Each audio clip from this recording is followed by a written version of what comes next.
bantulu kulu wanikela ngendodana.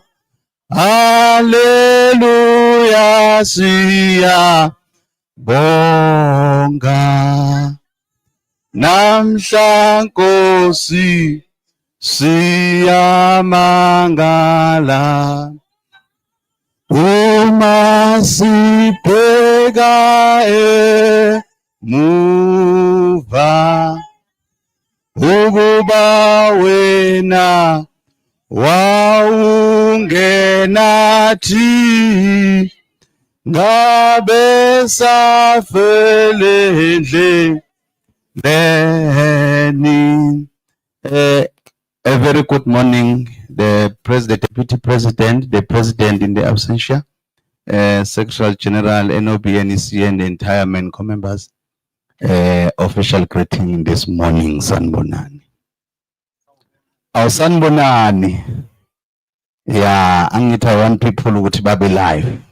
Today, I will request Reverend Uzwide to lead us with prayer. Amen. As we are welcoming him, let me just remind you, Babu Hatebe yesterday introduced the incwadi yakhe. And let me remind you, ukuthi sithengeni. Mina ke ngifundile last night, ngangayiqeda kodwa is very, very powerful. We fundile nansi. It's very, very, very, very powerful. Ongakayithengi, please buy this book. You will be blessed. Babu's it's 50 rand. You can even buy for your family as well. You will be blessed. Babu's please, ngicela phambili. Ake sibambe umhlabelelo. Ukavami malu. Ukavami malu. Ukavami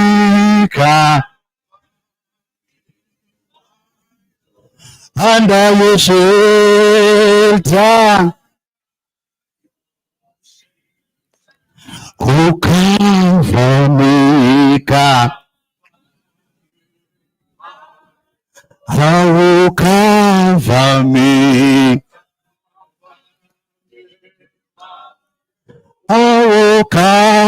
ukavamika, under your shelter. Ask your neighbor why you are not singing and moving. Oh, cover me. Oh, cover me. Oh, cover me.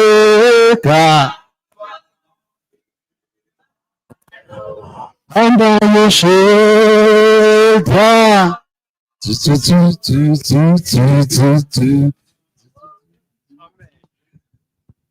Anginibingelele namhlanje kuseni bodadewethu nabafowethu embonini. Sanibonani. Masimbonge uNkulunkulu namhlanje kuseni ukuba usibusisile ukuba sivuke njengoba sivukile namhlanje bekungesiyo intando yethu noma bekungasikho ukuqonda kwethu. Abanye bethu abavukanga. Angithi kunjalo bafowethu.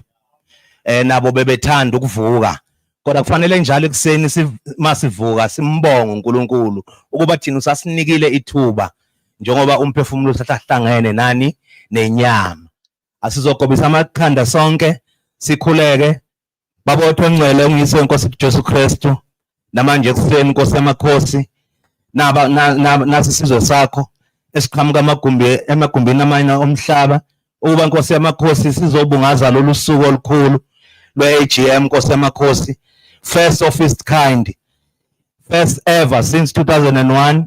Sakubonga uNkulunkulu wethu ukuthi emva kweminyaka emide kangaka besikade singakwazi lokhu singakhona ukufinyelela ukuba sikwenze. Simbonga uNkulunkulu ukuba size sifinyelele inkosi yamakhosi senze njengabanye.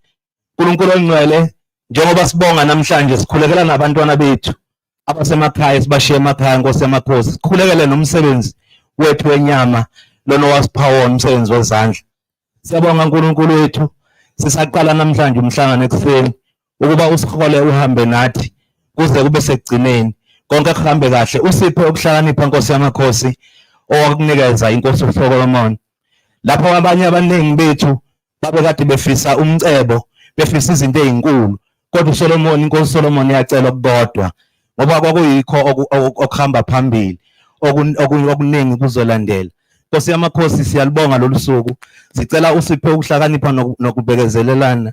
Nkosi yamakhosi usinikeze nokuthobeka umhlangano wethu uhambe kahle ngayo inkosi yethu Jesu Kristu emagameni amathathu kulayisene nendodana nikamoya oyingcwele manje zemaphakade amen.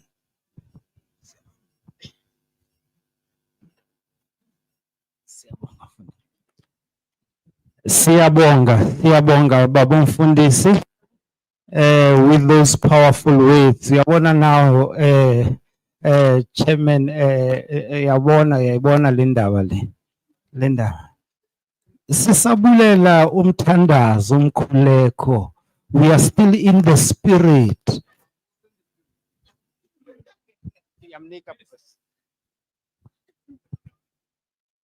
Don't fear me, man. Don't fear me, SG. Yeah, no. I'm emphasizing on order. Good morning, ladies and gentlemen. Now, my humble request, SG. We always have prayers. NgesiZulu, nangesizulu. So there are people behind me who doesn't understand a word of isiZulu. So next time, just write it down. Next time, you must have a prayer in Afrikaans or in Sesotho, because I've got a deacon of the Methodist Church here next to me as the secretary of the province, and he can only pray in Sesotho. So there are those who will benefit from his prayers, and those who will benefit from a prayer in Afrikaans. Agiri basta. Yes. Yes. You see? Thank you so much, Ntate Mthimkhulu. That was my chairman. Can we give him a round of applause, please? That's my chairman. You know, when he raises his hand, I'm already shaking. I'm not sure whether I will be welcomed back into the province or not. But yeah, thank you so much. Thank you so much, Mfundisi Uzwide. So, Otato chairman interrupted the Sabongo Mfundisi Uzwide. We are really grateful, and we believe God is with us. He has been with us up to now. We say Ebenezer, and we know He will never leave nor forsake us. He continues to be with us, and we will overcome all these hurdles. Will be overcome. Nothing is impossible unto Him. Everything is possible. Thank you so much. Ladies and gentlemen, good morning once more. Yes, it's indeed a privilege and an honor that we were able to sleep, and I hope you slept well. And you look very good in these t-shirts. I think we should come to a particular point, President, where we all take off our jackets. It should just be white here, so that the photos can really tell the story that there was a time, once upon a time, in Birchwood, there was an inaugural AGM of the national office. And yeah, so I'll take my jacket. They say I must lead by example by taking off my jacket. No, I had to honor the pulpit. I wanted to take it off before prayer, but I wanted to honor the pulpit. You know, respect.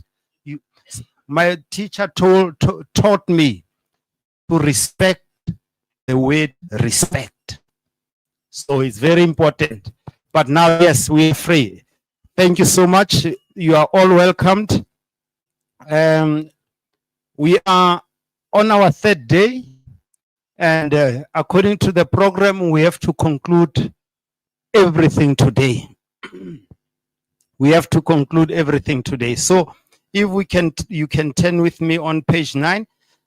of our booklets. That's where we get our program for the day, page 9, so that we are all on the same page as to what is going to transpire here today. We've had the registration, it has been done. Opening prayer, Ubabu Mfundisi Uzwide did it for us. Then we'll get the purpose of the day. And thereafter, we'll have commission summaries. Messages of support will also come from various partners. Then messages of support will continue after the tea break. And then close and announcements. But we must not forget that there are items that we left behind during the past 2 days. Day 1, the president said to, instead of taking resolutions and putting resolutions down on day 1, we must have the resolutions today. So we will have the resolutions of the AGM, but also we should not forget that yesterday we could not totally complete the program. We broke 4 commissions and we had to come back to plenary to report as to what our commissions have found and their views, their opinions, so that we can have a way forward. So we could not have our commissions views being presented here. So we are going to have those commissions presenting. We start with what we left out, and then the continuation of the program will happen. So this is the time then that we carry on. Before I call upon those who are responsible, Ntate Khayer, Ntate Ramulise, and Me Mazolo, to take over, let me do the formalities as per usual. I think this should be noted that we have to do these formalities every day. We want to make sure that we still correct, because if we don't correct, we cannot take resolutions, or else those resolutions will be invalid. So we want to make sure that we are all represented, we are all here, and then we can work. I would like the delegates from Free State to rise, please. Free State. And Tatesia Kamela, you know what you should do. Thank you. I've got 4 or 5. Oh, men are like cameramen who Cyril, sorry. We've got 5 from Free State, Gauteng province, the hosting province. We have no one from Gauteng. Fred is light in complexion, so you cannot miss him. You rather miss the others. 5.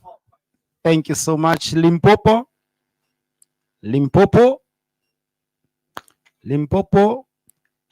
We've got 5. Thank you. Mpumalanga or Mampumalanga. Ma.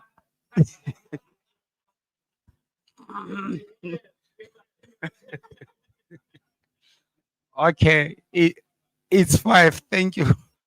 Thank you. And Northern Cape, Noord-Kaap asseblief. Noord-Kaap. Ek sien 4 mense daar. 4. Baie dankie. Northwest. Northwest, I see 4. 4, thank you. Die Wes-Kaap. Die Wes-Kaap. Wes-Kaap, daar's niemand van Wes-Kaap af nie. Wes-Kaap provinsie. Meneer Sayers, ek praat jou taal, maar jy kan nie hoor wat ek sê nie. Oh, 245, thank you. SANTACO whip in the house.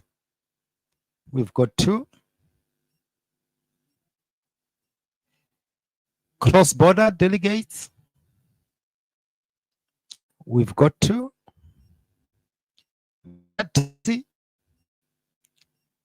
We've got two. Thank you so much. We really appreciate. We are 100% represented. Therefore, there's no section of our constituency that will be missing the information. We are all going to report back so that our members are up to date with the information. Thank you so much.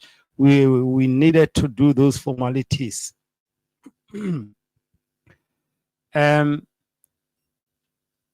Seen business partners in our midst, and you are very much welcome, ladies and gentlemen. We appreciate your presence. We just continue with our program. The purpose, I've already touched on the purpose as to what are we here for.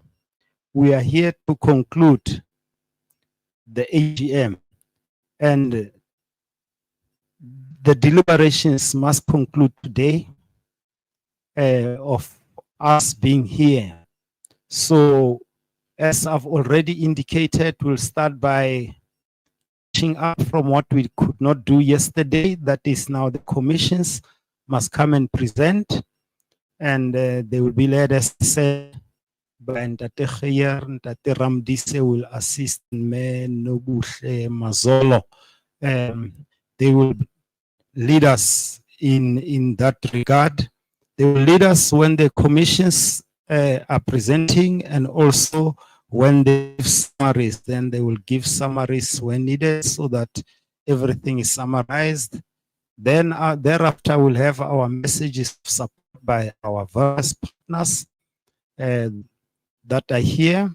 We'll have tea break, and then the messages of support will continue. And then before closing an announcement, as I said, we will be having resolutions so that the resolutions are loud and clear. We'll take resolutions from this annual general meeting so that we can go and implement, because resolutions are taken to be implemented. Thank you so much. So without any waste of time, Meneer Khayer kan ina voor to come as a belief and lead us. Oh, Mema, I did not see you. You are hiding at the back. You know the backbenchers. You can never trust the backbenchers. So you were down there. I thought you were nowhere. Thank you so much. Tate Khayer, ek dink nou jy het bietjie krag gesê na by US. Dankie.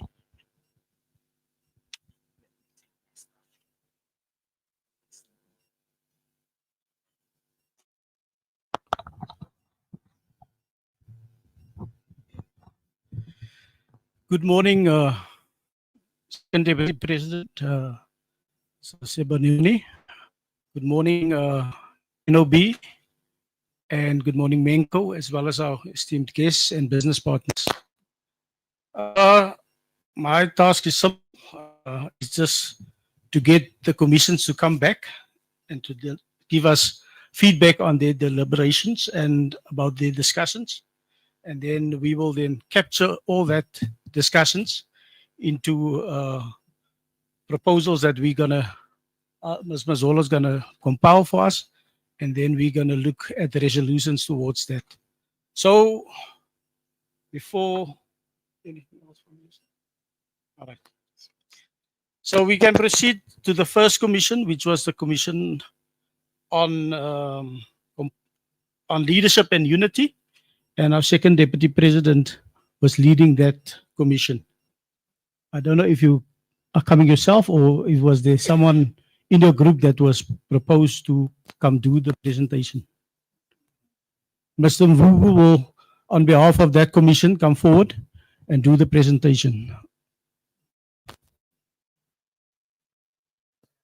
Is Mr. Mvubu here? Okay.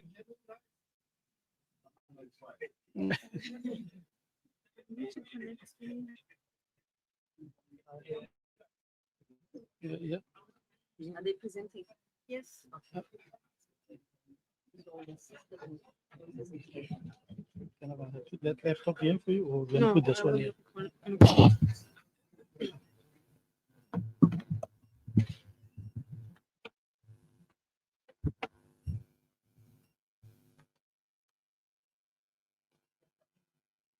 this is the only one. I think the other one was just written. But I think this one is- Good morning. Good morning, presidents. Good morning, Menko. So our request is that we've only received two feedbacks from the commission. I think it's commission 1 and 4. If commission 2 and 3, you put it on a presentation, please can we have it so we can queue it? If you don't have a presentation, that's also okay, so that we can move faster. Thank you. Baba Vubu? Okay. I'll send it to you.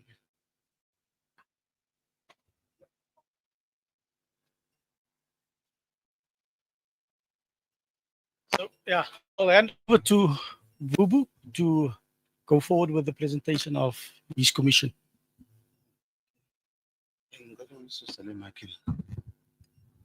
A very good morning, President Sabingelela. Okay. No, my surname is wrong. It's Mvubu. We'll remove M. Then we can proceed. Our commission was speaking of.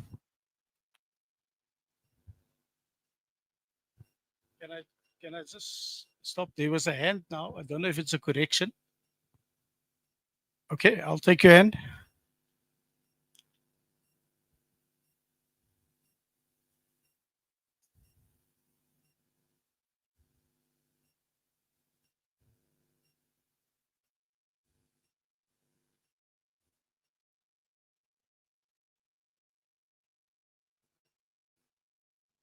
While we're waiting, can we remove the M from Mr. Vubu?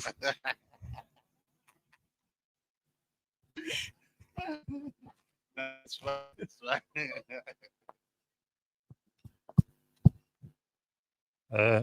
Thobela. Thobela. Morning. Ke a leboga. E re ke correct something e buletse go ke ntate Mthimkhulu. Before ke tsena go polelo ya ka. Le lengwe la matšatši ge re bapala music. A re bapaleng le mpogo phela. A ke re le rena re masione. Re kgone go bina mpogo wa rena. Re ska no bina re koša tsa lena always. And wa tseba re before rena re opela re bina sedi la ditšhaba. Right, e re ke kene go point ya ka ke.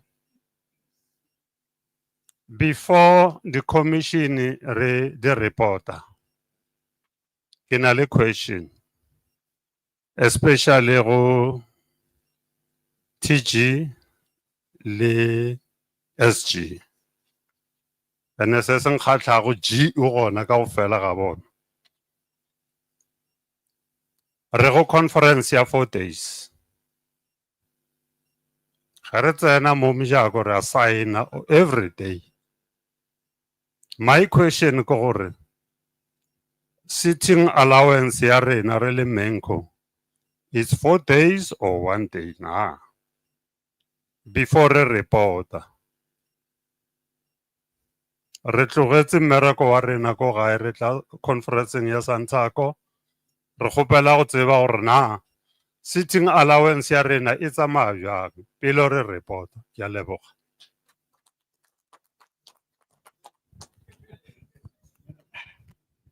I will pass that to the TG.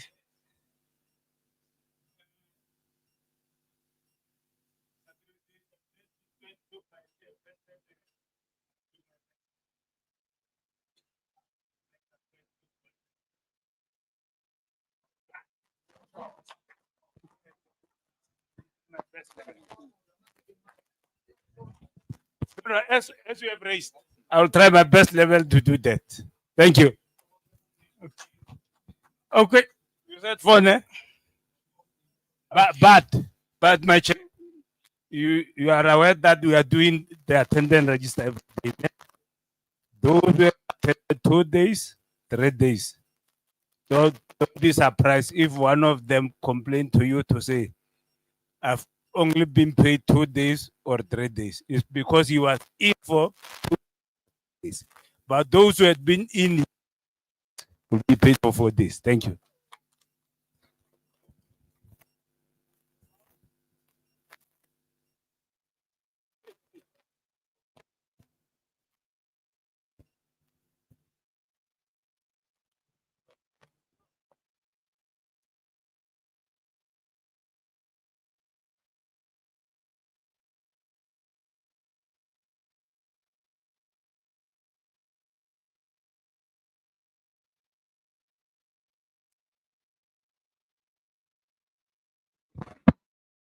Oh, okay. Now it's fine. Yeah. Now we got it on record that it's 4 days. For those that were here 4 days, and for those who weren't here 4 days, you will get what you deserve. I think with that, there's so much more energy here. So I think we can complete this next session with vigor and a lot of energy. So, Mvubu? Thank you. No, Nami Chief, I'm from Zion. That's my church. That's my church. The first commission was dealing with unity and leadership. The inclusion of taxi modes, which is scholar transport, meter taxi, cross-border, and also women desk. Women in SANTACO. My apologies. Apologies. One, we need to ensure that all structures are represented from the structure of SANTACO instead of the national representation only. Because you'll find that in some areas, these modes are not included in the structures. We also need to ensure that in each structure there is a seat, not a set. There is a seat set aside or reserved for each structure which is not contested, or we need to amend the constitution of each association to reflect the change. The engagement was maybe if we all fall under one association. Looking at the Lekota resolution that says one town, one association. So the engagement was, if we talk of one town, one association, why can't we have an association, for an example, in Bloemfontein, if there's one association, that association must have meter taxi inside, must have cross-border, must have minibus and scholar. So those were the engagement or the proposals that were made yesterday. And we need to ensure that the constitution of each structure aligns to the SANTACO constitution, and the SANTACO constitution should accommodate the operations of the structures. Some of the engagements were, our operations are not the same, and they can never be the same. And it is pivotal that whenever we arrange our structures, we arrange them according to understanding our operations, that they are completely different. We even spoke of, if you speak of meter taxi, we can't survive without marketing.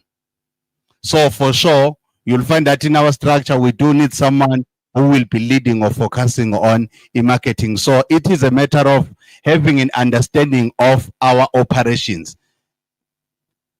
These structures are not being disbanded, but they are being aligned to the broader organization.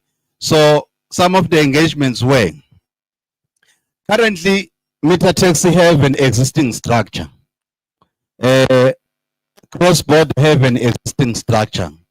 So the discussions were, if aligning ourselves with the SANTACO constitution, then those structures that we had must come into the SANTACO structures in line with the SANTACO constitution. Okay. Oh, all right. All right. We need to also we need to do the amendments to include the local association, which is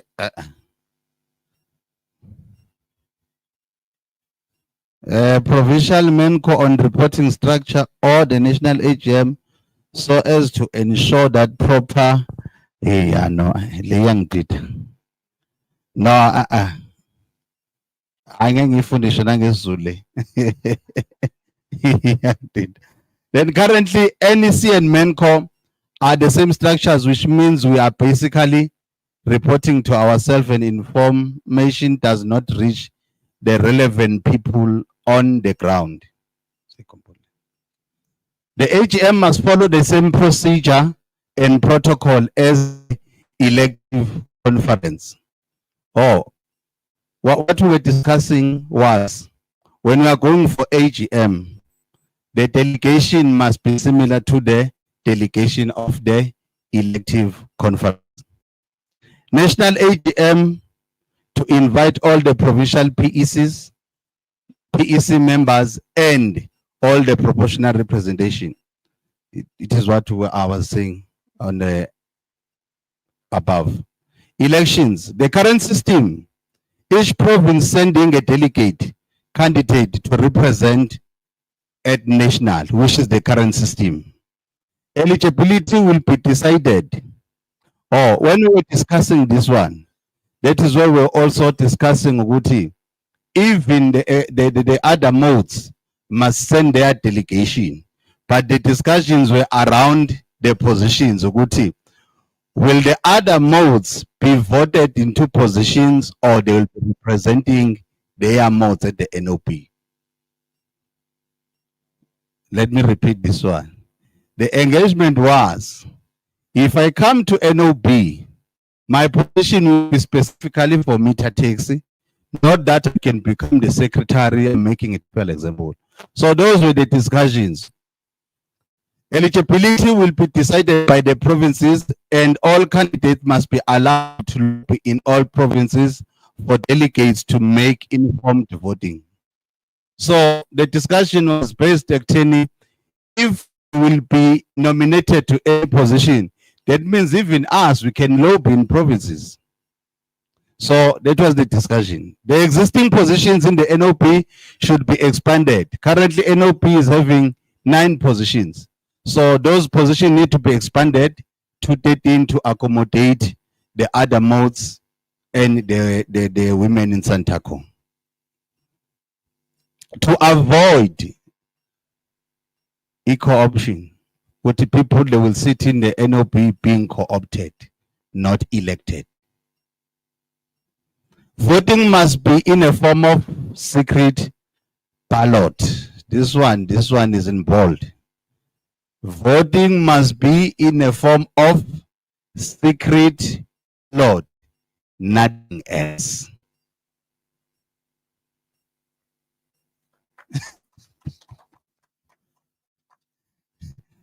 Structures and meetings.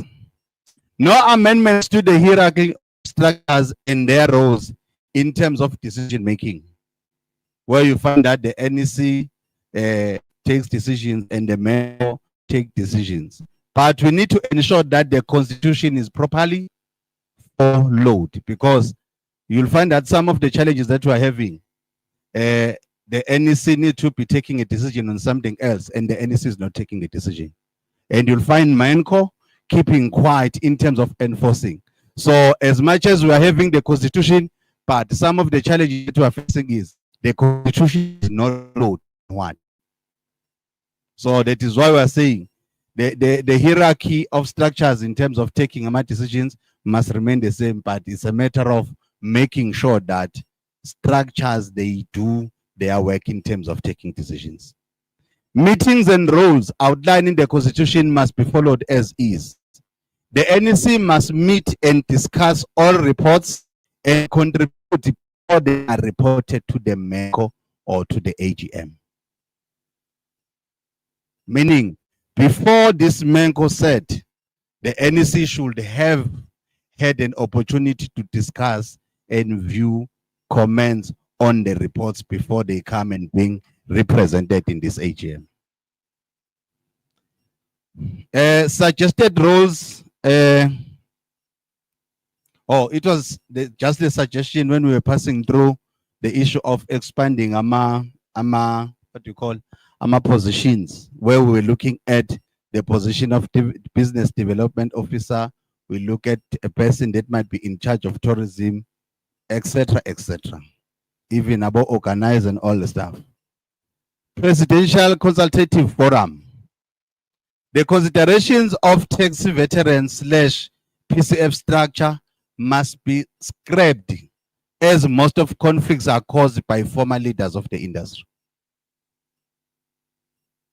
Because when we look into the constitution, it's not talking of the former president, it's talking of veterans.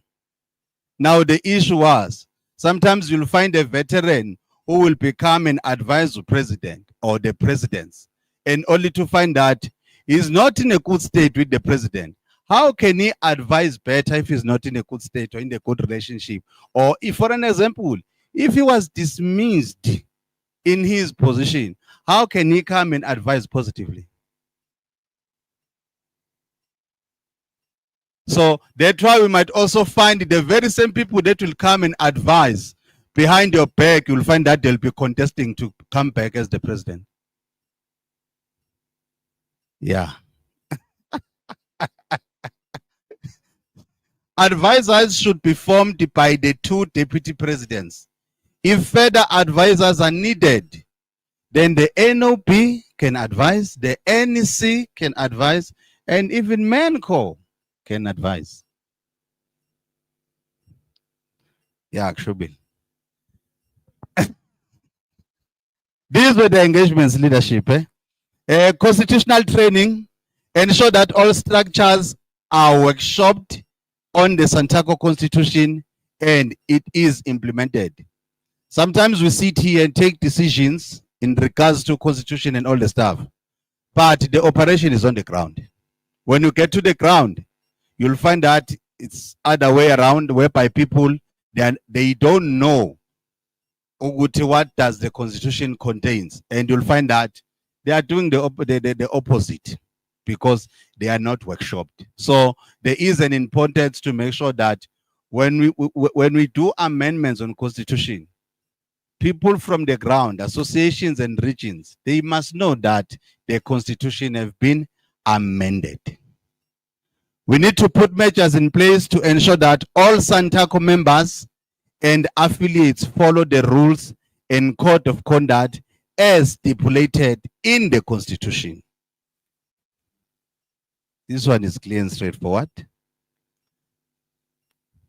We even engage on making sure that all meter taxi, all cross-border, all women scholar, they need to be members, caring members of SANTACO. Ensure the standardization of constitutions of all SANTACO structures, ensuring that they are aligned to the broader SANTACO constitution. Our associations are having their own constitutions, and you'll find that they are not aligned with the master constitution, which is the SANTACO constitution. So even if we amend the constitution, but we also need to ensure that the constitutions of the association must also be amended to be in line with the master constitution. Continuous monitoring and enforcement. It is important that we continue monitoring Oguti constitution, it is being followed. Because if we don't have people that will ensure Oguti, the constitution is being followed, then we'll have a constitution, but only to find that is not being practiced. Put a complete end to dual membership. Complete end to dual membership. The discussion was based on some of the conflicts are caused by dual membership. For an example, in case I'm in SANTACO, I'm a SANTACO member, but when I come to Gauteng, then I will become an NTA in Gauteng, in the other association, but I'm a caring member of SANTACO. But in Gauteng, I'm SANTACO. If I go to Eastern Cape, then I become nibiza ngani Ncedo. So I end up having 3 memberships. Automatically conflict will arise. So the discussion was, we need to put a complete end to dual membership. That's where we ended. Thank you. Meneer Khair.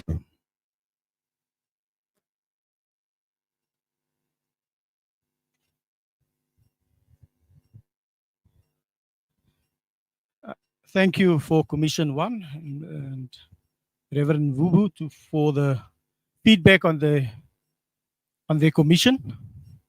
I think there was robust discussion there, if I sound by the report back from that commission.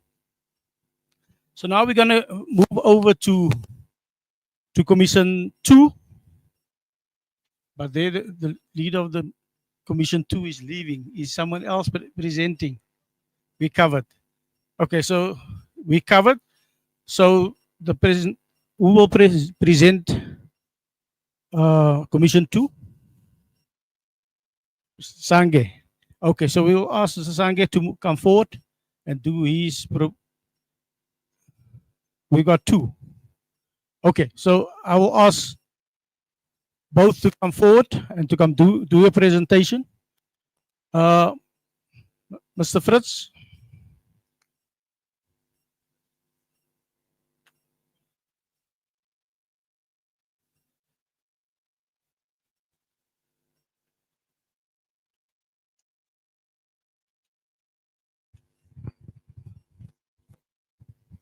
Okay.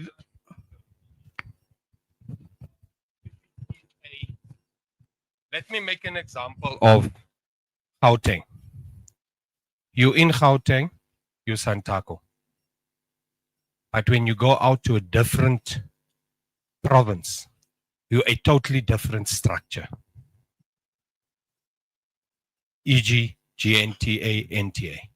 And that is where we would say the fighting and everything happens. So if we can just get more clarity, or if that sentence can just be specific, talking to something like that. Thank you. Okay.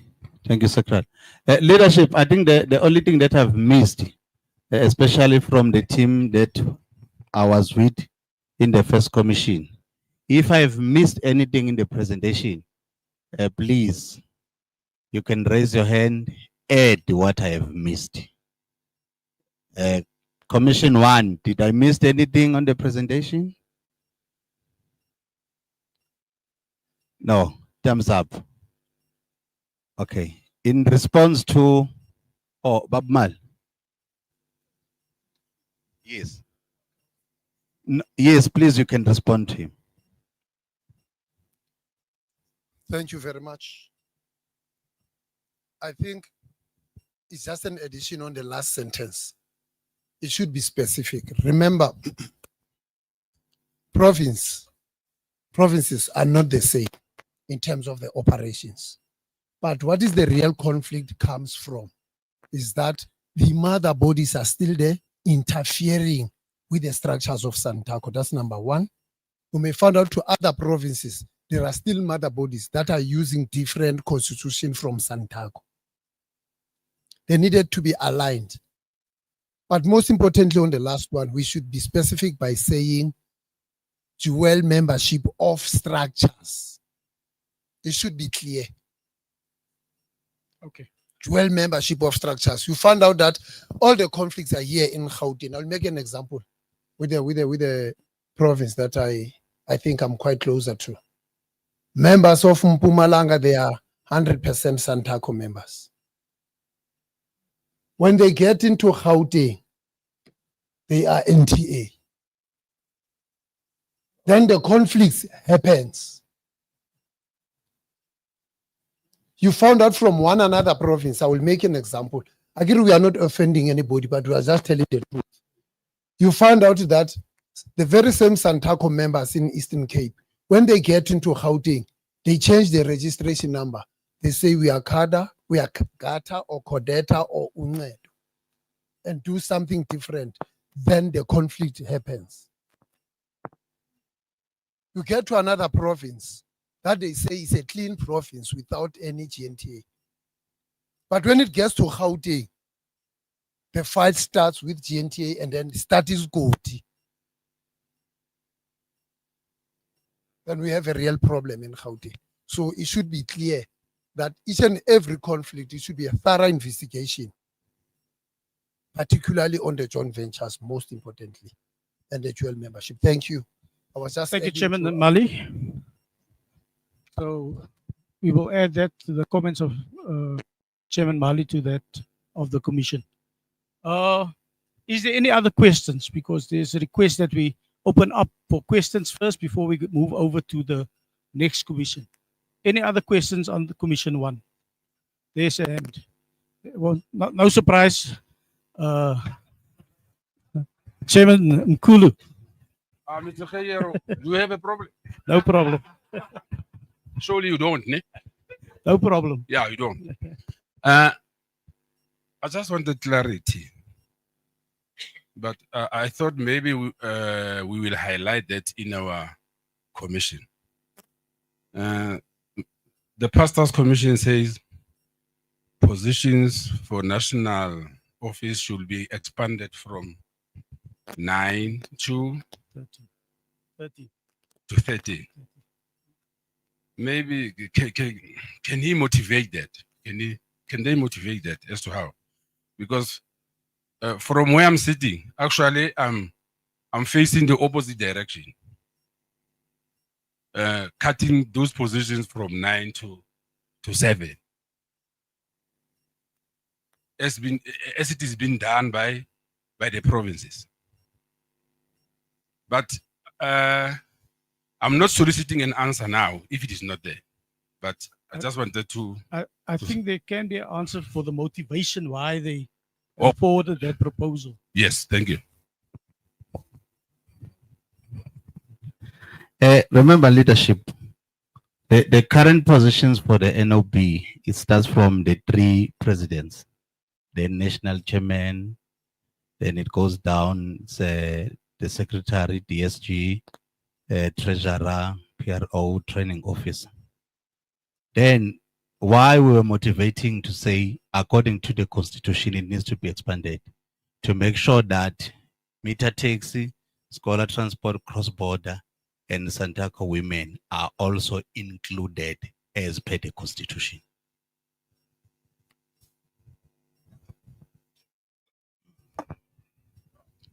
Covered? In addition, Chair, Just hold on. Just Follow up, no, follow up. There's a follow-up follow up on that. Yeah, follow-up comes before issue. Yeah, follow up. how do you follow up something that you don't know? Because we are explaining. I allowed the follow up. Is he from the same commission? You wanted me to be from where? Okay. No, I don't know. That's why I'm asking. Okay. Okay, but let me make my point. He'll come and do the follow-up.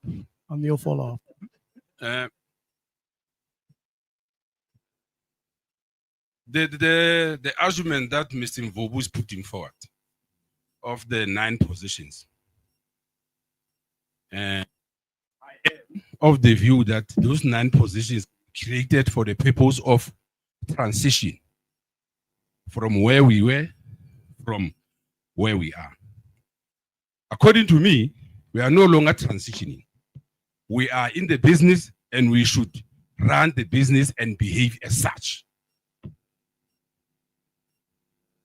It's not important, or it doesn't make any sense to say everybody wants to be represented. Abaye beza ngetrack, like Poku say, we want people who can deliver. We don't want people who represent structures and provinces and what.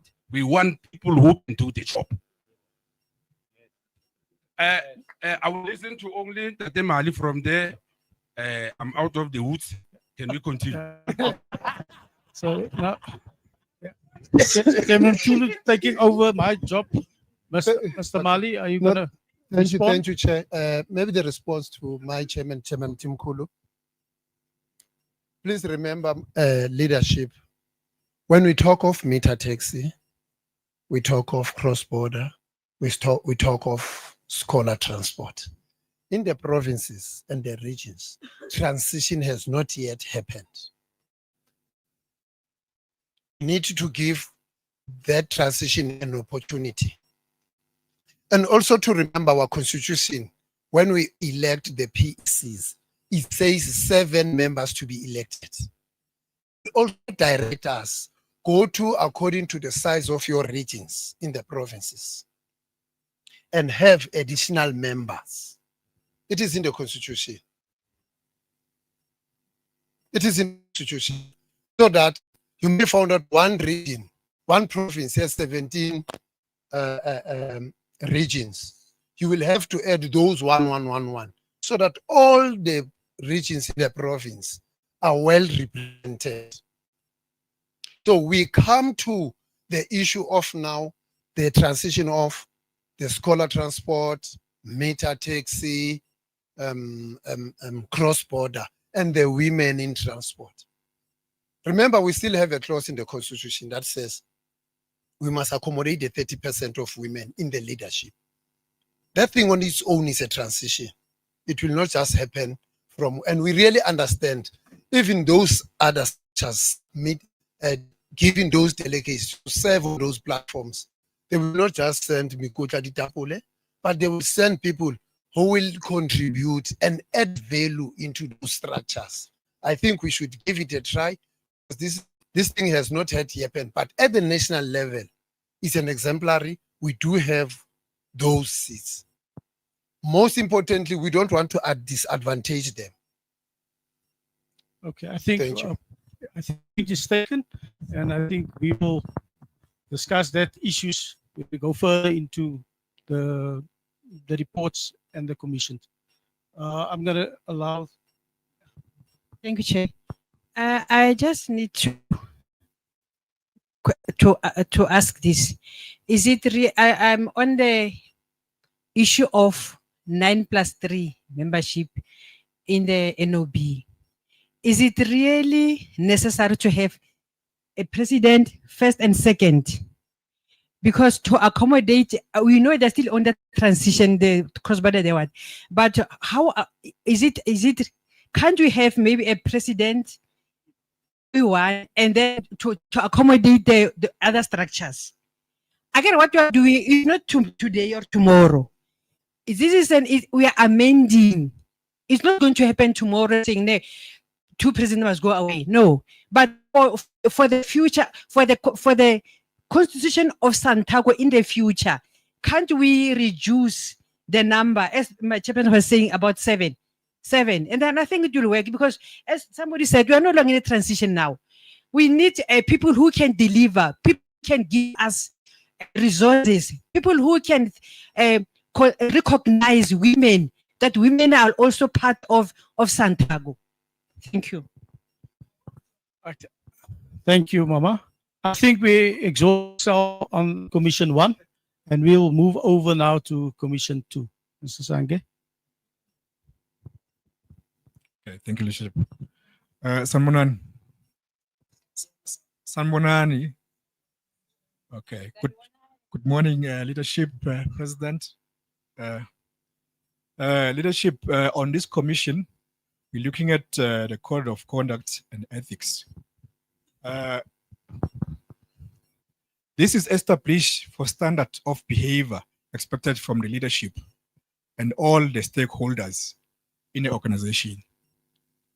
So we need to look at the standard behavior, and we need to look at what is expected from the leadership and what is expected from the employees following the values of the organization.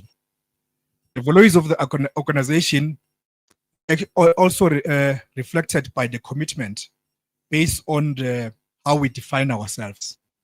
Now, for instance, if you're talking about the employees, it goes down from the office to the driver. The driver must understand, if he's the driver of SANTACO, what is expected of him. Now, if the driver is driving under SANTACO banner and is driving for Mr.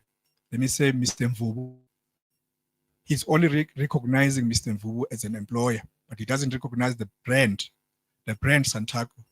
So now, in terms of the conduct, the driver must understand that there are values within SANTACO that he must follow. Like, for instance, the values that we talk about here is integrity, professionalization, and decision making. You know, ask me if I'm leaving something. And then we talk about other elements is about compliance. In most cases, you find that the organization is losing opportunities because of what is not complying. Not in a position where by now speaking business can be recognized as such because of what is compromised in how it behaves. So it should be standardized and it should be uniformed. That from top to bottom, this is how the organization should be conducting itself.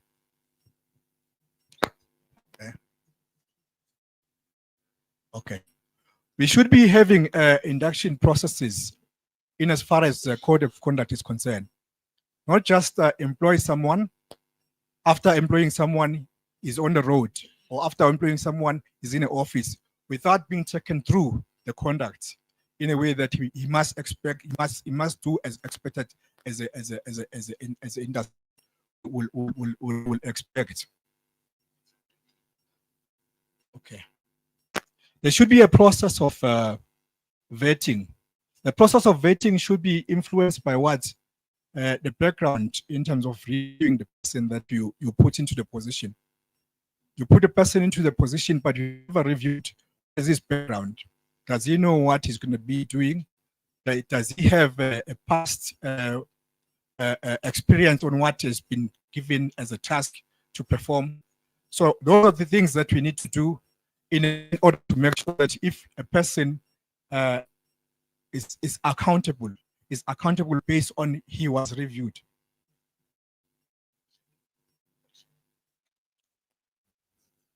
Okay, what? Okay. The standardized, and I spoke about that one, the standardized operational and administration. Like, for instance, you will find that when you visit the regions, the region in KZN, it does things differently as compared to the region in Northwest. So that's alone, it compromises the understanding of SANTACO, because of at the end of the day, there should be some kind of, like, I'll make an example. When you go to F&B, you expect the service to be the same. And you expect to be receiving the same values. It's not a matter of what you got F&B from KZN or you got F&B from Gauteng.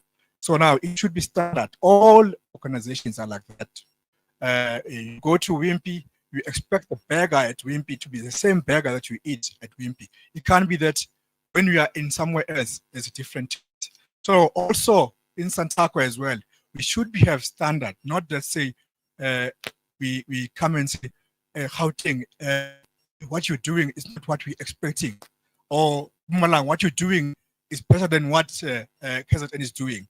It should be something that is represented as collectively. As you can see here, we are uniform. This alone, it represents the way we should be behaving in terms of standardization. Okay, the hiring of drivers. The hiring of drivers is on a president, he touched base on it. The hiring of drivers. There should be a method of how you hire drivers, not just give someone a key. Give a driver key or the window to carry a responsibility of your asset. Your assets are more than 500,000 each. So now that asset is very expensive to trust someone that you don't even know. What he is being invited? Can he drive? Is he responsible? Leadership. We spoke about also, Mama. We spoke about also collaboration. Collaboration, in as far as ethics are concerned, is identifying relevant stakeholders. Relevant stakeholders, like for instance, we are in with Master Drive. Master Drive is a company whereby now they take the drivers through their responsibility and accountability in as far as how you should drive, what is to do. You call it defensive driving. So now a driver, all organizations, they do that. That's why we find ourselves not understanding why the business is running away from us, especially the meter taxis at the airport. You will find that Evis and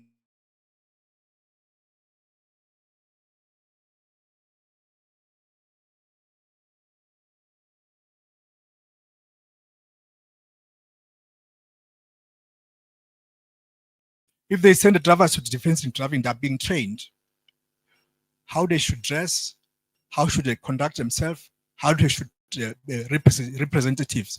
Also, how they should, they're taking responsibility of driving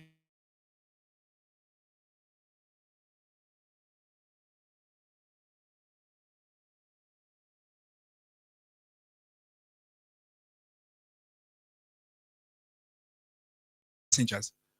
But now, coming back to the employers, which is yourself, leadership, whereby you put pressure or you get expectations from the driver, but the driver's got so many responsibilities.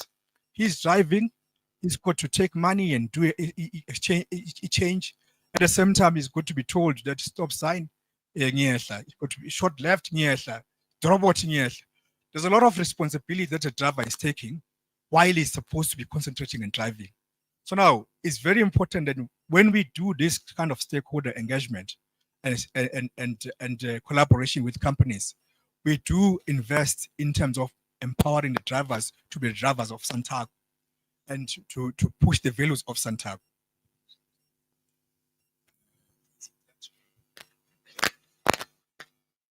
Oh, okay. We spoke about fast forwarding the cashless system, meaning that as we go and to technology will assist us when we fast track the issue of cashless.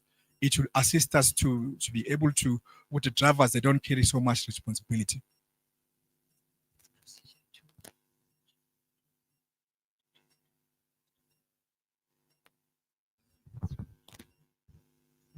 Oh, we spoke about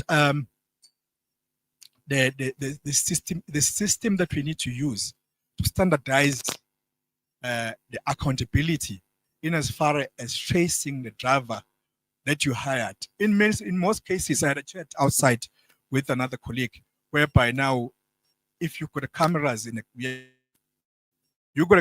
vehicle, you hired one driver, but you find that there are multiple drivers who are driving your car. You're not even aware. He takes the car, he gives it to another driver, and another driver is exchanging to another driver, but you're not even aware. So it should be a standard that the driver is clocking. There could be a system that is clocking in order for a driver to be the one that is driving and is responsible.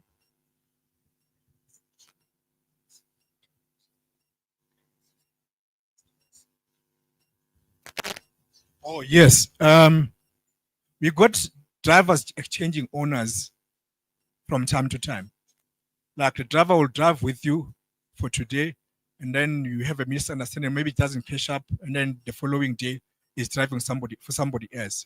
There should be a standard that you review with where does the driver come from before you accept this driver. That's why we need to have a pool of drivers through the agency. So when you have a pool of drivers, you got all the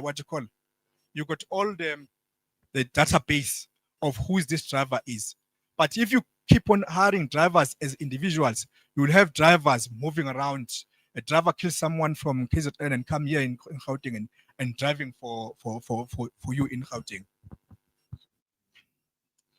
Okay, we're moving to leadership eligibility and vetting. We touched on that.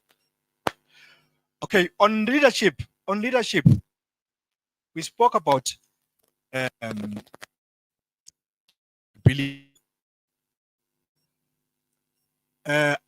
in most cases, when we do elections, they call it democratization.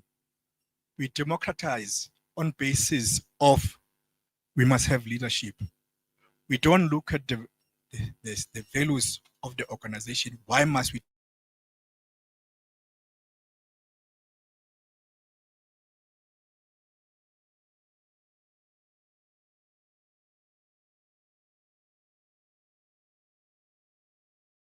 And then you blame him. How you blame him if he wasn't aware of what was expected? That's why we partnered with partnering with the institutions like UJ. Why we partnering with UJ? Tita is part of us for a long time.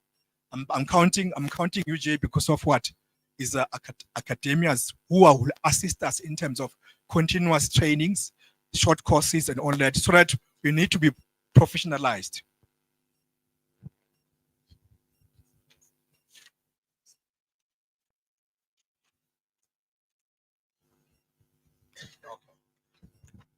The leadership must be a leader that is visionary.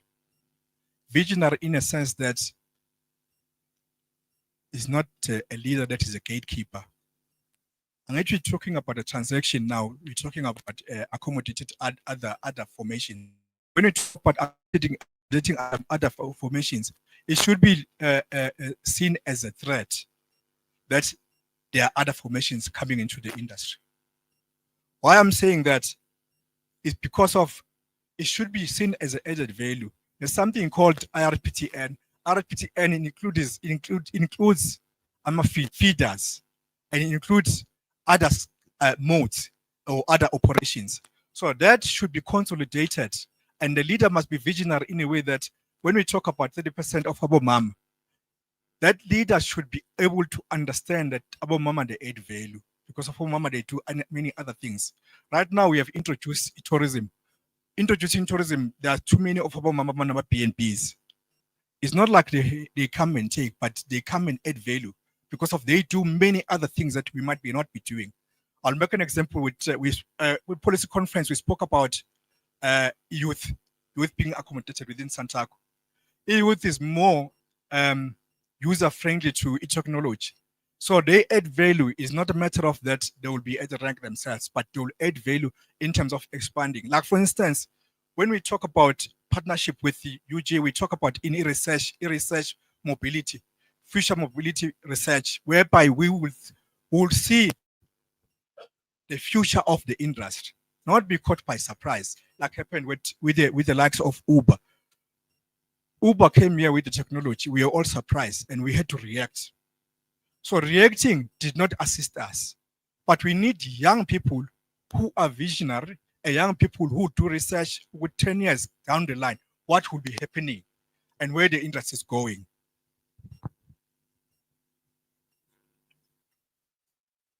Oh yeah. And then we spoke about the kind of leadership that we, based on the values, the reflection of the leadership also speaks to what? The leader being capable of reading and writing, and the leader being capable of presenting whatever reports himself and that he can read himself. Yeah, that is the conflict, the conflict of interest or the conflict of interest. Okay, the conflict of interest and declaration protocol. On the conflict of interest, we have people who are working for government, but they're also operators. Like for instance, you'll have police, or you'll have traffic cops.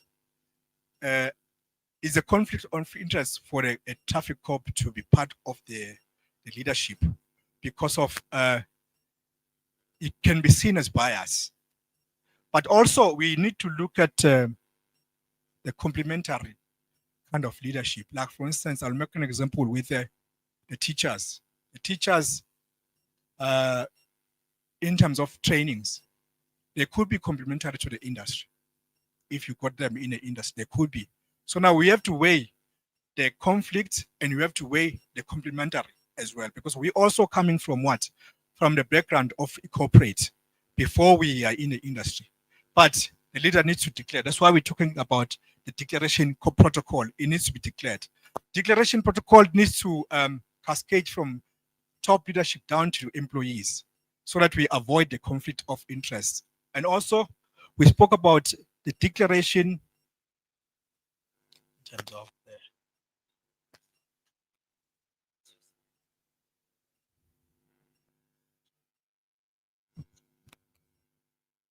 the inner leadership. Yeah.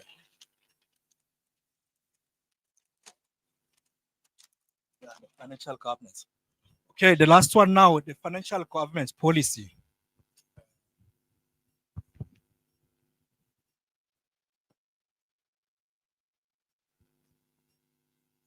Okay, this policy is established for the framework for sound financial management, ensuring the accountability, transparency, compliance with all regulatory requirements, and it promotes ethical financial decision making.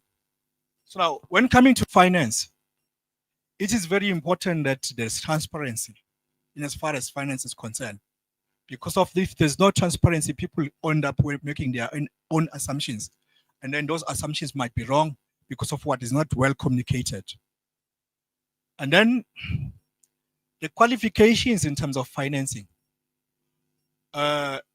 We spoke about vetting. Vetting, it should be that the leadership within that space should be vetted that it's got a background of understanding the finance, so that good decisions must be made in as far as the industry is concerned. Also, again, this collaboration in terms of continuous training is very important because of you find systems now in terms of innovation that are changing from time to time. Like for instance, I'll make an example with the FNB as a partnership with FNB. These partners' leadership should not be partners that are seeing us as consumers. Sibanion is always emphasizing that if you're coming to us, you must speak to us and there must be something for us within what you're coming with. We should not be seen as people who have a database and good in order to support other people's businesses. It should be a partnership that has a value for the industry to gain from there.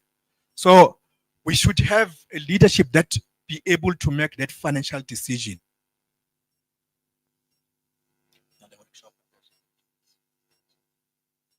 Okay, the financial planning. There should be a financial planning within the industry itself. I remember they spoke about NEC being able to make decisions before decisions are reported. So now the financial planning should be there in as far as the budget is concerned, and there should be reports. There should be a timeline that is given to give reports in as far as the finances are concerned. 3 months or quarterly or whatever that the term is the period that is. Yeah, you got to have monitoring systems in as far as to track the in and out of the finances, and the cash in terms of the petty cash and all that. You got to be monitored and it got to be standardized, and we got to know how much or the maximum that should go to petty cash. And AI and records as well. Yeah. Okay. Audited financial statements is part of the, according to the delegate, the engagement is always part of the constitution that we should have audited financials. But at the same time, we should have the capable leadership that is able to be reading the financial statements and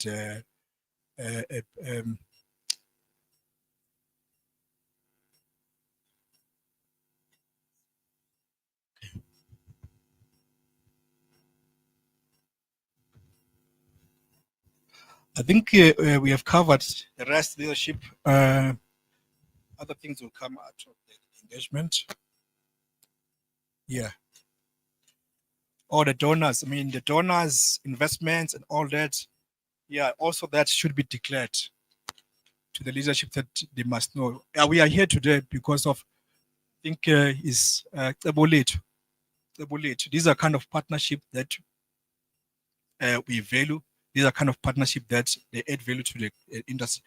those are the things that need to be also be declared so that we know how much is being donated to the industry and how much value does these companies that are claiming to be our partners add into what we have. Thank you, leadership.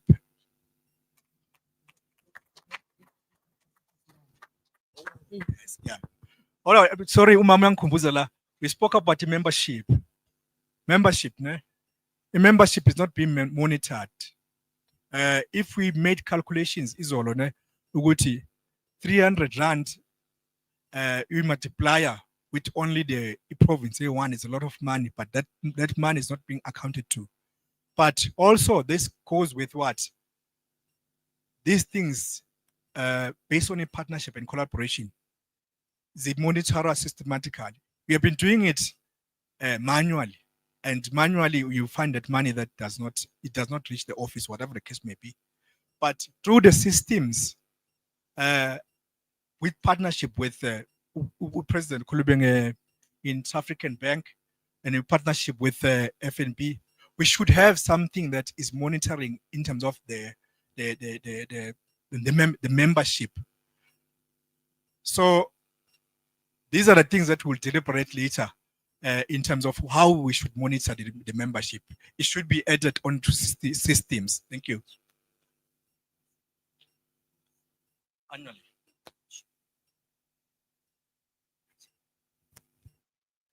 Okay, so we want to thank Commission 2, 3. What was that? Commission 3, 2. Yeah, Commission 2. Any questions that you want to pose to Commission 2? I think they did an excellent job. It doesn't look okay. There's a hand. Chairman Mali. Thank you, Chair. Maybe just clarity on Commission 2. But I heard they've unpacked from the Commission. Maybe didn't they consider the formalization of our drivers so that we can follow the Lekhuta resolutions, so that we get more formalized? There are structures that our national office or the projects that should be taken to as per province so that we get Lekhuta resolutions implemented in terms of the formalization. And most importantly, maybe just to add to say, as a SANTACO national office, to consider the relationship or partnership that we have with CETA or TITA, so that they can also capacitate our operators, our leadership, and our drivers in terms of making sure that our business get a fair chance, a fair competition on the ground. That was just maybe those that I wanted maybe to talk about. Thank you. Yeah. Thank you, Mr. Mali. Sorry, I could not remember everything. We spoke about that. Making it the typical example with the meter taxi. Just last year, we had about 100 companies that were formalized and 100 entities that were assisted by TITA in order to respond to what we're saying, whereby we got the knowledge in as far as how to formalize the drivers and get them into the UIF and all that, so that we run as a sustainable business. So that the driver must not like to ubambile. They come as if now this is just temporal. I have to look for a proper job, but we must value being part of the industry. So I did touch Mr. Mali about a collaboration with other stakeholders like Master Drive. They teach us that. And again, I did touch Uguti. We are establishing a recruitment agency. And then that recruitment agency will assist us in as far as making sure that the drivers, they do have those they call it benefits. Yeah, benefits when people look for a job. Are there benefits now? You got to be structured with structured by. That's why we got academias to assist us in order to reach that professionalization stage or level. Thank you. Thank you, Sisenge. I don't think there's any other questions. I think if not, then we'll move over to Commission 3, and we'll ask the presenter of Commission 3 to come forward. I think it's Chairman Mtunkulu. You may come forward. 3.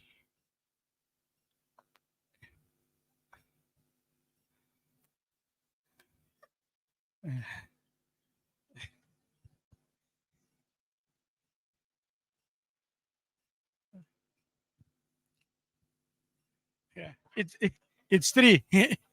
It's 3. Yeah. Chairman, I won't say anything, Chairman. Otherwise, you think I've got something against you.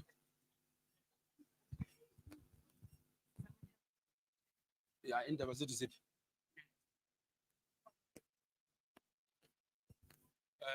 Bazosiprojecta noma ngiyafuna.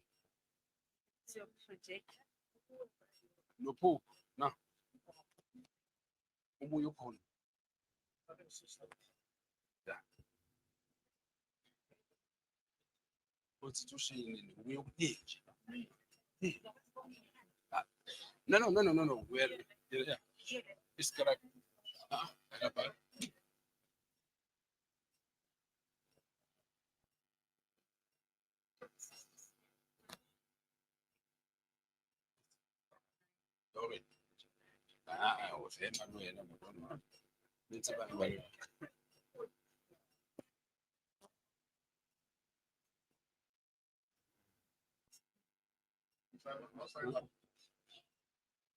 Akusiyele.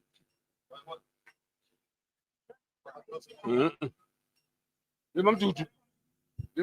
Yakusulu. Akusindele. Sulo ke. Yona.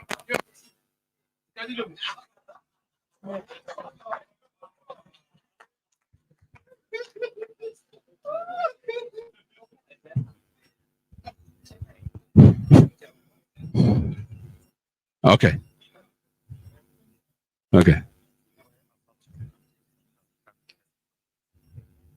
Huh? Uzongihambisela ne? Yeah. Ubaba uzoyenzani? Oh, okay. All right. No. Shapuma. Yeah. Okay. Actually, I don't know what's wrong with me. When I participate, you laugh. And I've decided that after this presentation, President, I'm taking my things ngekhaya. Yeah? Okay, colleagues, we were dealing with constitution yesterday in our commission. But let me just make this forward before I get into the business of reporting back. When I speak, you see, our commission had it very difficult dealing with the constitution, because as we know, the constitution has been like that for many years, and it was the first attempt to deal with it and try to bring stability and understanding, because our constitution is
Right.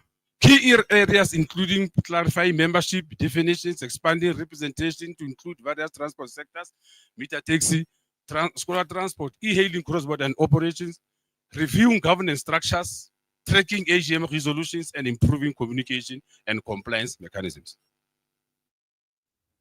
We were arguing earlier from the other commissions, inclusion of other modes. Omunye umfundisi lapha u-10-19, must move from 9 to 19. From 9 to 13. Yeah, 9 to 13. That shows that a lot of work needs to be done on the constitution so that everybody feels at home. And I even heard the Umvubu, they must be afforded the chance to contest. So who contest about president. The constitution must guide us. Yeah, the constitution Umvubu contest to president. So the constitution must guide us, and it must be clear as to what we hope to achieve with the constitution. Tracking AGM resolutions. The constitution must guide us. We shouldn't be sitting here and debating against one another. The constitution must be clear or crystal clear as to what is expected from us. I cannot go into tracking the resolutions of the AGM and what. It will be another story. A follow-up is required for detailed planning and further review. I don't know who came with the money to bring us from our homes to here for 4 days. I think we can utilize that person even further so that we can come back again for 5 days and deal explicitly with the constitution. I want to applaud that man or that woman who brought that money for 4 days to come and sit here, eat and sleep and speak. So 5 days will do so that we can do justice to our constitution. And we also dealt with the aims and objectives. Clarification is needed there. We need a very clear structure or way of doing things. As we speak, everybody comes his own style of leadership to SANTACO. Everyone comes his own style. And the constitution is silent. We need a clear way. When the constitution says the chairperson must lead, the chairperson must chair subcommittees, the chairperson must chair a main committee, it should be like that. Not Secretary General, not you, Secretary General. I'm just referring, not you. When you must sit and write, not speak. There are people who should speak. The chairperson must be here. You see, so the constitution must guide that, and it should be clear. And we shouldn't assist the constitution. That is our problem. We want to assist a document that is guiding you. That document is assisting you to deliver proper leadership and provide good leadership. You want to assist it. Strong membership structures. The current constitution allows provincial-based taxi council membership. Let me just stop there. Who is the constituency of SANTACO?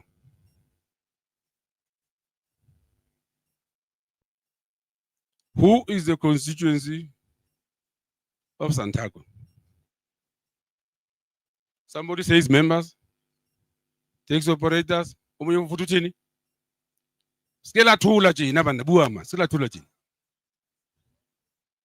provinces. I want the third one. The third one.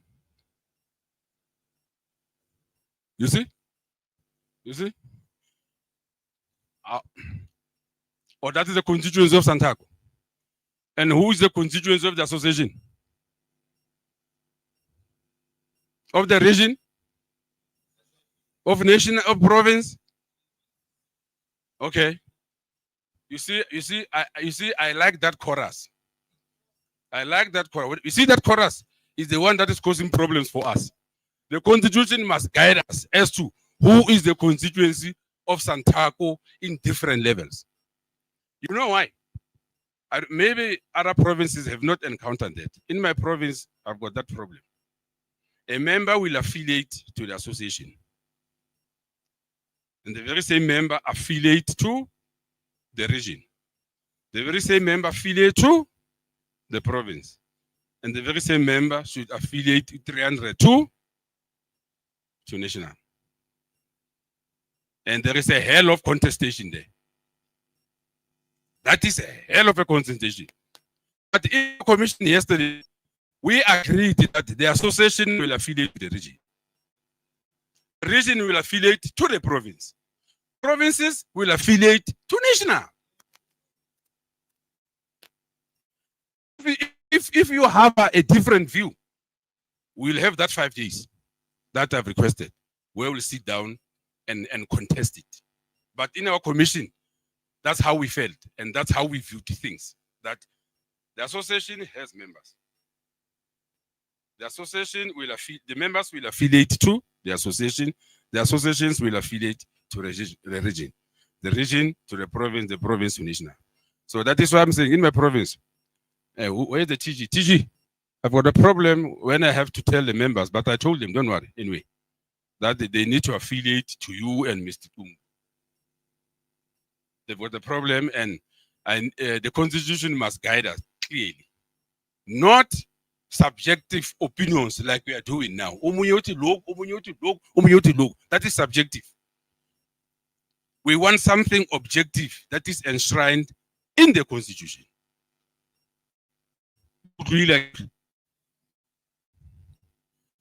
So this is just a repetition. Meter taxi, scholar transport, e-hailing, cross-border, future transport mode. It's a big issue, but they will come.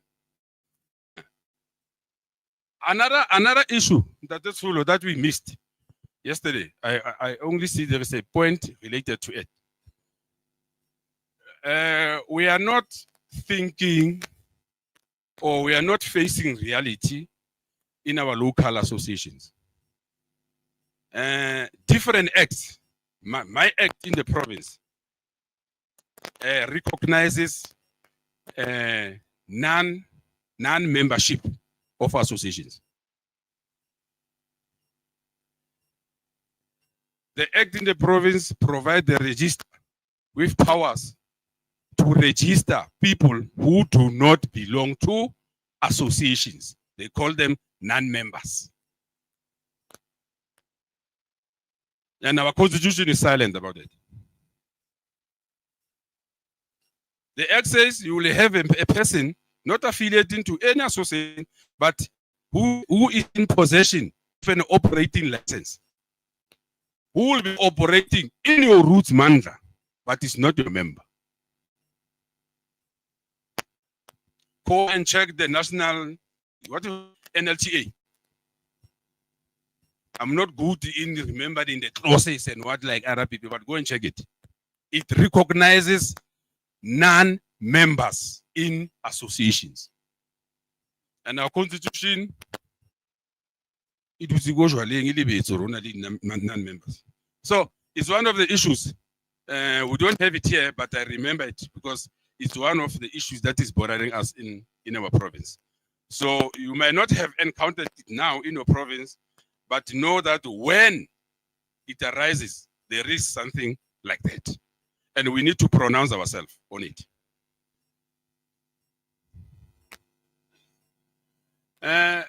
Governance and constitution.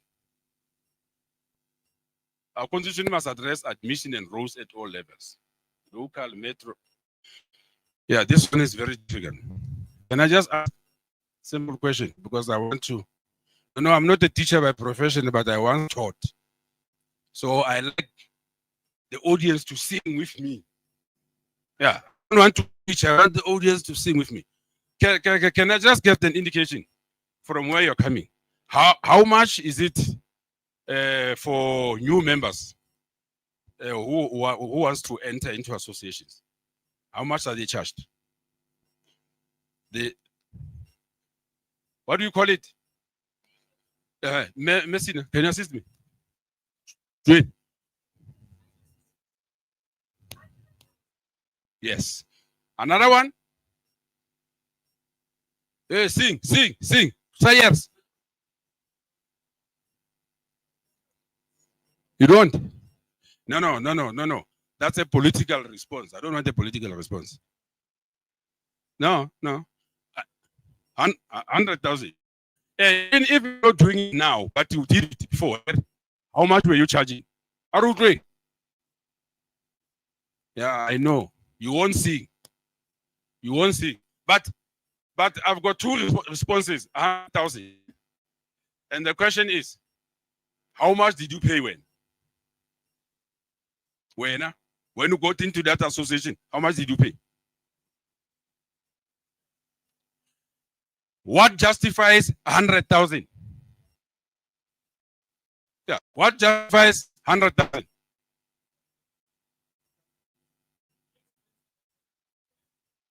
To do what? To do what? To run an association.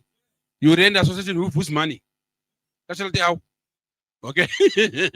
Okay. So I'm just trying to bring us together to the challenge that we have when we refer to admission and roles.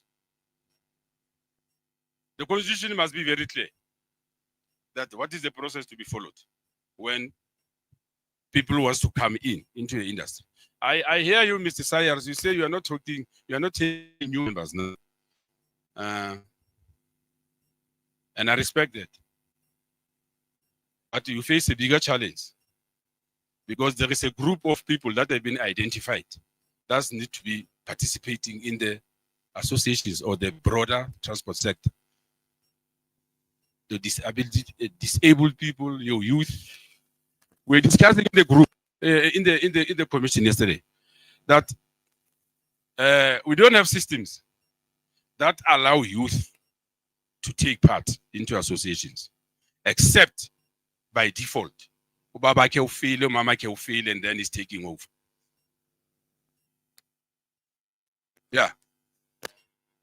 We don't have a clear-cut way to say we want to encourage youth to come into the broader transport system without ukuthi baba ke atujulwe ashwe noma umama ke agule afe. Do we have? We don't. The constitution must talk to that. The constitution must talk to that. And it is silent. Meeting one Gauteng. Meeting go. I'll see you, Baba. I'm finishing.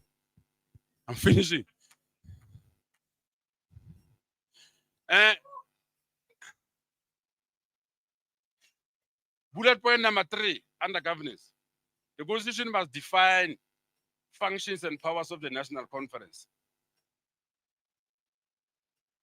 This one also came up yesterday.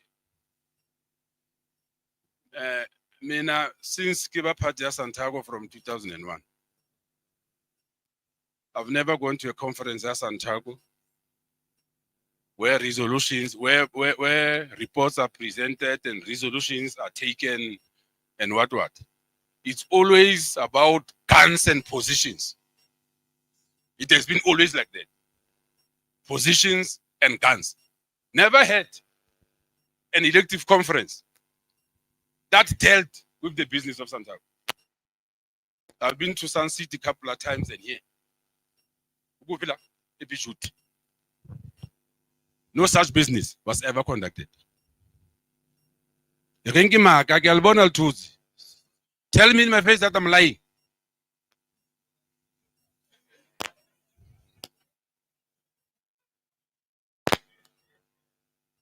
The constitution must clearly define that. That is why on Monday, I sounded like Julius Malema when I refused the external auditors to address us. And I knew that some of you were lost. And you were wondering, why did Mtimkulu say that? And if you want to know, I'm available 24. I will explain to you why I said that.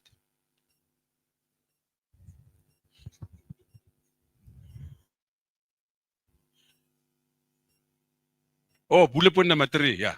Define functions and powers of the National Conference. In Manjulu, HMC in. What is that? Kimboku. Kim. Get him between. Get him. King? Chulo King. As it's too long with him. Give me an answer. Get him between. We don't know it. Give me an answer. Okay. Make it okay. Where are we? No. Go up, go up, go up, up. MC TV. Who knows it? Who knows it? I don't know it. Okay. Churo, don't assist. Kapu, you get in that.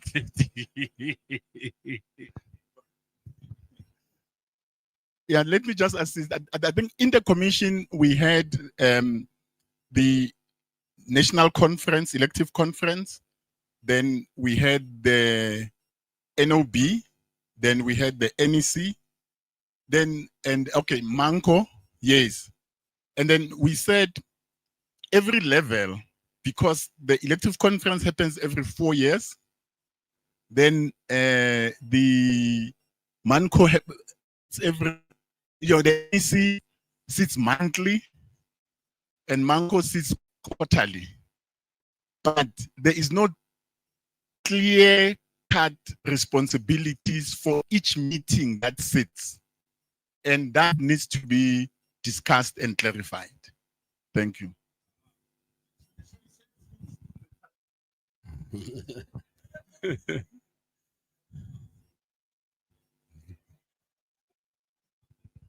Okay.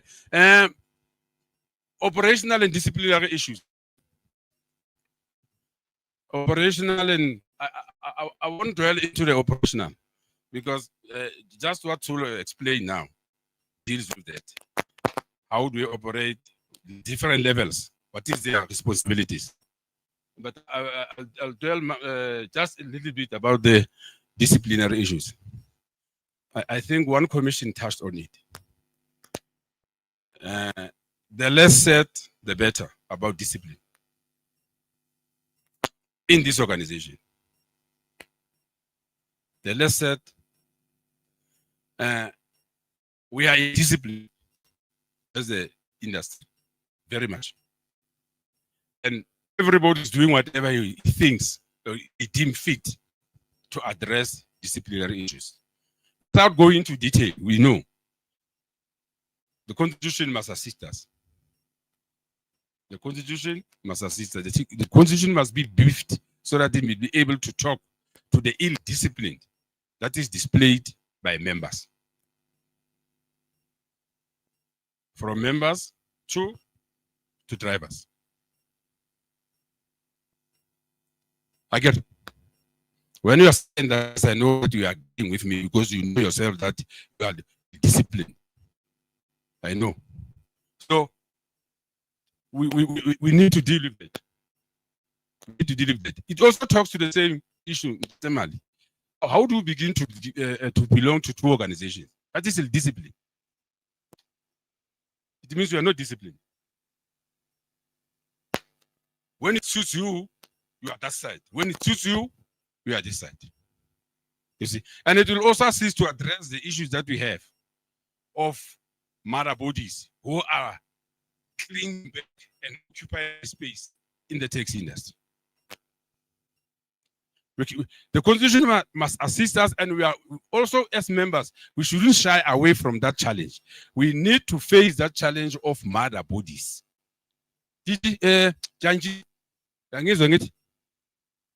Yeah. And like you said, Chairman Mali, we are not offending anybody. We know there are our colleagues who come from mother bodies and so forth.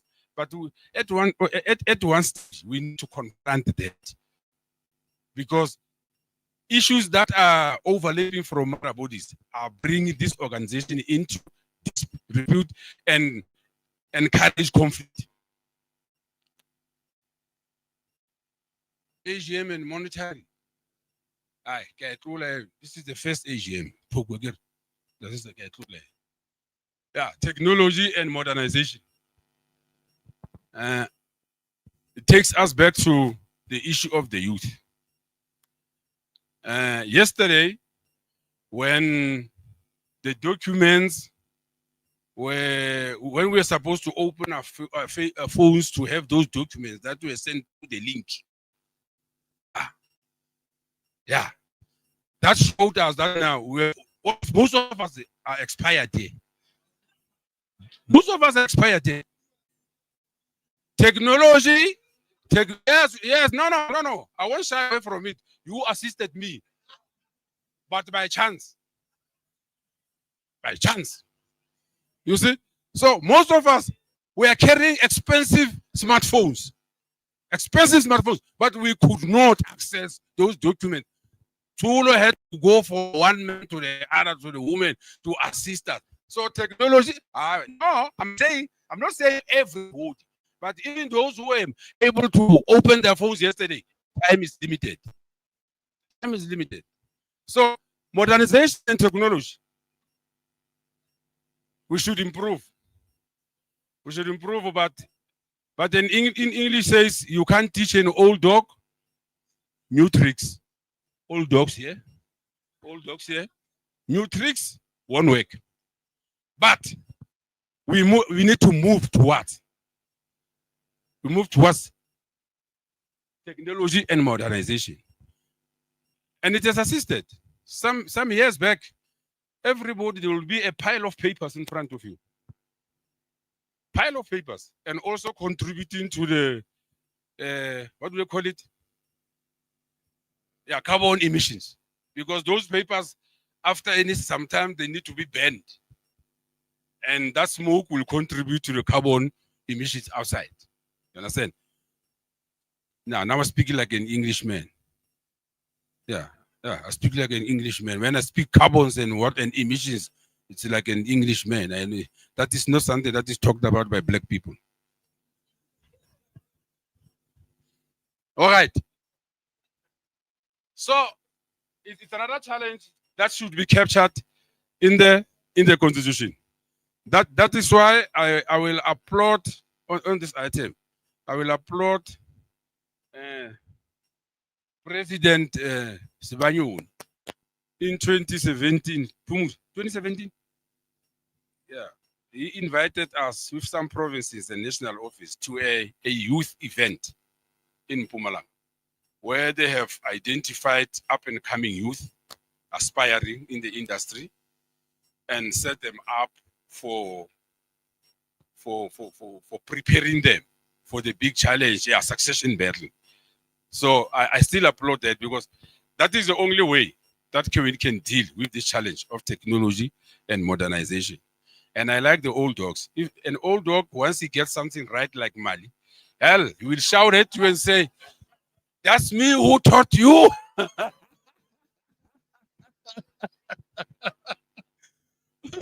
Okay.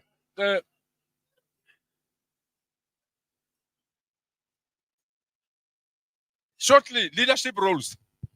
The constitution must also say a mouthful about it. We still have a problem. We are still stuck in that quagmire where people accept nominations and get elected without not understanding the responsibilities of their portfolios. We need to do with that. The excitement of the elections and the brown envelopes and the Woolworths bags running up and down, they should stop.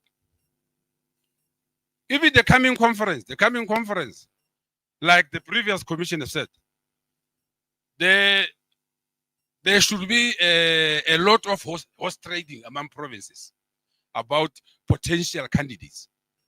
Who provinces wants to come and serve it national? Not a track, yapuku. Not a track, yapuku. There should be. Yeah, and in our province, we've also decided to say, after we've been nominated, we want a shorter presentation from the potential candidates to come and tell us what is it that you think you can come and do, and the contribution that you think you can bring to the structure.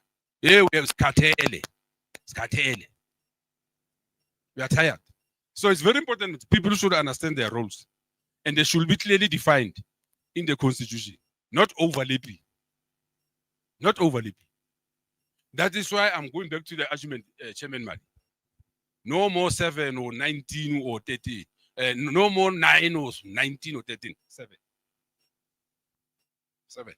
We don't want a situation where when we ask you, what have you done? And you say, go and ask the second deputy president or what? No. We want answers from you. When? And like Professor Lumumba said, when you ask somebody what has he done, and it takes an hour to explain what he has done, then you must know that he's done nothing. You must know that he's done nothing. When you have done something, you shut up. The things that we have done speaks for themselves. When we are too long as we will see. We go to know this person is delivered. Okay. So the guy move on. 2 minutes. 2 minutes. Okay. Empowerment and capacity building.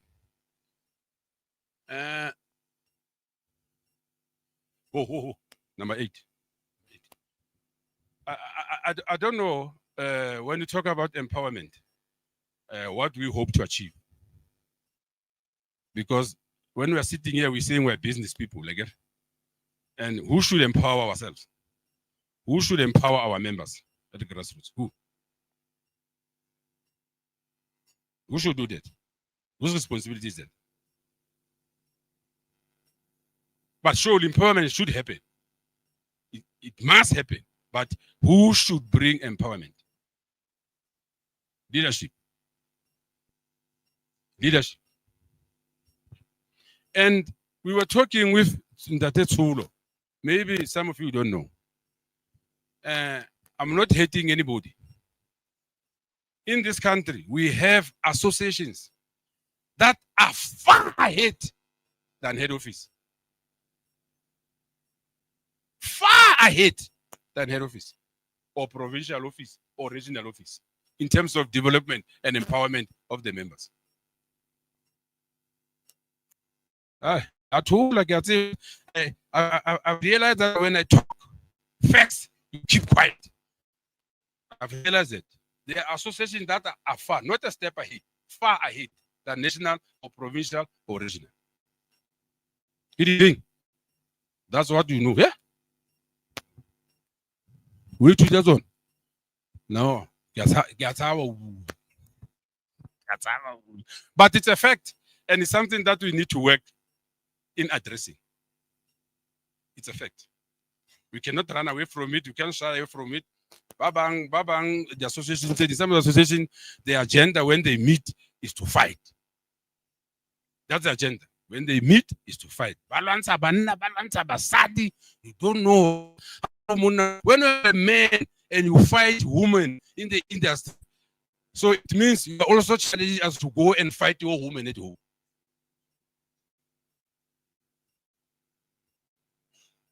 Busy busy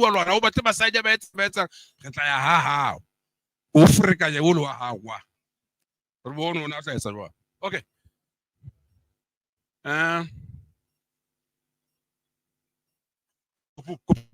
They say I've left with 2 minutes. We are done. Okay. These are the issues that we noted. I see, not this one. Go up.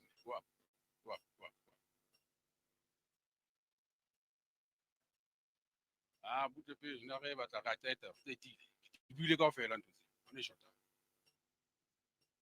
Yeah, we are done.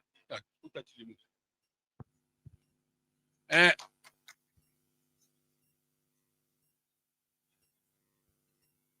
No, actually, we can't talk to all these points because I've said earlier, we need another 5 days. These were just highlights.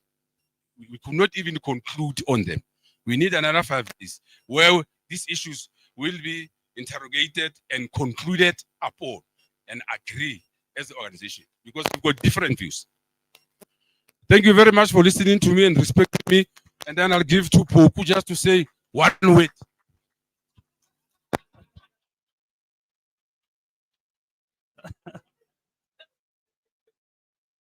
All right, all right.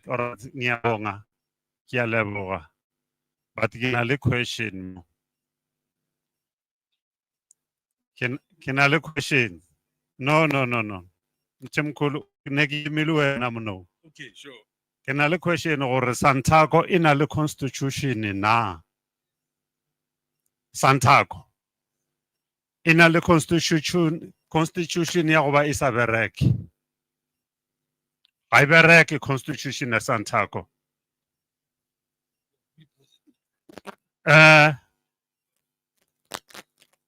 No, criticism is constructive. Yeah. You know why go bolela so? No, che re tshwantse re bolela kere. Se ke tshwantse ke se bolela ke gore nna ke le phoko. A ke tsebe a national chairperson wa SANTACO. Ka baka la gore a ke so mmone a eme mo a share meeting. O baleile. All right. Number 2. AGM constitution re tshwantse re kry notice 21 days before. Re kry-ile a notice ka Friday. No, go ra re tshoko bolela go yona e kwagale. A ke re nyaka gore re lokiše ntho e. Re kry-ile notice ka Friday. Re gopolele e lokišeng ntho e. Number 3. E sa le gona. Number 3. Re a gopela president re a leboga ke first AGM ya national re a leboga ebile re gopela gore go the first national conference ya SANTACO re ya go di election a re yeng go secret ballot re gatetse ka di leadera tsa go ba di tlisha ka di truck ba re leadera ke ye re ya go conference ke a leboga.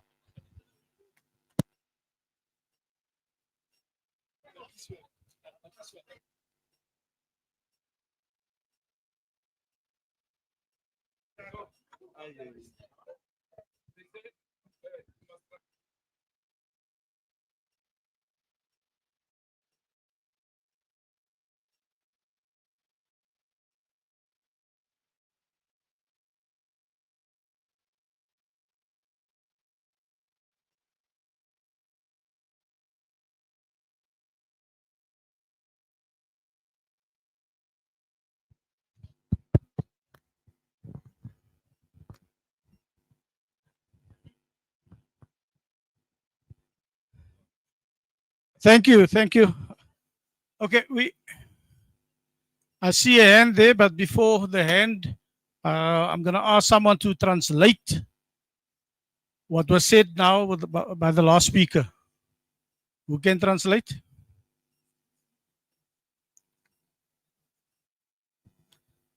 Are you going to translate yourself? Tukulu, can you translate what was said for the rest of the meeting? No need.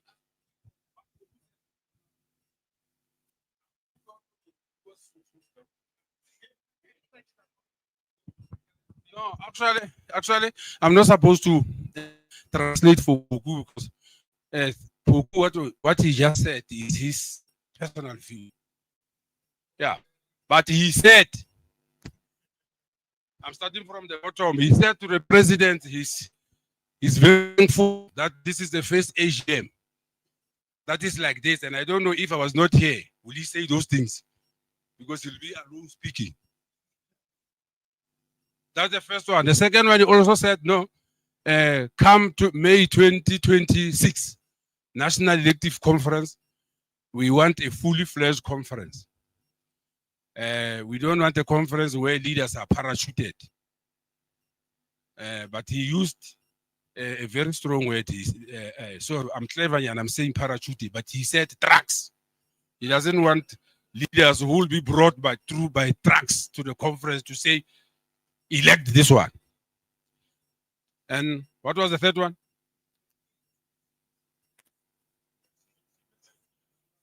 Okay, no, okay. along this elections, he said, we also want elections to be conducted by secret ballot. And last one.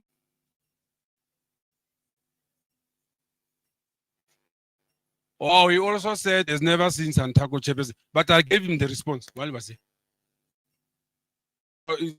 Yeah, so it's not something that we should discuss. The SANTACO chairperson this is synonymous with the Eastern Cape. The Eastern Cape in that term, they had that position of national chairperson, and he didn't finish the term. To our group this term, we had the same chairperson from Eastern Cape. He's also gone. We don't know. You see, this kind of questions strengthens our view that we need 7 positions, not 90. Thank you, Chairman. Yeah. I think there was a, okay. No, I think we had enough. I think. Hey. No, Poku also voiced not being happy about the notice. But I think Poku is my friend. I will respond to him. Poku, there is always the first time. This is the first AGM. The notice came on Friday. I'm not defending SG. Came on Friday, but whatever. Friday, when did it come? Tuesday. 20 days. Okay, it was fine. Whatever the case, whether it's 3 days, listen. I'm on the platform. Whether it's 3 days or 1 day or 2 days, but there's always the first time we will improve. Let's give our leaders the benefit of the doubt. They will improve. You don't have to defend that. When he says 3 days, it's fine. Just leave it. But I know that we will improve. We'll get there. Thank you very much. Thank you. Thank you. Any questions?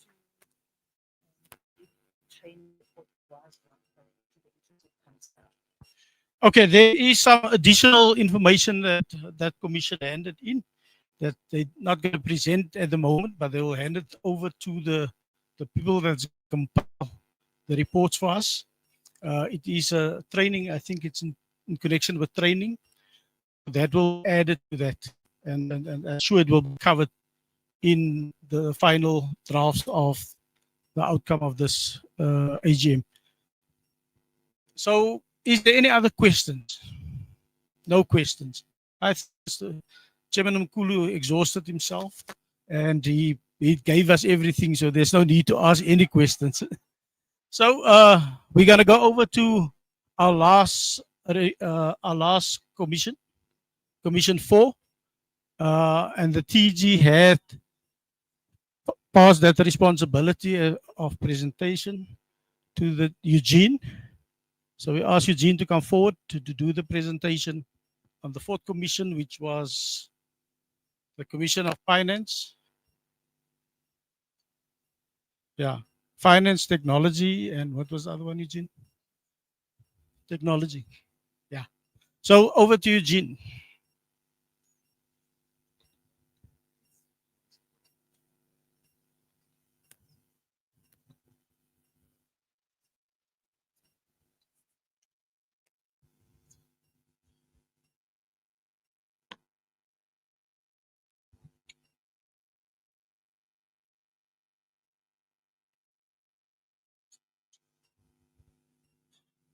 Let me start.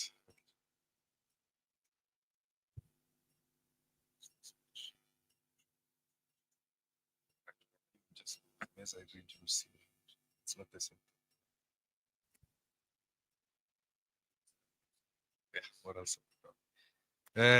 Dumelang, Sanbonan, Tobel, Khoto, President, Deputy President, SG, TG, and members, honored delegates, and members of the Executive Committee.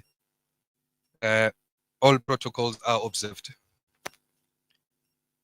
Today we will be going through some of the deliberations that we made as the Finance and Technology Commission Together with me is Mr. Prince Perekisi, and we are also assisted by Ntate Mkhoros in terms of delivering this presentation.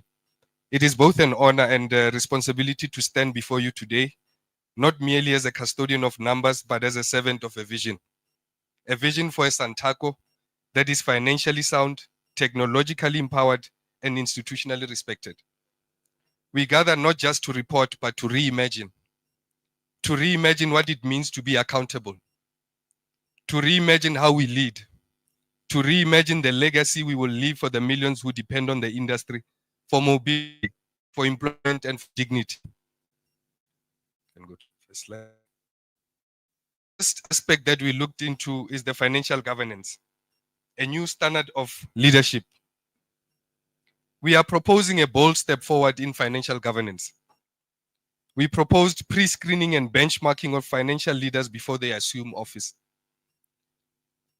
We also spoke about a need for a standardized oath of office to commit treasurers to integrity and service, because that is a very critical and professional role requiring the requisite capacity and understanding to carry out.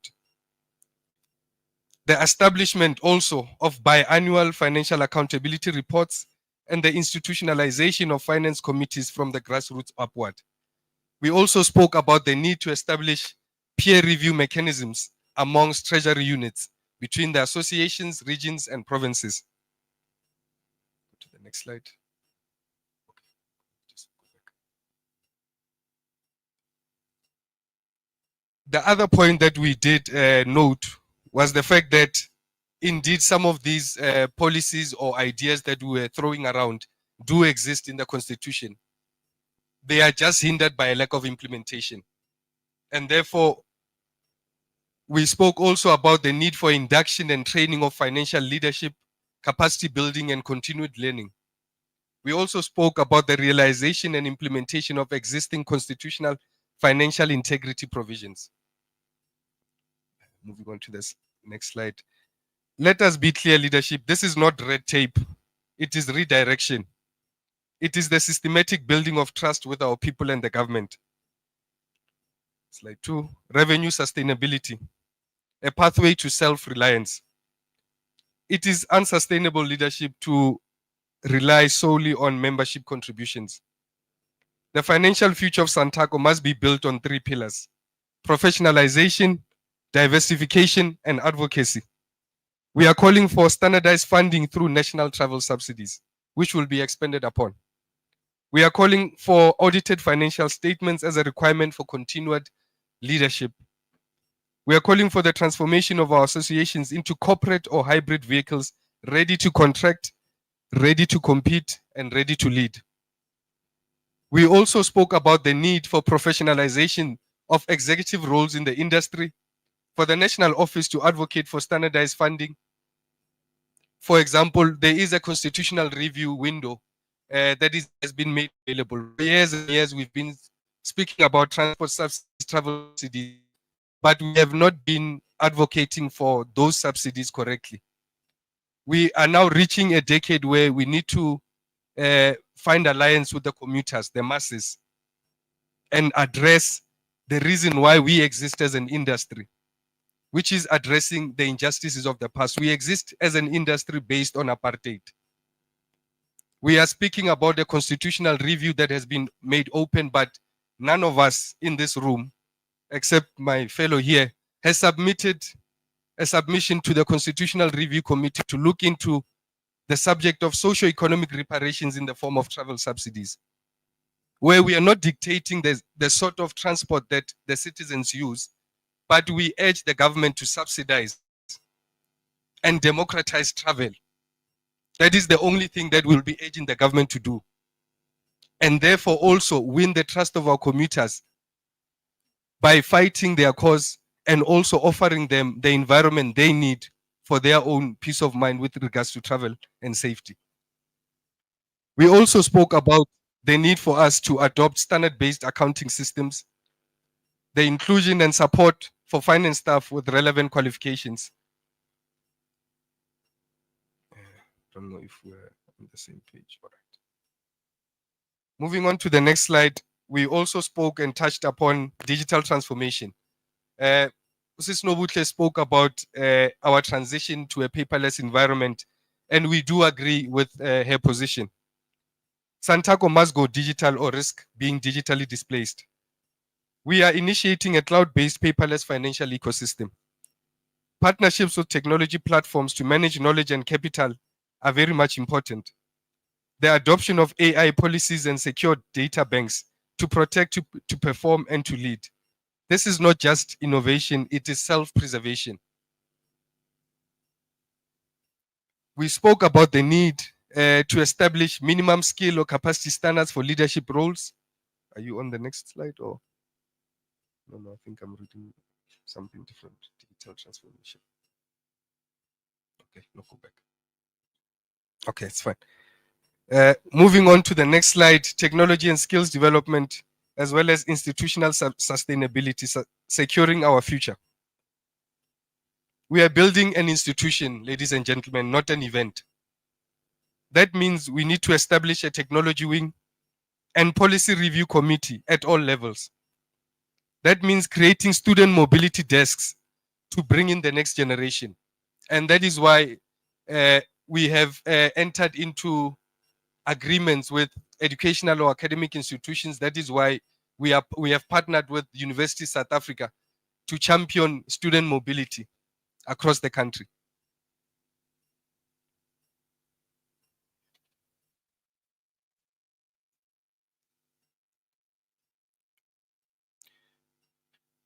We also spoke about the need to partner with tech platforms for industry digitization.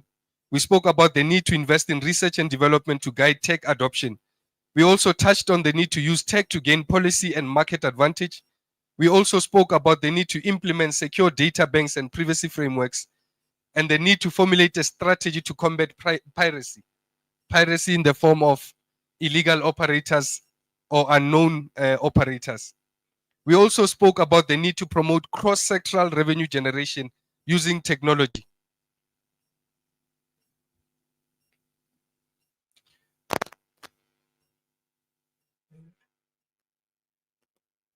All protocols are observed, leadership indeed.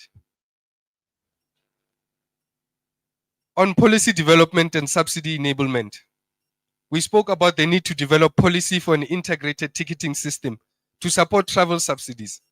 We spoke about a draft research and development policies that speak to the project management unit as well as the terms of reference of the project management unit. We also spoke about the need to deploy teams to explore corporate government and institutional contracting. We spoke about the need to formulate a policy on royalties in terms of the SANTACO brand. One other thing that was raised by Ntate Mkhorosi within the commission was the fact that any Tom, Dick, and Harry can wake up one day and call themselves SANTACO. What are we doing to protect the brand of SANTACO? So a policy regarding the royalties need to be developed.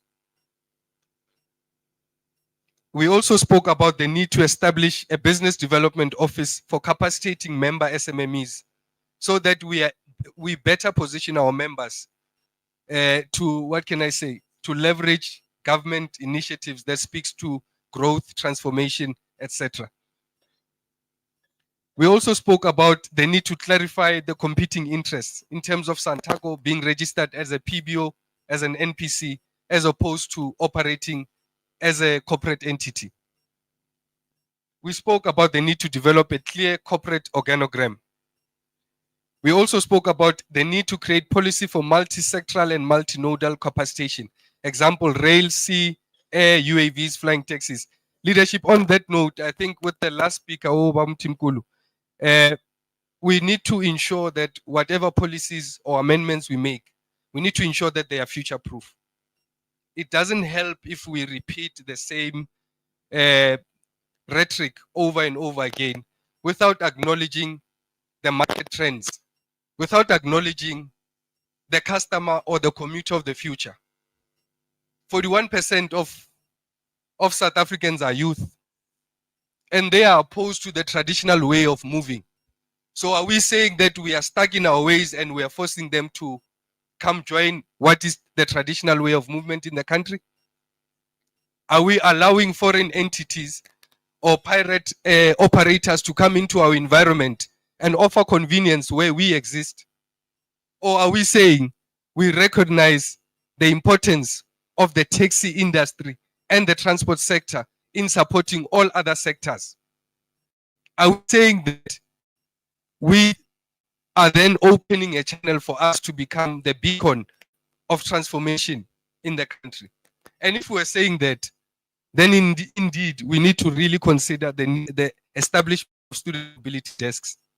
We need to really consider, what can I say, future-proofing our mobility solution. As I was reading the slides of the previous speaker, I noted that there is no provision for having members who operate as accredited tour operators, yet we have a travel and tourism division. And there is a clear cry from the private sector within tourism, from the public sector within tourism, for the involvement of SANTACO in tourism-related and transformation-related initiatives. We consist of business people, not just people who are aspiring business people. We are business people who are struggling to grow our businesses, who are struggling to generate new, what can I say, new revenue generation options. But yet we are close to the idea of venturing beyond just our transport nodes. I would like this sitting to imagine a SANTACO that consists of members who actually have interests within multiple sectors and not just the transport sector. Indeed, we are being closed out of our own primary businesses by the likes of even the checkers, because they recognize that we are not flexible enough to listen to the needs of the commuter, the needs of the customer. In business, we say cash is king. The customer is always right. What are the customers looking for? And that is why we spoke about the institutional sustainability and the need to adopt paralegals to lobby and advocate for industry interests. The need to adopt a green transition strategy in line with the Department of Transport's smart city initiatives. We spoke about the fact that various companies that provide, for example, integrated ticketing systems receive government subsidies. We spoke about various companies that receive government subsidies for adopting green transition strategies, but we are here and we are still saying we are stuck in our ways. We need to set up these student mobility desks to support industry research and generational inclusion, to ensure that we are relevant today as we will be in 10 years' time. We need to diversify revenue. Membership collection alone is not enough. We need to encourage B2B contracting models. We need to promote active shareholder investment and not just passive funding that we get from somewhere. Tomorrow leadership, I would like to be part of a SANTACO that loans money to government and other private entities. We should not be stuck in this scenario.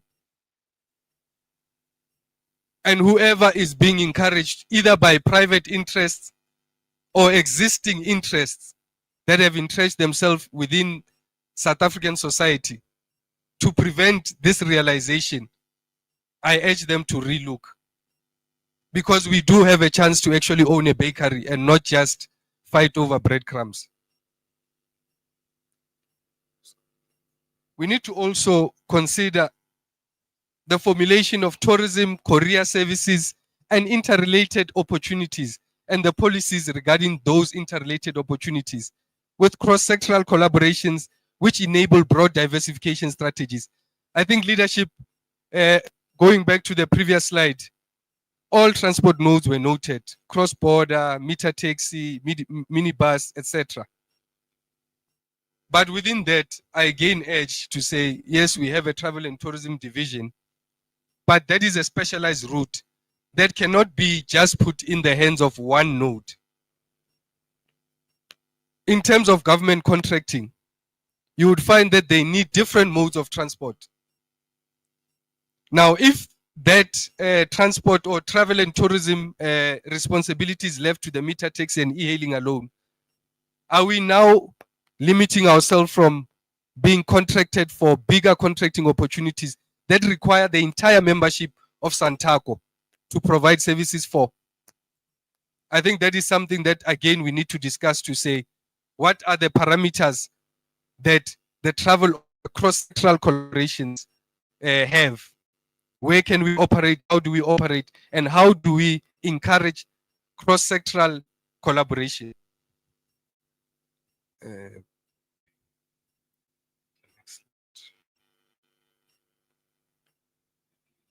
Modernization and mobility innovation. We resolved to declare 2025 to 2035 the decade of socio-economic reparations in solidarity with transport-affected masses who spend over 40% of their wages on traveling costs due to inherent and inherited factors that historically gave birth to this very same industry we are proud to serve today. We spoke about the need to develop and expand SANTACO parcel delivery services.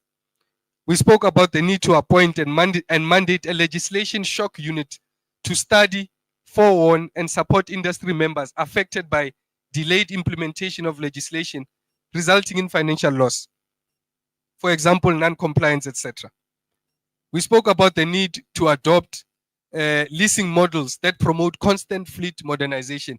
Leadership, I think we also need to decide if we are scrap metal collectors, if we are mechanics, or if we are mobility scientists. And if we're in the business of moving people, we cannot be interested in owning scrap. Meaning we need to consider leases. We need to consider models that ensure and encourage commuters or the market to trust our services, to rely on our services due to the modern fleet we will constantly have on the road. I think that is also open for discussion regarding whether it should be a policy, whether it should be something that a special mechanism that is implemented that enable our image as the industry to always talk to a modern fleet, to always speak to safety, to always speak to reliability.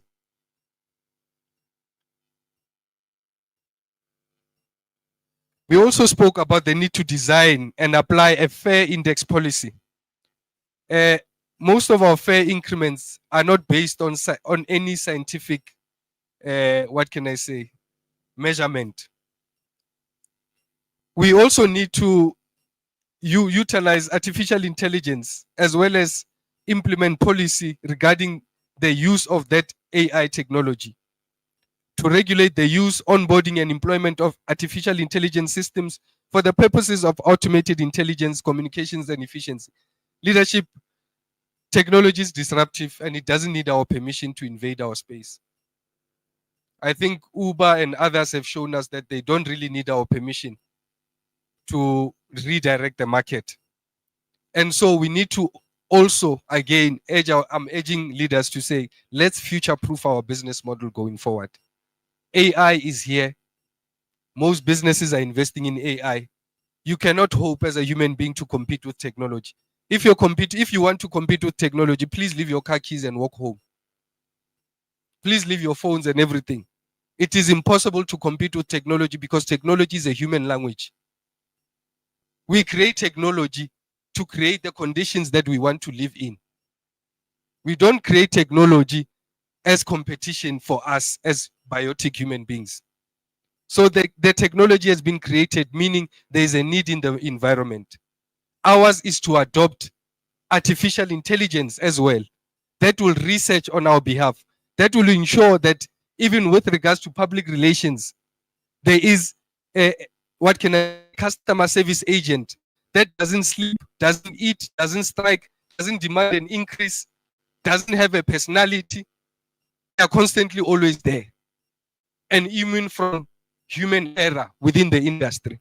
That is something that we need to consider, leadership, but also develop policy that talks to how we deploy that technology. We also need to create an economic index for fare increments. I think I touched on that. And we also need to support government's net zero travel via electric, CNG, and other modes. Leadership, before I even go to the last page, this thank you page, let us declare this decade the decade of socio-economic reparations. In a country where many spend over 40% of their income on transportation, our call is not just economic, it is moral. Through strategic financial reform, we can correct historical neglect, affirm dignity, and create opportunity. Let this decade be remembered as the moment SANTACO became more than a transport sector, but a movement of integrity, innovation, and inclusivity. In conclusion, to our leaders, it is time to professionalize. To our members, it is time to modernize. To our country, it is time to mobilize. Let us pass these recommendations not as paperwork, but as a covenant with our people. A covenant to be accountable, a covenant to be excellent, a covenant to lead with purpose, with vision, and with financial strength. Forward and onward. Amanda, thank you. I want to thank Eugene for the presentation. Nobody wants to add from the commission? TG, it was your commission. Do you want to add anything?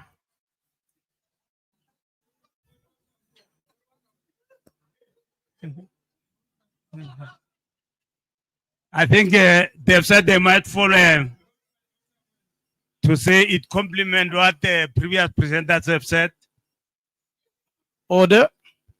To say what the previous presenters have said, to say, please, it has to be a robust kind of environment moving forward into the next election. To say, it would be a soft approach, but training is a necessity. So whoever who occupy a position, please either decline or accept capacitation. Otherwise, we'll never transform. Thank you. Thank you, TG. Before I'm going to take questions, I just want to welcome Dr. Mchali to the meeting. Dr. Mchali is the chairperson of the region that we're having our meeting in, if I'm not mistaken. So welcome to us. All right, so any questions? I think that was a mouthful that was said, and it doesn't look like there's any questions. Chairman Mkulu, as you can see, the Young Lions was in that commission. Yeah. So with that, I'm going to hand over back to the program director to take us to the next event on the program.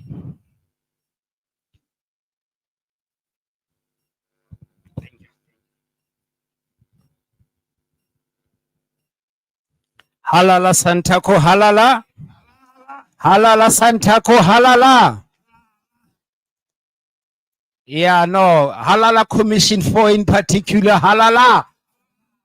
Commission 4 is driven by the young blood, the young lions. So there's no way there can be additions or clarity questions. What they've presented here is mind-boggling. But yeah, it's about time. It's about time. President Dr. Mchali, accept our greetings and welcome. You have already been welcomed, Dr. Mchali. We are grateful. No Babu Sibeko. Hey, Babu Sibeko, sevenza gama conflict. Yo. When you see this man, you must see conflict resolution, you know. Yeah, no, siyabonga. Thank you so much. Ladies and gentlemen, we have to push for some work. If I have to take you back to our programs on page 8 and 9, we started by doing what we were supposed to have done yesterday. That is these presentations. Now, what is to happen is that we should get summaries of these presentations. I want to believe the technocrats are working on it so that we will have the summaries at another stage.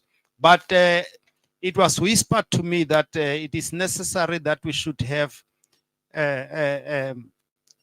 tea break. But before the tea break, we are going to call to the fourth, Umfundisu Khadebe, to come after hearing such wonderful information, such mind-boggling information, that we should at least relax and be able to calm down and be able to consume more information, because as we are, it's like we can take our bags and go home. But before that, let's have Umfundisu Khadebe. As I speak, can you please come to the fore, Umfundisu, so that we can give some motivation, so that we have more oomph to implement this, because we're saying SANTACO will never be the same. After this AGM, changes must be visible. Somebody said we need not talk about what we are doing, but what we are doing must speak about us. It must be seen by everybody. Right. Seemingly, Dr. Ubabo Hadebe akekho lapha endlini. Ntate Siyakamela. Awusamoshela. He must maybe is in the bathroom or so. But we are very grateful. Commissions, all commissions, we believe and we have realized that we have robust engagements, and that is exactly what we need. We need to be robust and direct to the point. But we never forget, the aim is to build, not to destroy. The aim is to ensure that past mistakes don't repeat themselves. Ours is to move forward. Thank you so much. Yeah. I'll also, in the meantime, hi, check press. We'll also go then, in the absence of Utato Khadebe, maybe we should stretch our legs for 10 minutes, because otherwise it will be a fruitless expenditure, these teas and cakes. And I like cake. So I can't afford to miss the cake. So we don't want any fruitless expenditure. Otherwise, these young lawyers that were busy with Commission 4 will rip us apart. So can we then break and please come back 20 past 12. 20 minutes past 12 we start and we move on. Can we allow our leadership to leave first? Can we allow our president, can you direct your guests? No. Okay.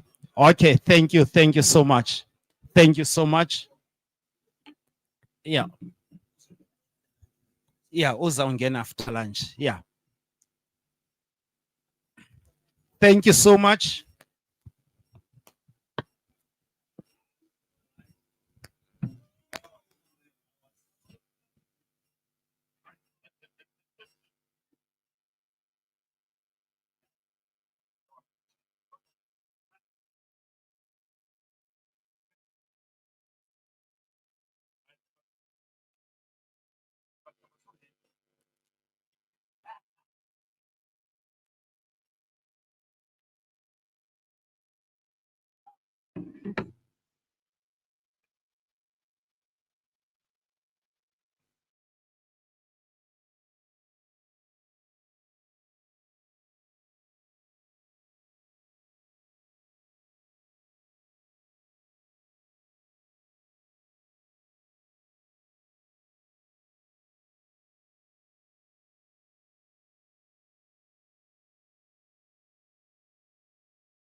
Oh, yeah.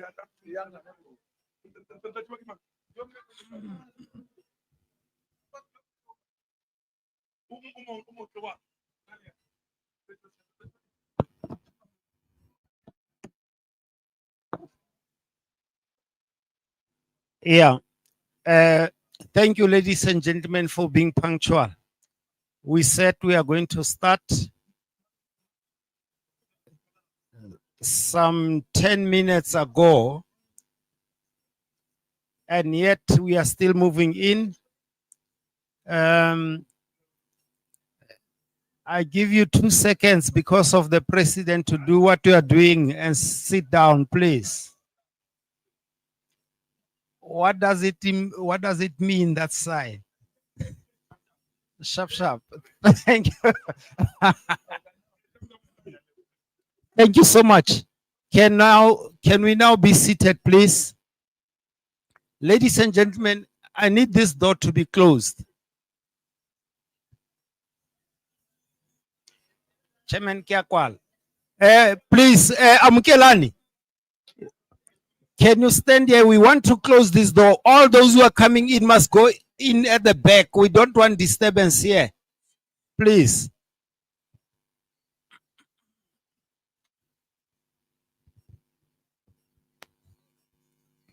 Right. Thank you. Welcome back, ladies and gentlemen.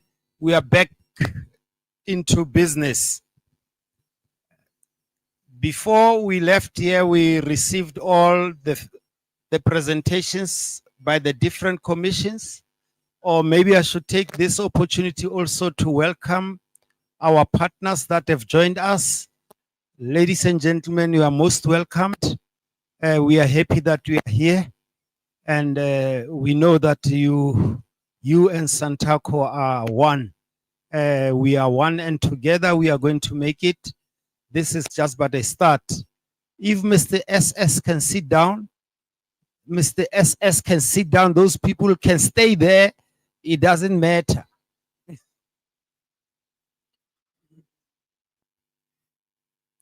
Thank you so much. We are starting with our program.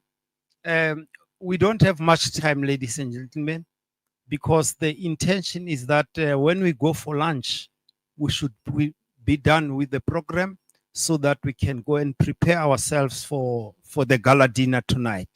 So please, whoever will be coming to the fourth, whether it's a business partner, whether it's somebody presenting, just be mindful of time, not more than 5 minutes. So at this point in time, President, we are going to call Umamududu ukuzanga phambili. Now we have to understand what is happening. The closing of our session and the summary and everything that will be done, it might come in later after this AGM. But the roadmap, the way forward, will be presented just before the president issue a statement or his message. His message. No, wait, please, Mama. Right. No, you will see. I'm just saying, I'm outlining as to what should happen. So we give this opportunity to Memdu do what is happening. That's why I wanted us to be clarified. The woman, SANTACO woman, SANTACO woman had their AGM, if members will recall. Now, the chairperson of the SANTACO woman wants to highlight few issues pertaining their resolutions then. So I'm saying, please don't confuse these resolutions and the resolutions we are taking here today. So I'm giving over to her. I'm starting to count Ntate Sekamelo Shebenako.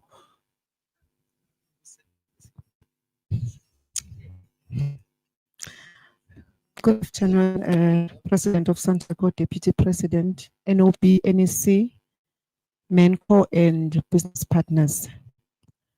As SG has alluded, we had, as SANTACO women, we had our annual general meeting on the 4th and the 5th of April 2025.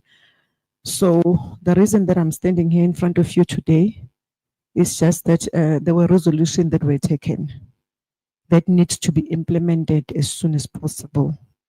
So I thought it would be an opportunity for us to share this resolution with the leadership of the industry.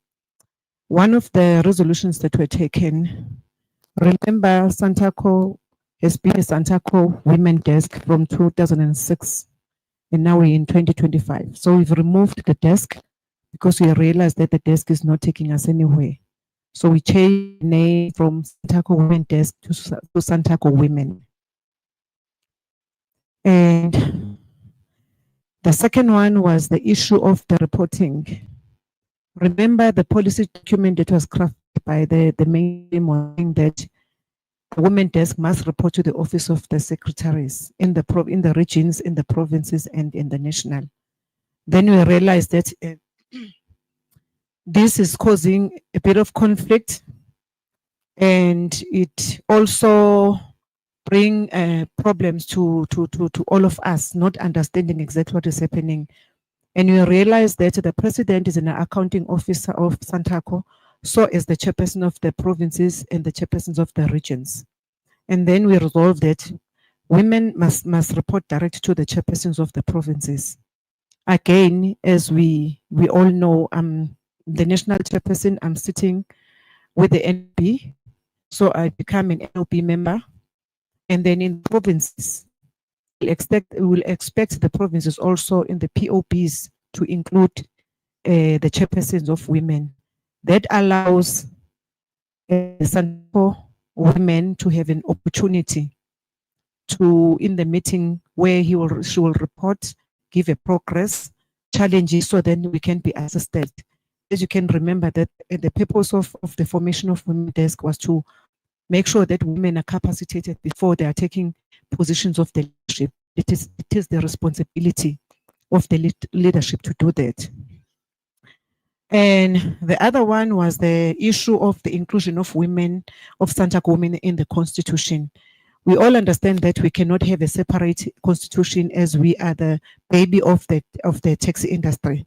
But again, we have a challenge where the constitution is very silent when it's coming to us as women, since we are the formation of the industry by the same body that I'm standing in front of, who make and take the resolution that there must be a SANTACO women desk.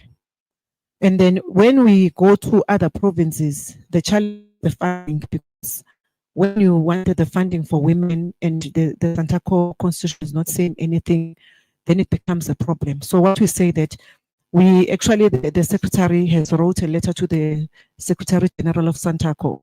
We're hoping that the Secretary General of SANTACO has informed the provinces of the request that we did. Also, what is going to happen is the policy document that was actually crafted by the mainstream, it still remains. But what is going to happen? It's going to be amended and suit what we feel that it's going to be talking to us.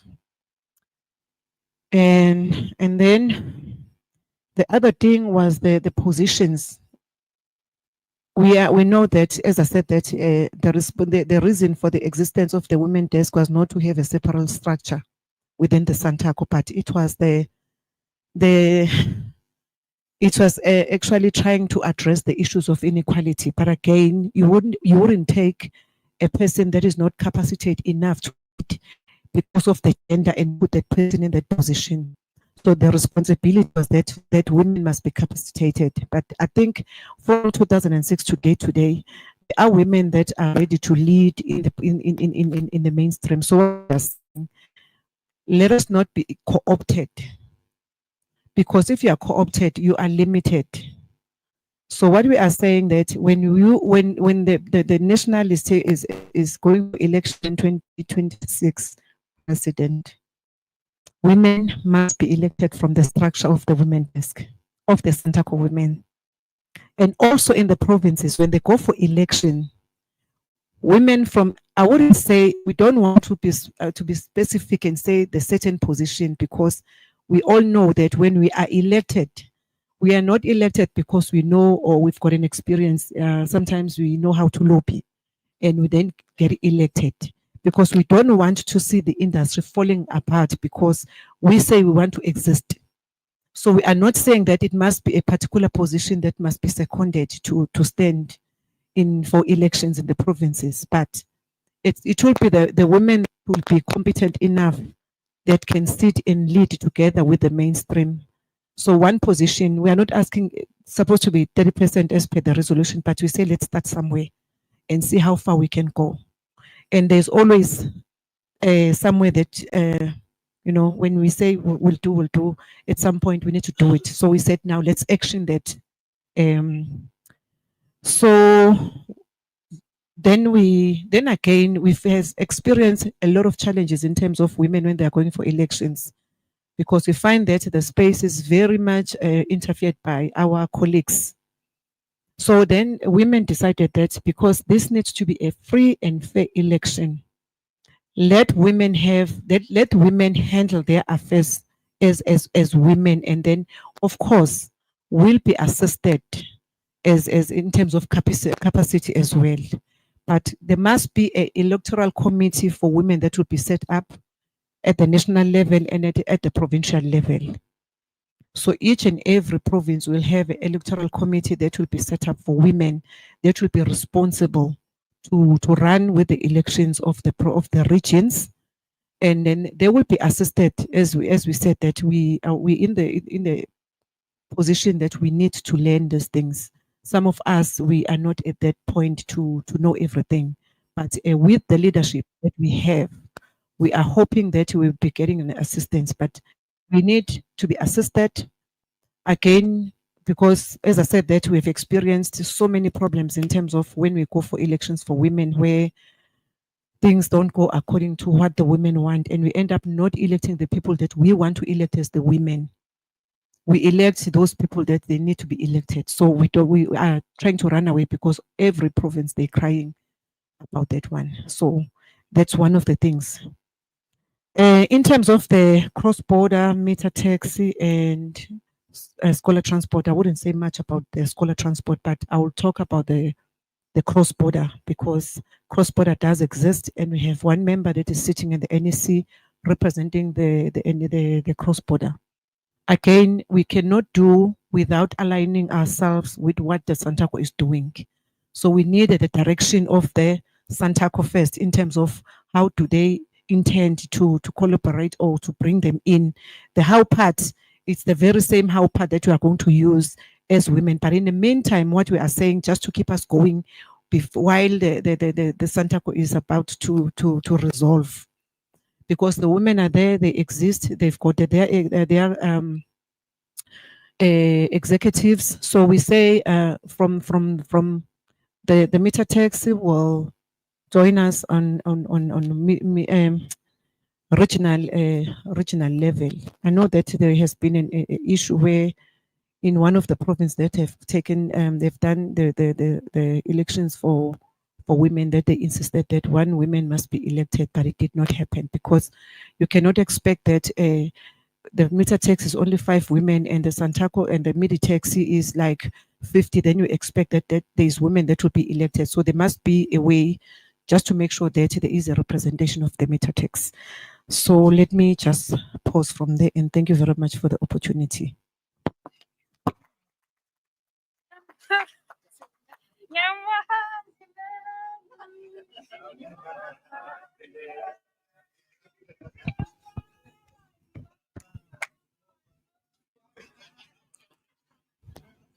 Huye oziholayo.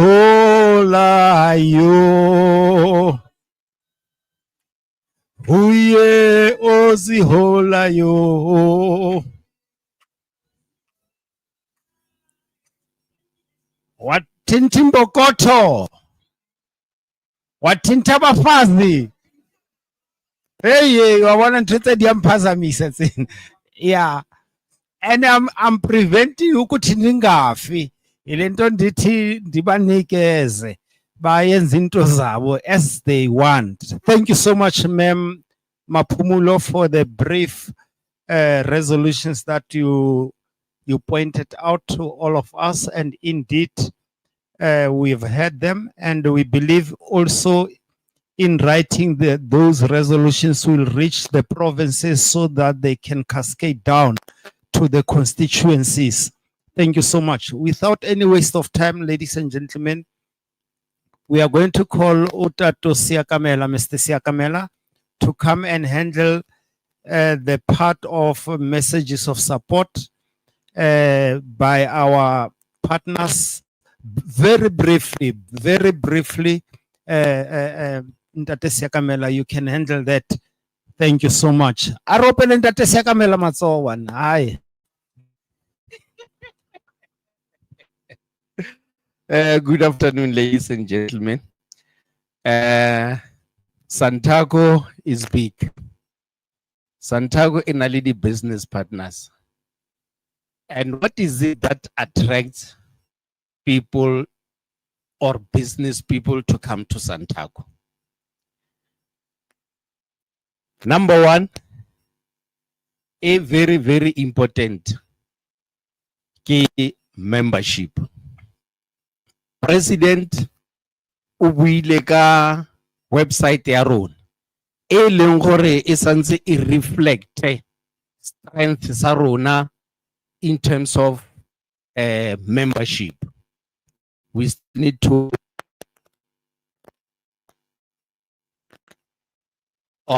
okay.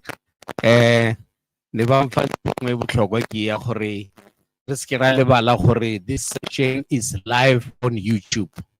As we speak, ba re shile ko gae kwa. President Mabani o buile ka botlhokwa ba website ya rona gore our website doesn't look good. We still need to work on it. And mo website ya rona o santse go reflect the strength sa rona. Hence, request for all leaderships in provinces, in regions, in associations, membership, Sanzero prioritize, because that is our strength. If we speak about business, you speak numbers.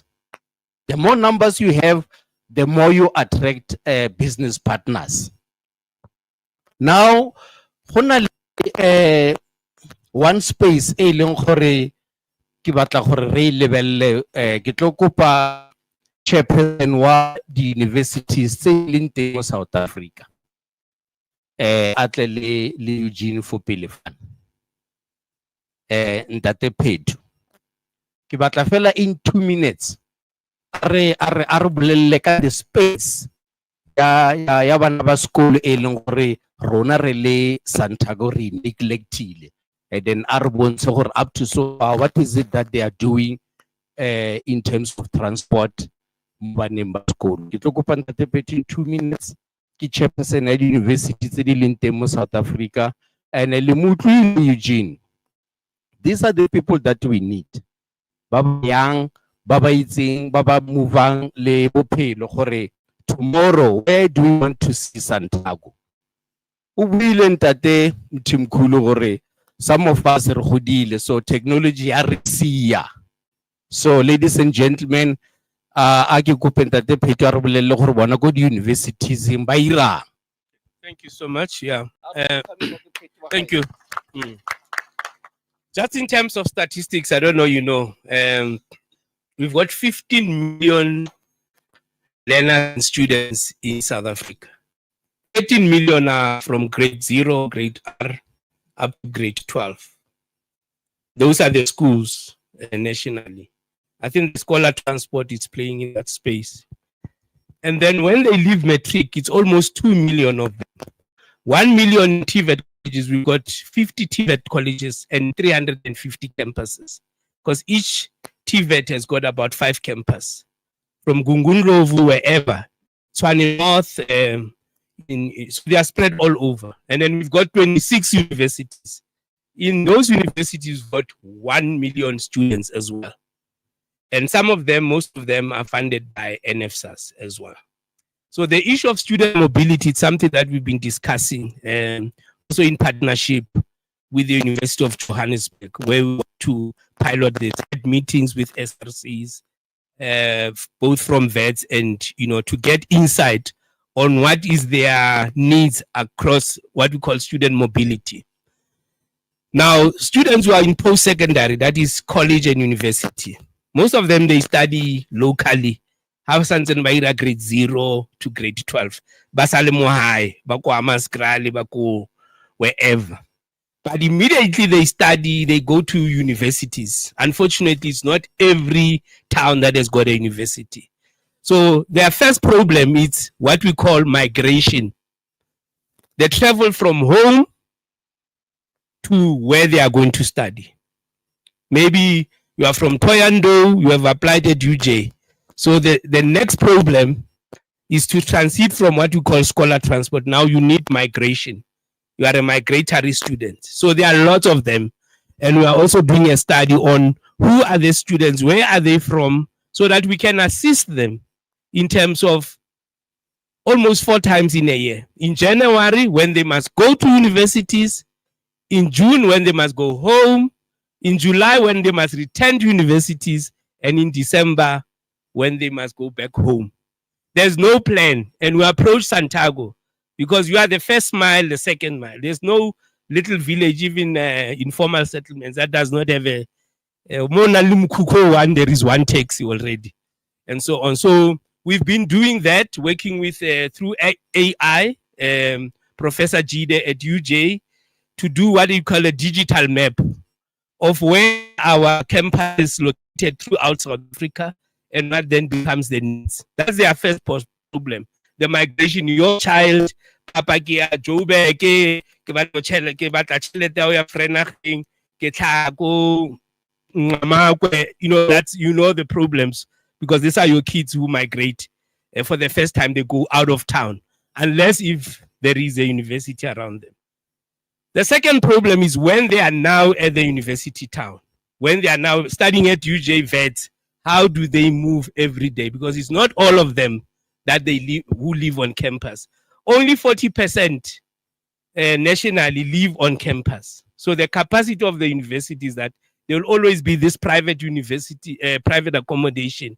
And that private accommodation space has been taken over by private buses instead of it and disrupting your own profit, whatever possibilities. So we need to bring you in smaller shuttles on how you move them now from one rest every morning to the university, throughout to the library over weekends. And so we are doing those 2 studies. Big migration in America, they call it homecoming, the biggest movement of students going to universities. Others, Omuna Limpopo, Osena Cape Town, Omuna Cape Town, Osena Limpopo. So they move all over. We want to study that. But for most of the time, it's local travel, at least 5 times, 10 times a week. During the week, sometimes on Saturdays, because libraries are also open.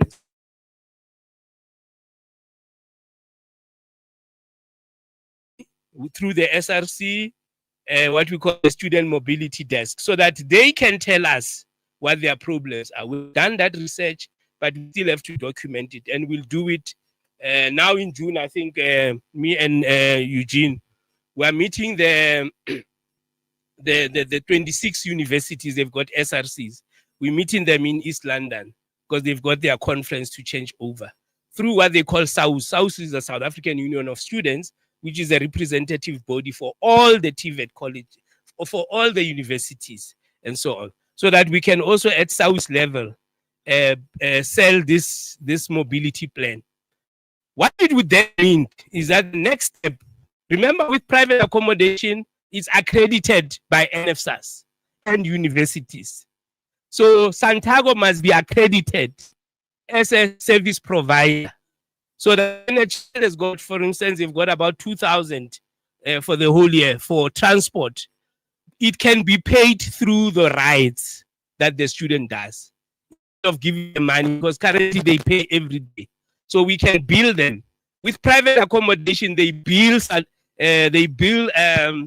NFSAS monthly for them to receive one big check, and it's paid from there. So we must develop a system where we understand the mobility, who's on NFSAS, who's not on NFSAS, and how SANTACO local taxis and so on can be accredited. Obviously, only on those university towns, not throughout the country. So it's quite an ambitious project. When I met Mr. Shange and then I met these guys, I thought they would not be excited about it. But we have moved so much that I can tell you by end of this year, SANTACO will have a research chair for the first time with the University of Johannesburg, and so that they can do all these high level things that we don't understand.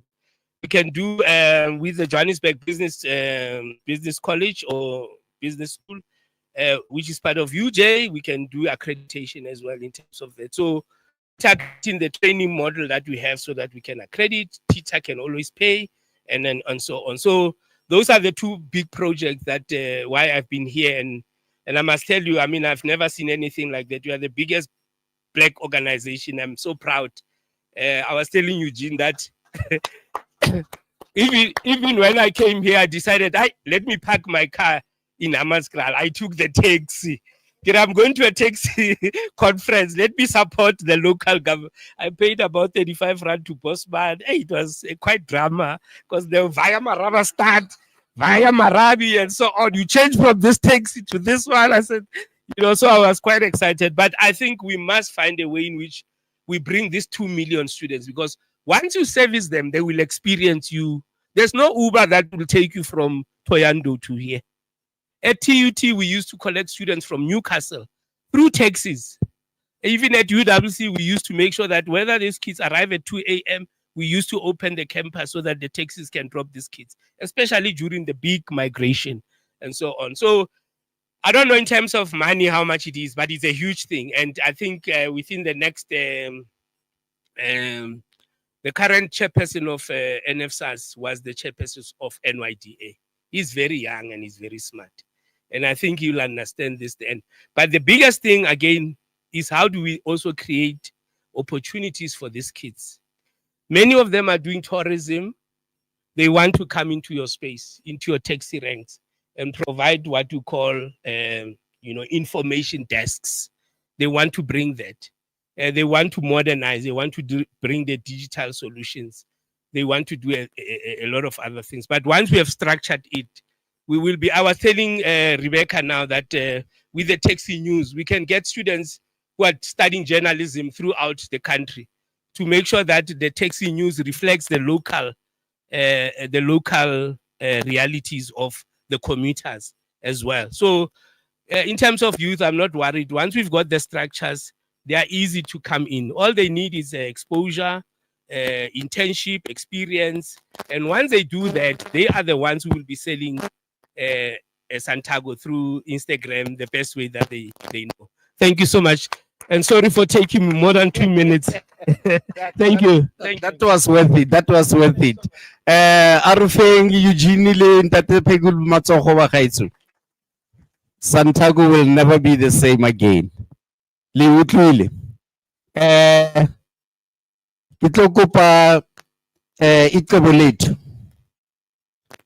lethu ha le ka lebella dilo tse di tletseng fa.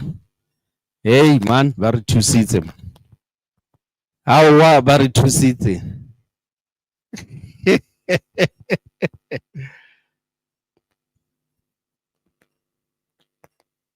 Baba. Yeah, no. Yeah.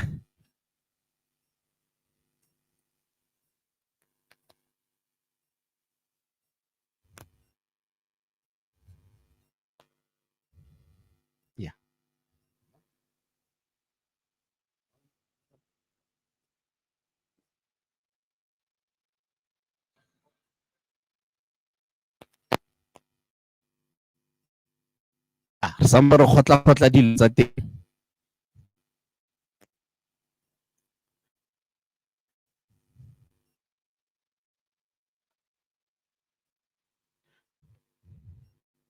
Go bona ke tsona yana. Hai, ke tsona.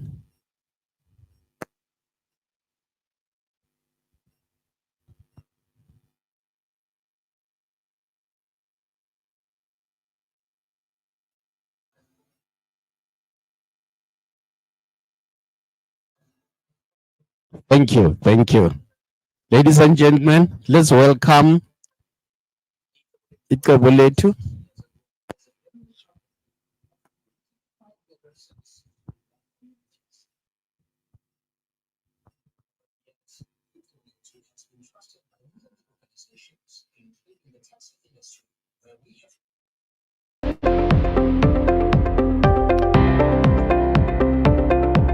Icebo lethu was founded 16 years ago as a burial company offering dignified burial services to the Black communities.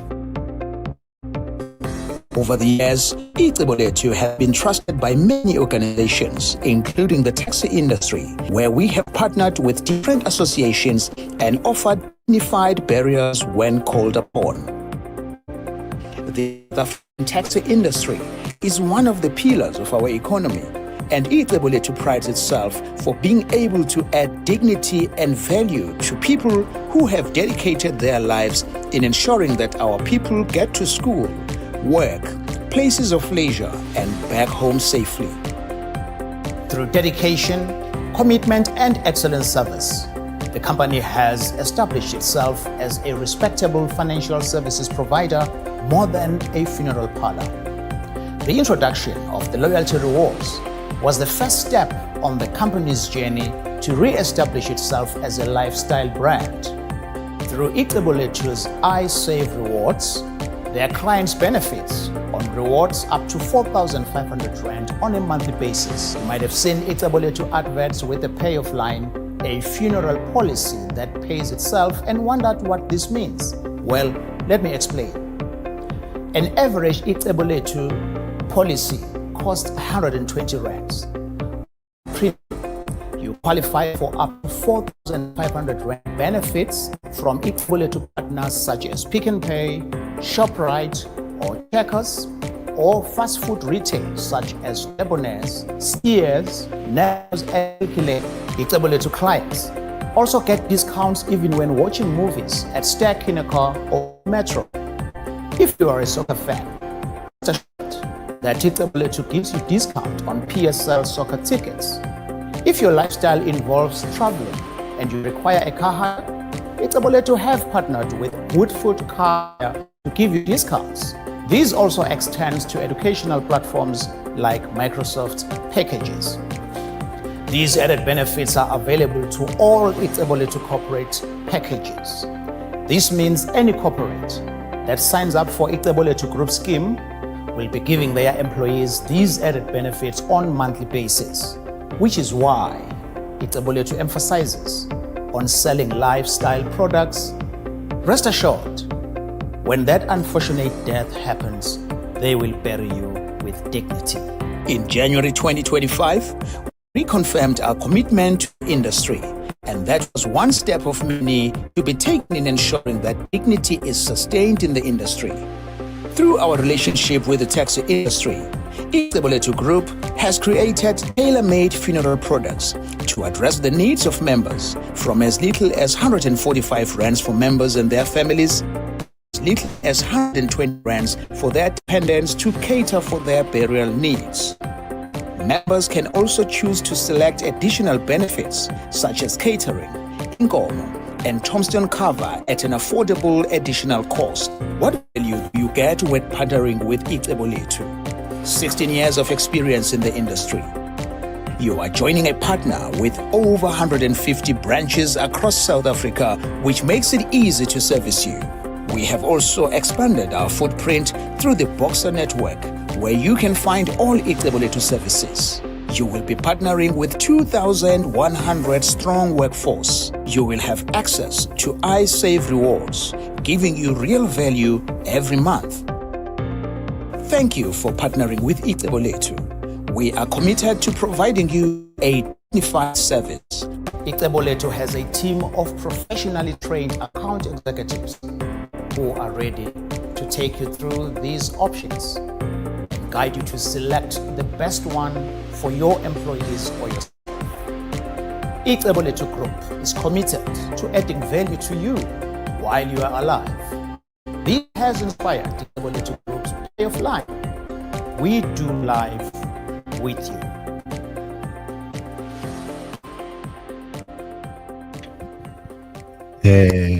with all your NEC members, ESCO, MENCO, ngiyanibingelela. Ninjani ngoda? As a person who grew up Makaya, Potchefstroom, Kapoboy, growing up taking taxis, I must say, President, I'm quite impressed sitting here from the morning when I listen to how the industry is shaping itself for the future. I'm also more impressed listening to how the data is used. Every speaker that came in here has information about the data and the data.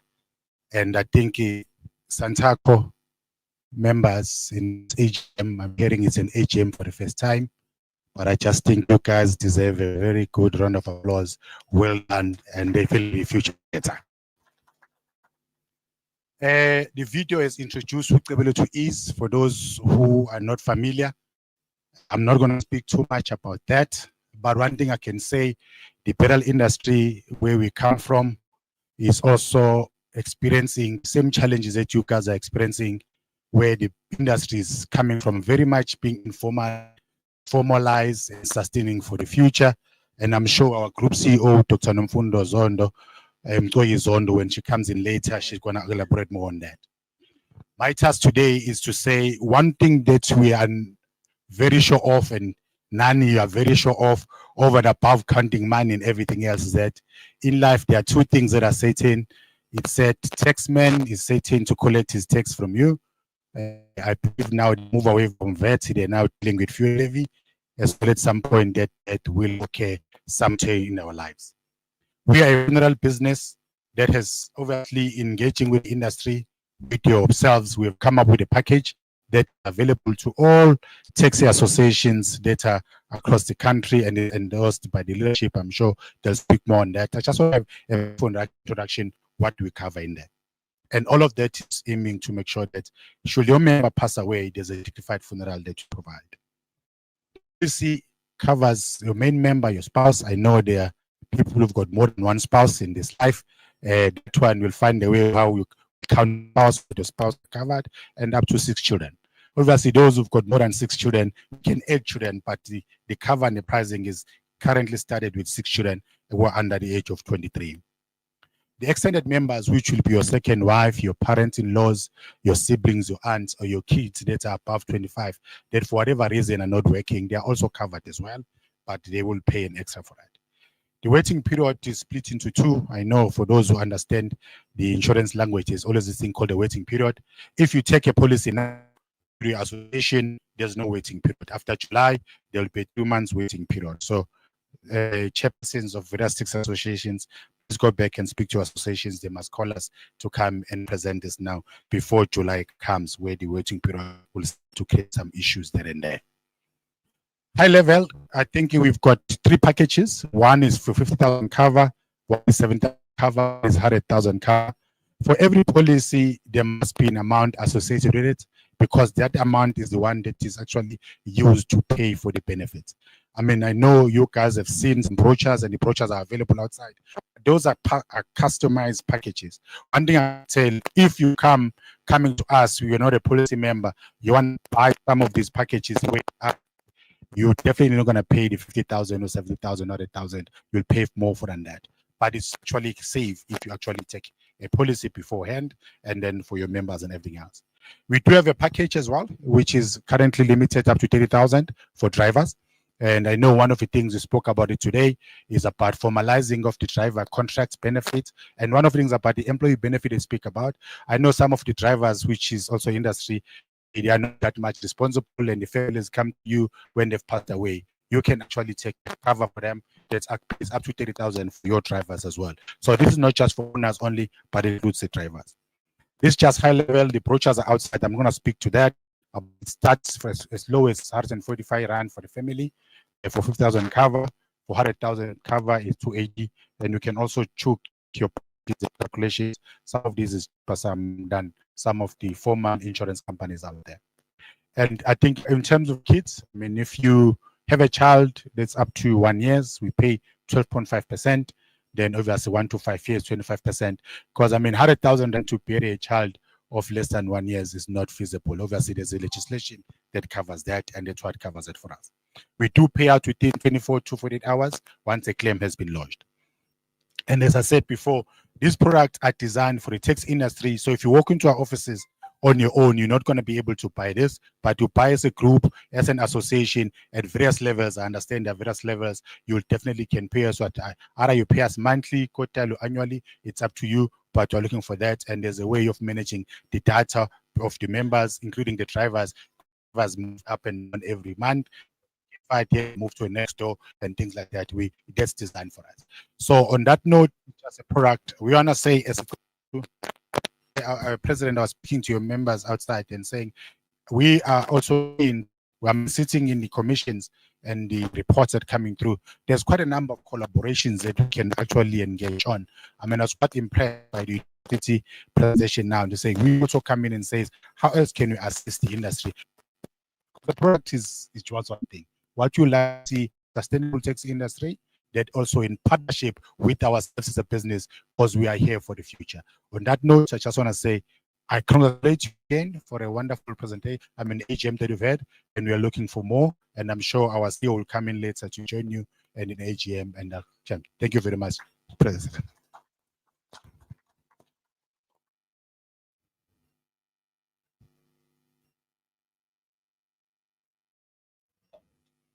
Where is I travel? A colleague of mine was supposed to say one word. See, I don't know. Can't see him. Where is he now? I travel. Gone.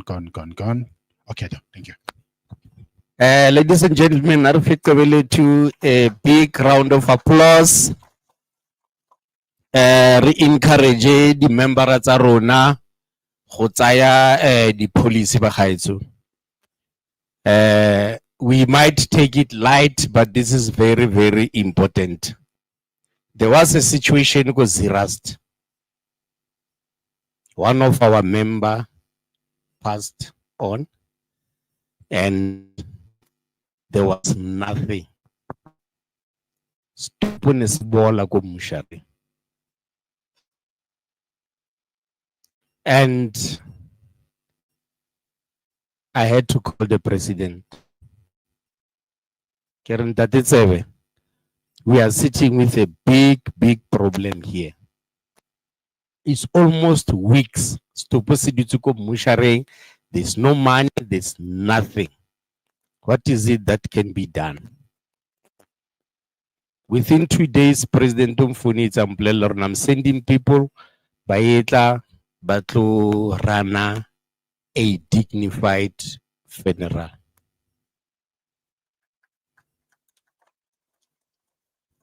So but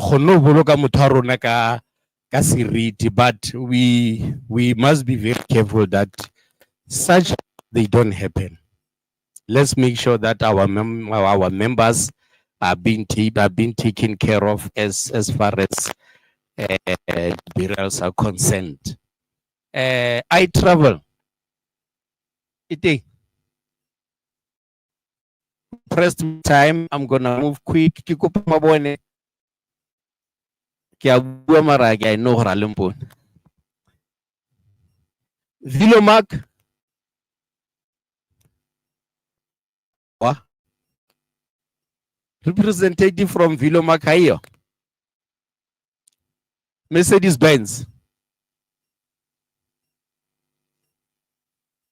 Ah. Oh. M10. Oh, Mercedes is here. Oh, no, thanks. You.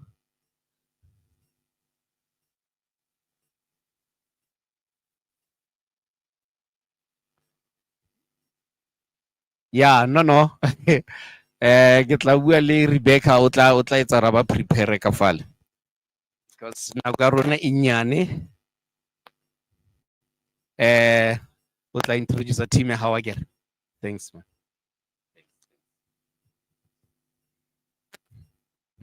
Thank you, Program Director. One. Lina laka ke Mpho Ramantjiu. Ke le Sis Gugu, who is our Finance and Insurance Manager, and Adrian Moodley, Rebecca Co Sales. Mercedes-Benz Commercial Vehicles Airport, CCV. Honorable President of SANTACO, Mr. Abnatsebe, members of the National Office Bearers, National Executive Committee, and Management Council, provincial, regional, and local leaders, associations, operators, distinguished guests, ladies and gentlemen.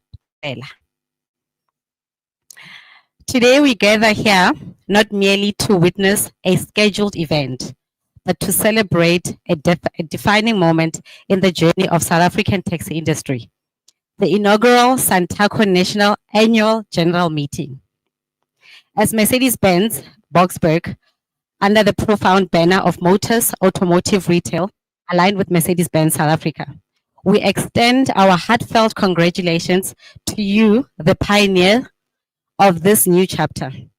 This AGM stands as a powerful symbol not just of organizational progress, but a bold and determined sector that continues to drive transformation from the ground up. We recognize and deeply respect that what we celebrate today was not born out of convenience. It emerged through resilience, forging in a time of unprecedented hardships. The COVID-19 pandemic tested the very core of leadership across industries.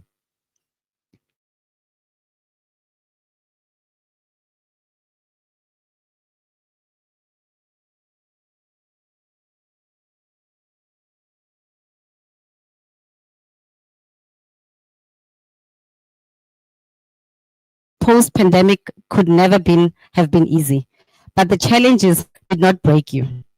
They built you. You lean on each other, stood together, and pushed forward with unwavering purpose. And for that, we salute you. There's an African proverb that appears to be President Zebe's favorite that says, if you want to go fast, go alone. If you want to go far, go together. Today, this proverb echoes louder than ever. What we are witnessing here is not just an administrative gathering. It is embodiment of going far together. The taxi industry is the heartbeat of South Africa, of South African public transport. It is woven into the fabric of everyday life, connecting workers to jobs, students to schools, and families to opportunities. And behind that vital service are men and women, men and women operators, drivers, mechanics, and leaders who give everything every day to keep South Africa moving. At Mercedes-Benz Boksburg, we are proud to stand alongside you, not as mere suppliers, but as long-term partners in progress. We understand the depth of your vision. We know that economic empowerment, transparency, and professionalism are not just ideals, but imperative for the future. That is why we take this moment to reaffirm our enduring commitment to industry and to the great organization through ongoing collaborations with individual operators, associations, regional structures, provincial formations, and the national leadership. We pledge to walk this road with you. We are committed to ensuring that the taxi industry is served by a fleet that is not only reliable and robust, that is a Mercedes-Benz, but safe, sustainable, and aligned to the highest standards. The people of South Africa deserves nothing less, and we are proud to support an industry that delivers daily. To that end, we reiterate our open door policy, whether it's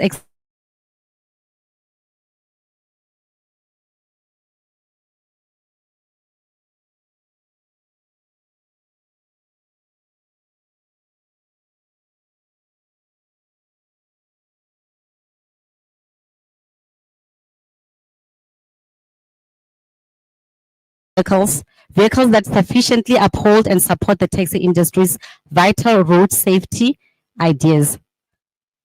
Our robust engineering, rigorous safety standards, and reliable performance work together with your commitment to safer roads and responsible transport. Together, we can reduce accidents, protect passengers and drivers, and build public confidence in the taxi industry. Let us not only imagine but realize a future where South African taxi industry stands as a global model for self-sufficiency, safety, and excellence.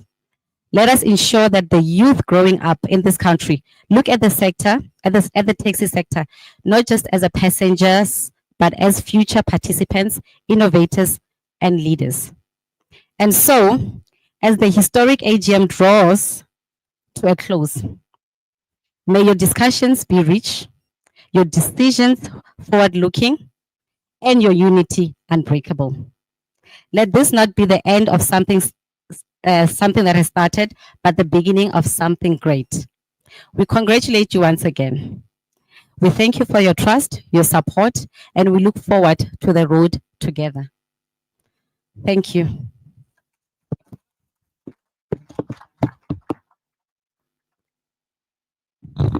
Thank you, thank you. Let's give them another round of applause.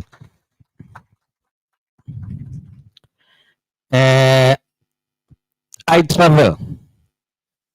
Mephumzile Njankazi.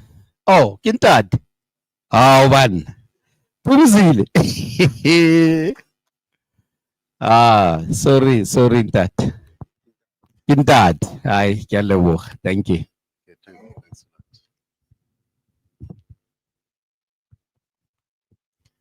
Afternoon, colleagues. It's Phumzile Njankazi from iTravel. I always get to that understanding that like I should be a lady, maybe in the previous life. Okay. We appreciate that we are part of this August conference for SANTACO. As iTravel is a subsidiary of Itoboletu Group. As my group executive has already spoken before me, I think like you've understood what the group main business is about. But with that, there's also subsidiary businesses that support the group activities and operations. I think maybe like I should have spoken before the group executive so that like we follow the African culture of understanding that like the junior doesn't speak before or after the king. But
ensure that there's professionalism in our service, as we are always looking to be dynamic and creative in terms of providing our services.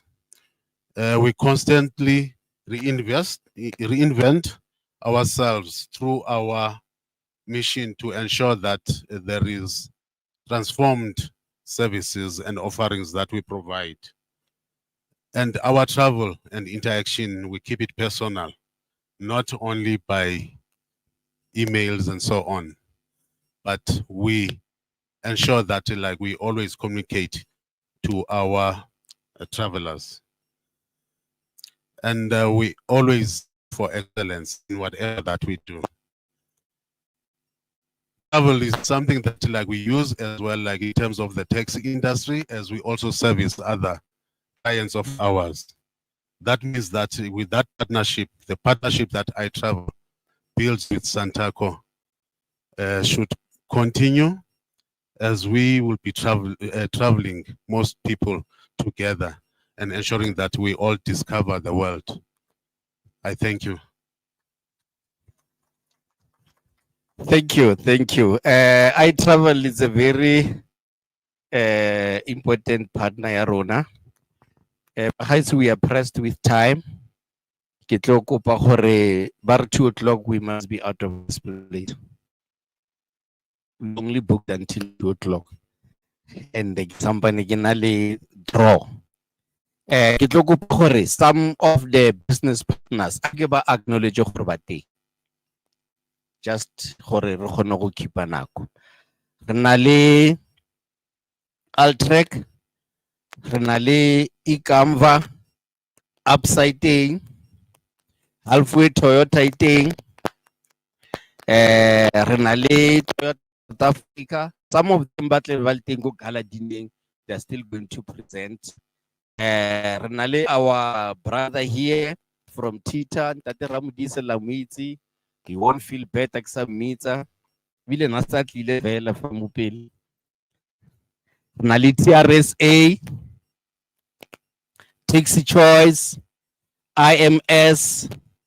Ke a itse gore ba tlo mpolaya ge ke sa ba bitsa gore ba bue fana, but because of time ke tlo kopa fela gore ke ba acknowledge. Re na le Lamwitsi Ntate Moswane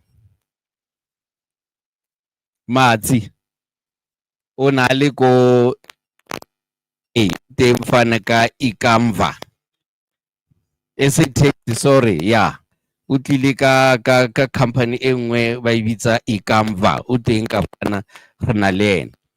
So ke tlo kopa ke bitse Zakhele, Mami Taxi Parts. O kae Zakhele? Atumela ku wemitho.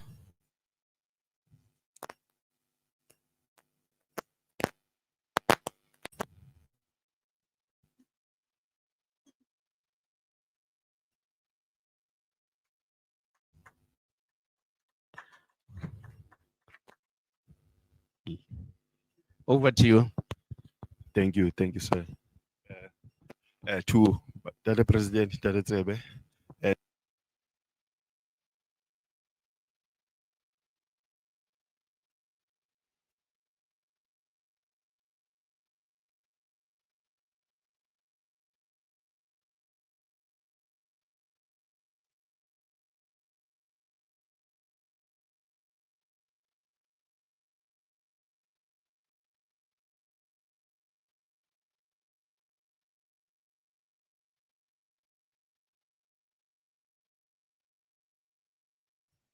Hello? Oh, okay.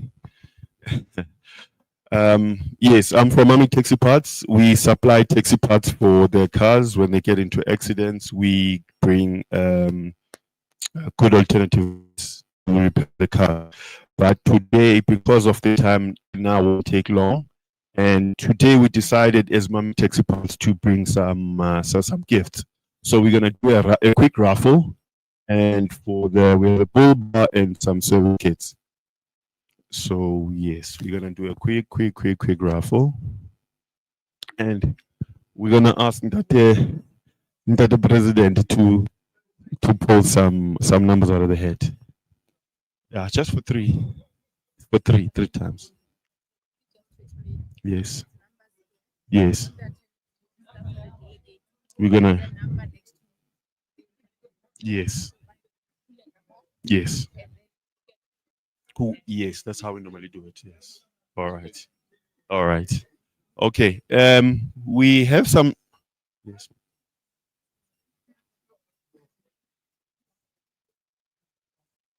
Yes. Yes. I'm just gonna explain. Okay. So the numbers on the head are for are the numbers on the attendance register. So whatever number we're gonna pull here, we're gonna pull a reference on the attendance register. Yeah.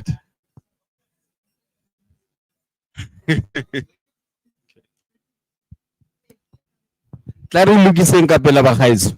Ke a itse ba bangwe ba consent gore nna ga ka kwala self number. No, re bone gore e tlo waste nako because of the activity di dintsi.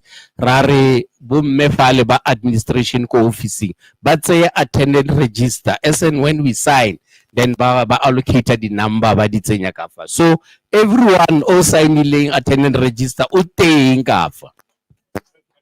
It is transparent. And how will I larganara audit after this draw?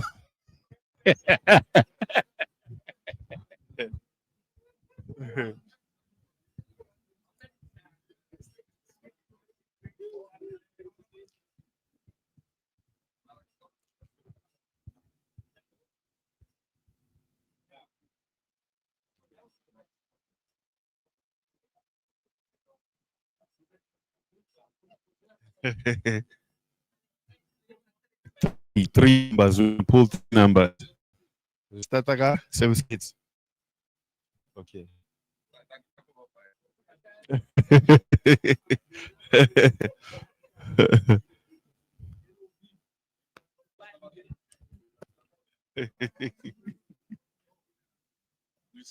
Yes, but we'll pull one at a time.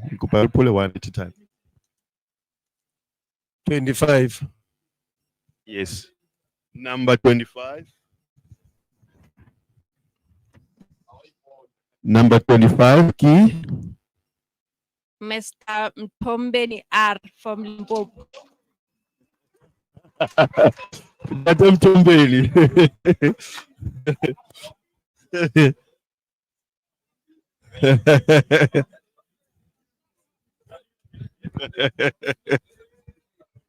Yes. Sethizo service gate. Yangi ndata. Siyabonga baba Mtombeni. Hey. Thank you. Yes, we'll go please. Thank you. That. Take a picture. Okay. Okay. Thank you. For this.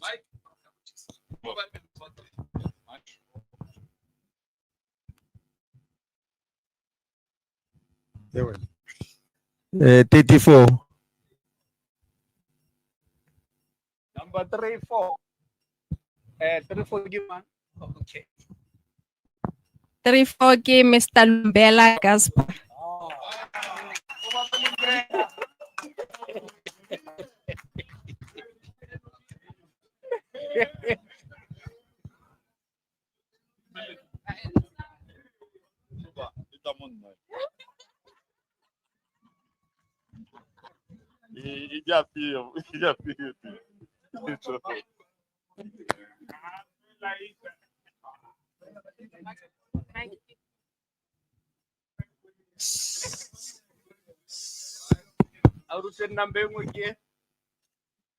The last one is 28.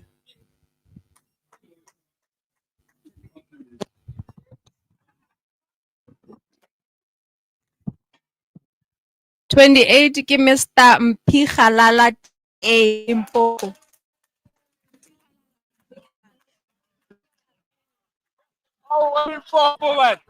Oh, this is not right. Even Limpopo. I live film. I live film. Congratulations. Congratulations. Bulba, Bulba.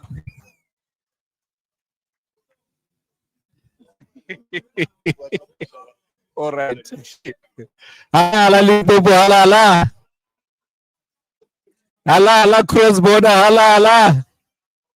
Hala Baba Lumbela, hala. Baba Mtombe. I know.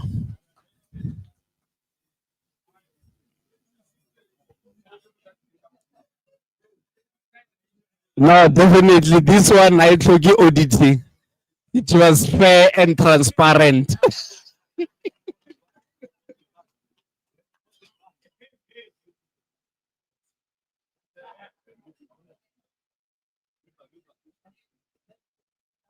Oh.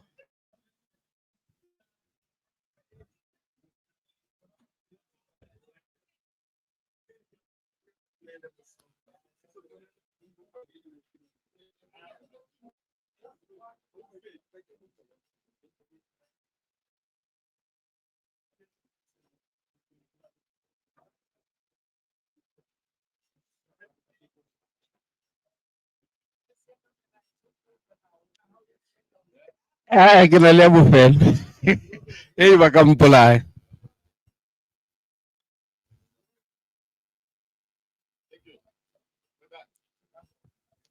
Thank you, ladies and gentlemen. Let's give the winners a great round of applause.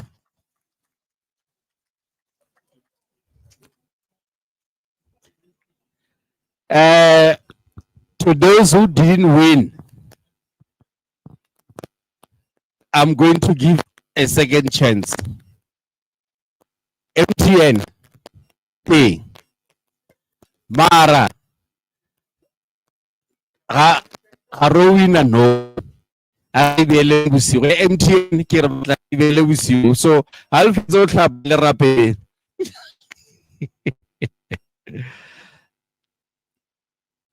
Ladies and gentlemen, let's welcome Olivia Shivambu from MTN.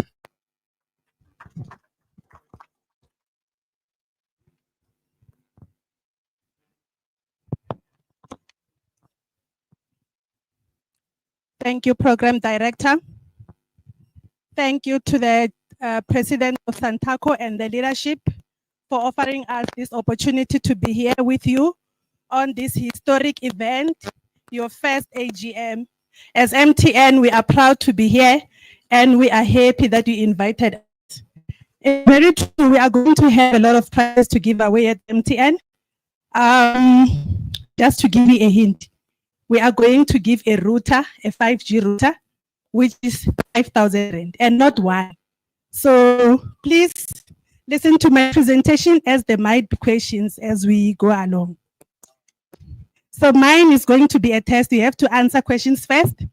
And I also want to make a commitment from MTN, say, on your second AGM, President and your leadership team, we are going to make sure that your draws and everything are digital. So we'll do digital registration.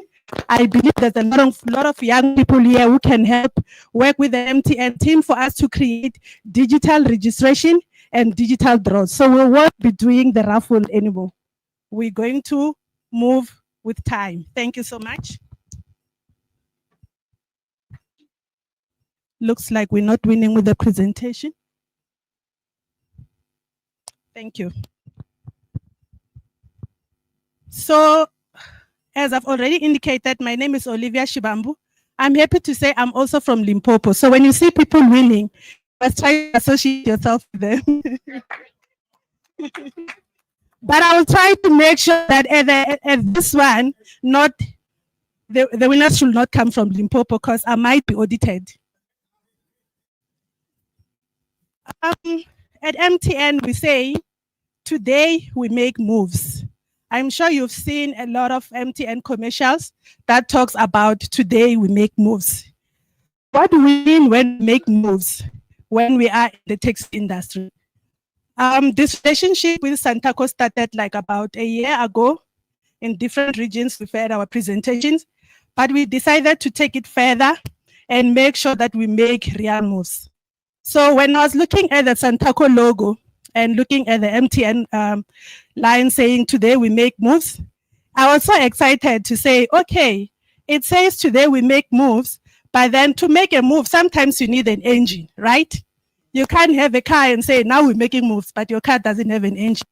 And then I went to my AGM to say, I want to make moves with the engine behind the nation. So that will make real moves. I'm here today to announce to you that MTN has formed partnership with SANTACO Gauteng.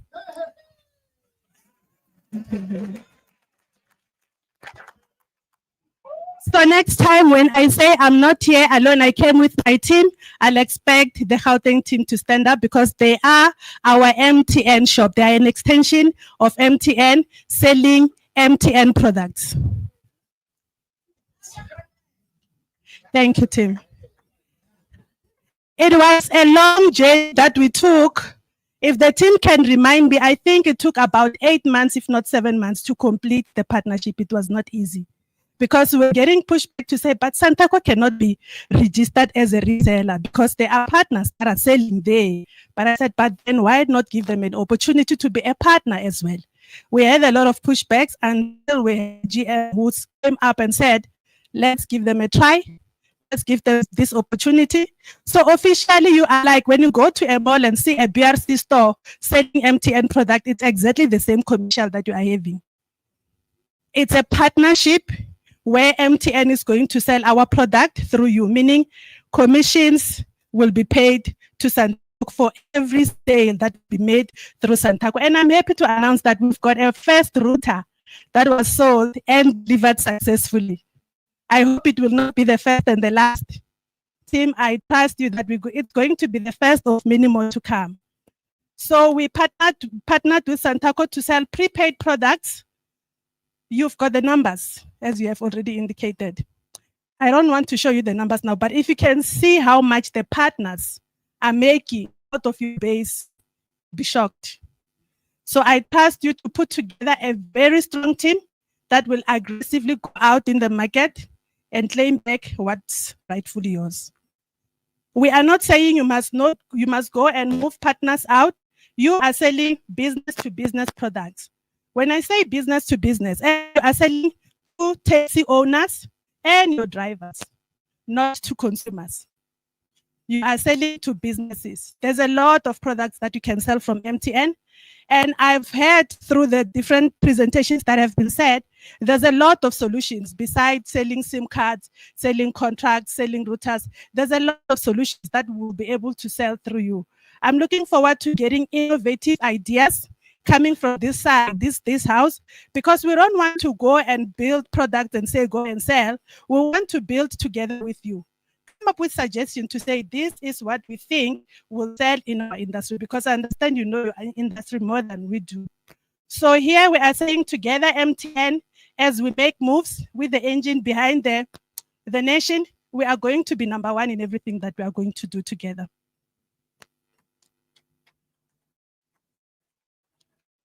If you look, I've got some flyers. I'm not sure if they've put them on your tables. We've got routers special. We've got what we call FRA routers. We've got a special for a router. Sorry, it's a uncapped data. And we also have capped data, different speeds you can see here on the screen that will be able to sell. SANTACO Gauteng, as an office, they managed to purchase their first router and it was delivered during the gala dinner. If possible, I would like them to come and indicate to you, because you're going to save a lot as an office. For example, if you look at the cost of how much you're paying for data at the moment and what we are offering to you to sell, I think I've got a slide. Yes. If you look at the screen, that's the router that you will be selling. The normal price used to be $599, and then you will be selling it for $389. But we also have uncapped, which you are going to sell for $399 at a speed of 5 minutes per second. So these products that you are going to sell, it's something that's highly in demand. There is no one who will say they don't use data at home. And I believe you are all using different service providers. But if you buy from SANTACO, you know every time you recharge your phone, every time you use data, every time your kids play games, commission part of whatever you are spending on a daily basis, will be helping as it will be going to commission to SANTACO. So I've indicated that we partnered with SANTACO Gauteng. This is not limited to SANTACO Gauteng. Obviously, with every project, there has to be a pilot. We are going to roll this opportunity to all regions because the agents in Gauteng will not go and sell, for example, in Northern Cape. It will be fine, very expensive to do that. We'll have agents in each and every region. We'll have partnership in each and every region, but together they will be under SANTACO umbrella. So that's the opportunity that I wanted to share. I know that there might be people who might not qualify to get contracts because for contracts you need to have certain requirements to apply, which we are also trying to relax. I spoke to my GM this morning who apologized because he couldn't make it. He's in a conference in Bloemfontein. Said, let's explore with legal what's the risk if we say a business owner doesn't have CIPC document, but they've got a taxi permit to show that they are a taxi person, a business person. Can we try looking at that and say instead of a CIPC document, we'll take that as well as proof of business for contract application? Because we agree, we understand that if you've got a permit, you are known to your structure, and there's no way we'll say it's a risk to give you because you don't have a CIPC document. So we'll give you feedback soon as to whether that will be accepted, but I'm hoping and planning to get that one across the board. But besides that, we also have the business prepaid offers that we have as well, what we call the made for scorecard. These are prepaid, but they are highly discounted bundles as well. We're also going to have fixed LTE. So there is a lot of solutions that SANTACO will be selling. I'm saying SANTACO, not only SANTACO Gauteng, because this is going to be a national project which has been piloted in Gauteng, which has started in Gauteng, but we want to take it, as you are talking about, commercializing your business and making making business out of the base that you have. It's very true. Numbers don't lie, and partners will always come to you because of your numbers. So if we can help you put together your database digitally so that when you go to partners and say, we've got a business opportunity, here is a base, it should be something that will even have contact numbers. We're going to create a database for you, a digital one that you're going to use. I'm not going to talk about all the products that we have, but it's a lot. But I want to open this opportunity for people with creative minds to come bring together your solution or your challenges that you're having in the taxi industry to say, help us in terms of data analytics. How do we get data based on like what are customers using every day? Where are customers going? Let's help. So let's build a solution or an app that will help in creating data that can be used. There's cloud services. There's a lot of opportunities and a lot of services that we'll be building. But for your product, I want us to build together with you. We don't want to build products for you without you. We want us to build together. We are going to give some giveaways at the gala dinner. There's an MTN stand outside. If you are interested in applying for a router, which you are buying. So today, that's not an MTN stall. It's a SANTACO shop. We're just waiting for co-branding, but it's a SANTACO shop. So you can go there, leave your name. We'll contact you because we understand that today you will be in a hurry. Just leave your details. We'll contact you. Those details will be put together in a raffle box, which we are going to do a draw.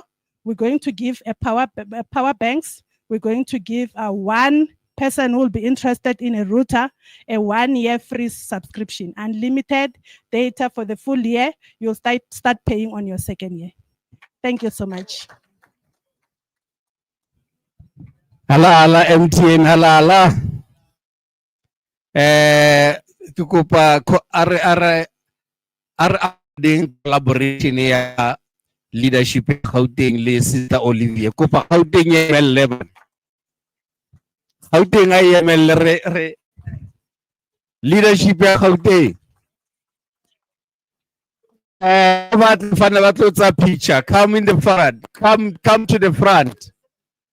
Yes. Come to the front. Let's say Olivia. This is a milestone, Bakaitsu. Signing such a very big deal. We can't just let it go unnoticed. T-Man.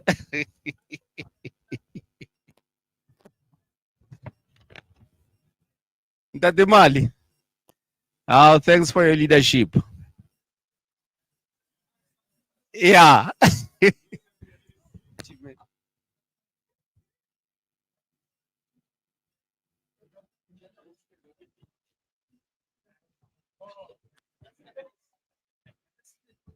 Yeah. Yeah.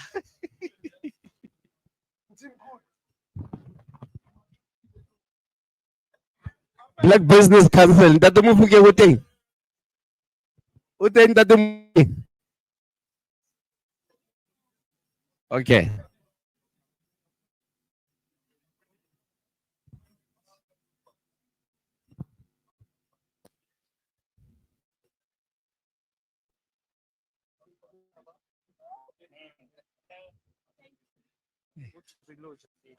Hey.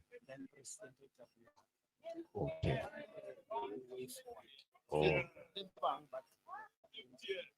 Oh, ba bua. O re break gona no. Okay. Okay. Ra leboga MTN, Olivia, leadership ya Gauteng. We are going to break for lunch.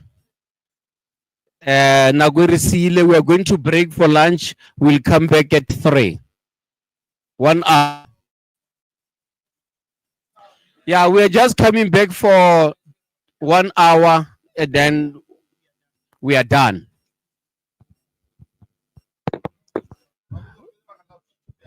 Yeah, we are afraid because already get two dijogale dia peilwe and then harkaja later than this because it's healthy. So our DJ sampan dil fresh. Rebuwe re le fresh. Arba ke go gala dinentsele batho ba bua go toilet.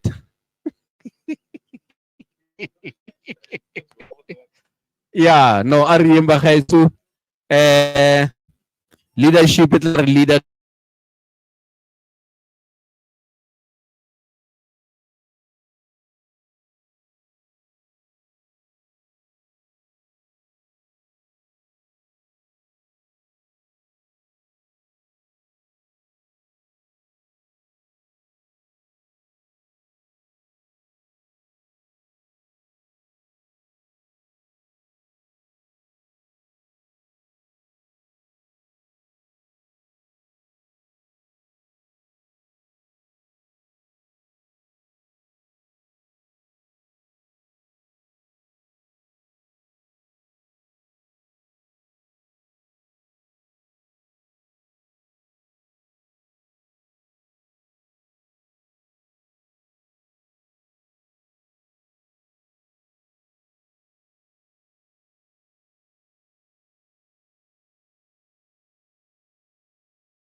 terms of our resolutions and in terms of what the president is saying.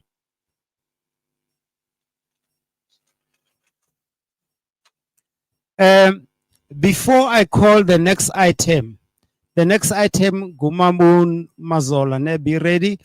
Before I call her to the fourth, I want to emphasize what the DSG has said, that as SANTACO, we are a member-based organization. And we heard in the presentations from the commissions, the 300 rand per member per annum is not enough to run an organization like this. But at least it is a base.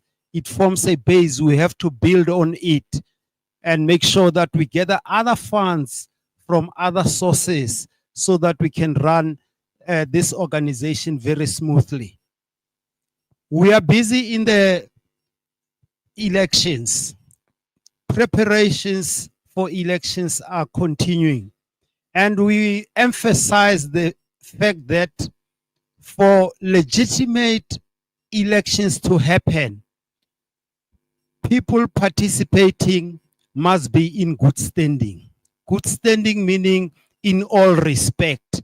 They must have paid their membership, they must have an operating license and a vehicle, etc., and all those requirements. We are happy for a start to announce that we have started with membership cards. And we are going to call you to the fourth to come and receive your membership cards. It might not be all, but this is a start. We have started. Free State, either the secretary of or the chairperson must come and accept the membership cards here. Free State, can you come forth, please, and receive? It's just some. We really encourage you to go and tell the associations to make sure that they pay, send in their proof of payments, and then they receive their cards. Thank you. We could not allow you as the leadership to be in here without those cards. Thank you so much. Gauteng? Gauteng is not here. Gauteng, Ntate Mashishi kwa no teng. Ba re tanki ka wena Ntate Mashishi. Ne ke khutla le tsona.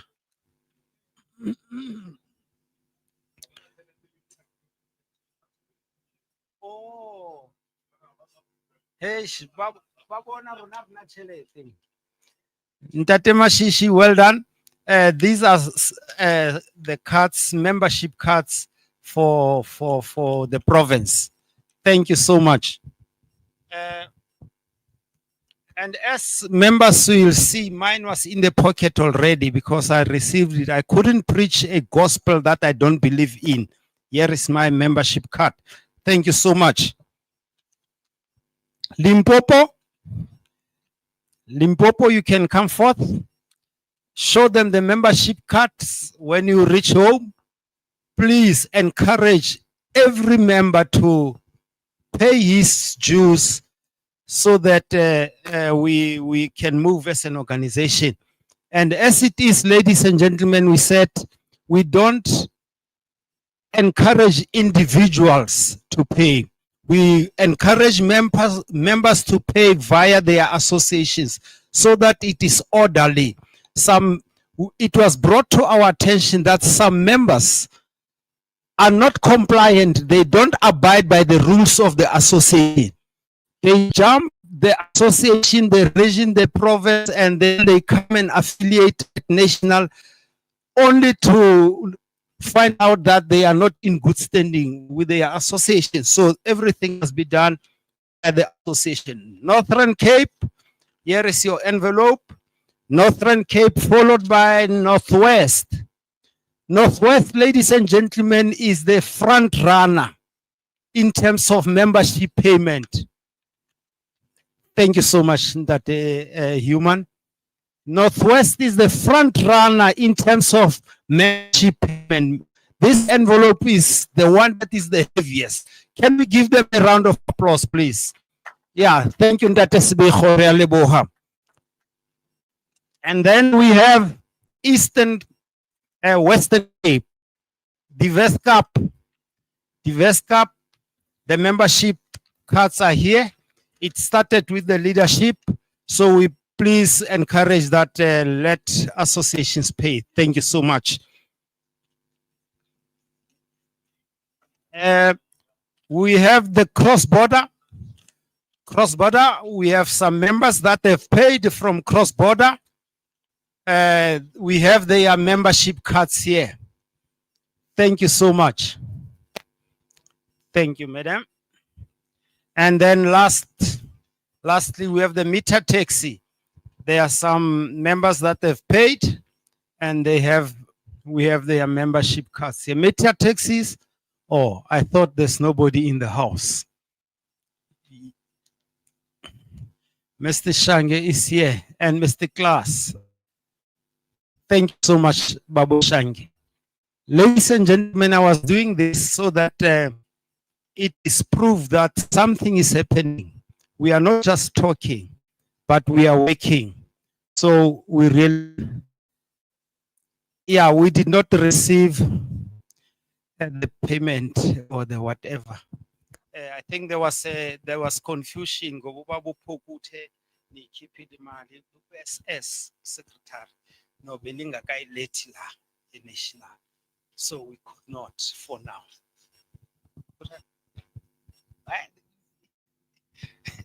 He can't do that. I trust that one. Thank you so much, ladies and gentlemen. Please, let's encourage our members to pay their membership. So I wanted to do it this way, President, so that the leadership of the industry must know that what we say is what we mean, and we do implement where possible. Wawana chairman o tibile ntate Mokgoro sa tlo receive mo. Jwale o phamisa letsoho. And please, we don't have time, ne? Ntate Mokgoro, can you say something? Yeah.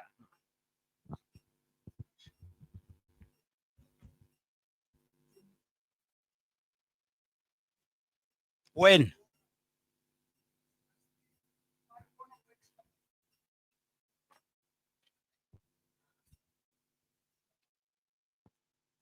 Okay, thank you, it's fine. Thank you, it's not yours, bring it to me. No problem. Thank you, ladies and gentlemen. Can we give Uma Mazolo a round of applause so that she can come and give us the forward in terms of what we have come here for? So please, thank you, ma'am. Thank you, SG. Good afternoon once again, leadership. So we are coming to the end of our AGM. So my job at this stage is to literally do the wrap up. So what happened is that initially we were going to do feedbacks of the commissions yesterday so that overnight we consolidate and present today. So please allow us rather to then do the consolidation post this workshop. What we have done here, and for approval, amendments if there are any, is to give a roadmap as to how best we can take this forward. Once again, reminding each one of us to say, we will not have the money that we wish to actually. Thank you. I always say there's no DC person at national, so sometimes it's difficult. But we've got a PRO, maybe we should vest him with those powers to communicate. So what we are saying, we are acknowledging that we'll never have the money we need right now to actually do the full-on legal personnel on board, etc. We are saying, let us agree with what we have and what we know on the best way forward of consolidating and hopefully getting the best results that we need. So you'll see that even on this roadmap, I've been very careful as to not to put dates, but we need to peg a date when we should have done this. Otherwise, it will be open again for another 20 years, easily so, because that's where we are. So we are saying that this roadmap that we are showing, which is not a consolidation, but to say, what do we do post this? Outlines what we call the key milestones, responsibilities, and timeline for adoption and implementation of the revised SANTACO Constitution and what we call going forward our national policy framework. Policy framework is those discussions we're talking about to say, what do we want to see in our policies? So the first one, and sorry, I thought I would have done this after the resolutions, but the chairperson of the session, being the president, will go through the resolutions. But we are saying post this AGM, the first thing we need to do is to circulate a revised draft of the constitution, policies, and resolutions of all provinces for input. So we're saying we'll consolidate what came out of the commissions as best as we can. Then we say comment, because you could tell that we did not have enough time to comment to every single input. So we'll look at those themes that came out. These are the highest themes coming out, comment. But we will still circulate that matrix with all the 32 clauses to the provinces and say, provinces, please start the conversations. And the next thing then will be the provincial consultations. So SG, I think you will help me with timelines. We need to peg timelines. The consultations, ordinarily, obviously, you would have what you were seeing now with Pegasus, a whole team coming, consulting, etc. They are being paid a lot of money to do that kind of work. And we're saying, we don't have that budget. So we are saying, let us try and see in our provinces how we can best do this. So we are saying the province or PEC can then do what we call hosting, what we call the provincial briefing session, internal workshops, and submit written comments. So we are saying if then they cannot be traveling by the SG, my team, and office team, etc., let us see if the PEC can sit in their boardroom and we try and do hybrid consultations, because TG is always crying about money. So it will be traveling, flying, etc. So if it doesn't have money, we'll do the digital consultations. Obviously, in person is much better because you're talking, etc. But I say, come what may, there is no longer an excuse that we can't do this because there's no money. The money was never there anyway. So what needs to be done is the work. So those consultations, we're saying hybrid, if possible. If not physical, Gauteng, for instance, Northwest, they're not too far. Perhaps we can then attend to that. After that, once we have gotten comments as best as we can then do what we call a consolidation and legal review. This is consolidating the comments, reviewing the draft amendments. Does this make sense? Does this need further clarification? And we're seeing, are these policies making sense? What is it that we have? And also to prepare legal insertions. So what we're going to do, all this presentation, we're going to put it in our beautiful platform. So once upon a time, it was a privilege to have these documents. We are now all privileged. Yes, we are now of privileged status. So we are putting all of this in that platform. It will be open for as long as you actually need it. And by the way, in that platform, the photos of day 1 and 2 are now out. So please, it's no longer a privilege, it's a right for all of us. So that's phase 3, consolidation. Once consolidation has done, we then go to what we call our finalization and MANCO approval. You know that MANCO, the highest decision.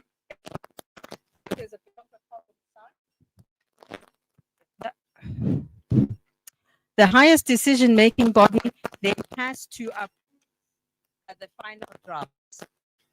So we are saying after. So we are saying that after we have, as much as we have received comments, we will then attempt to put together a first draft. And that first draft needs to go through the round once again. NOE, NEC, and ultimately approval to MANCO. Initially, when we were at the policy conference, we had, President was very ambitious. He said within a few months. But if you don't have money, if you have money, you can do anything overnight. That's the honest truth. But I think at that time, our timeline was plus or minus 28 months, if I'm not mistaken, taking into account, going to the ground, getting comments from associations, regions, etc. So we are saying we want to then present a first draft of the constitution, goes through the rounds until we get to Meetnng for ratification in a special conference for approval. So chances are it may not be the National Conference of Elective, but if it's so, so be it. And then we go to special conference where then we convene this meeting to adopt the final documents and appoint an implementation subcommittee. That implementation subcommittee, which obviously we will form committees in this constitution, will then be responsible for doing what we call the change management. I think it came out quite clear yesterday from the commissions to say, if you don't go and workshop these new changes, we will still be running on the old foot. So this committee needs to then decide, do they go to TITA and get into a special arrangement to literally do a nationwide a road show and workshops so that this constitution reaches lowest of levels. And obviously that then will be your national provincial induction, starting first, rolling out throughout the country. So Meetnng, this is our proposed roadmap. This is a wish list which is doable, but if we all pull together and use the resources that we have now. Not everyone has a legal advisor on their team, but we have seen that because we've got the power of negotiation, nothing stops you to say, if we have a relationship with MTN. By the way, Chairman Mali, you forgot to tell everyone that I brokered that deal.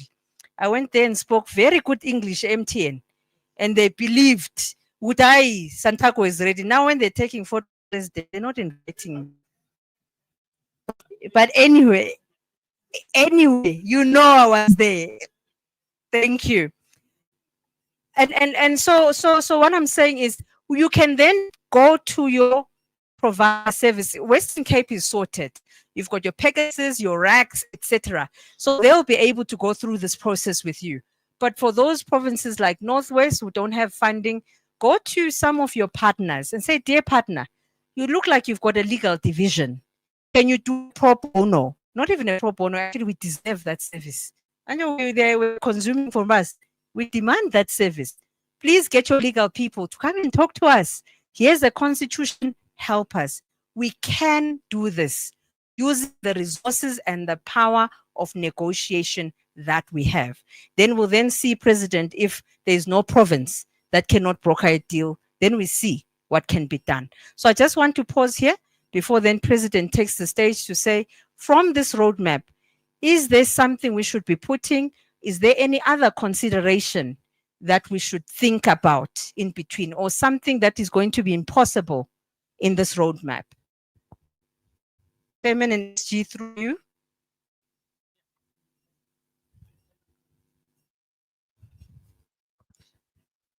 Okay. Oh, I'm given the privilege to usher in the president of SANTACO. Thank you.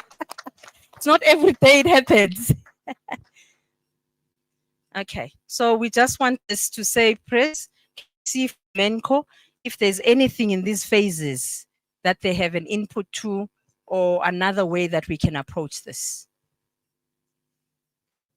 To members, any questions of clarity or any addition on what is presented to you? Commenting. Show of hand. Yes, Mali.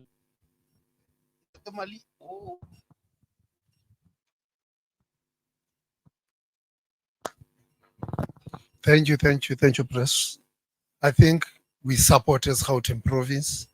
Let it be action so that we can get to where we want to reach. Thank you. Okay, Gauteng. Any other province that supports Gauteng? Morosi? Oh, Tate Pumudi. Tate Pumudi kam.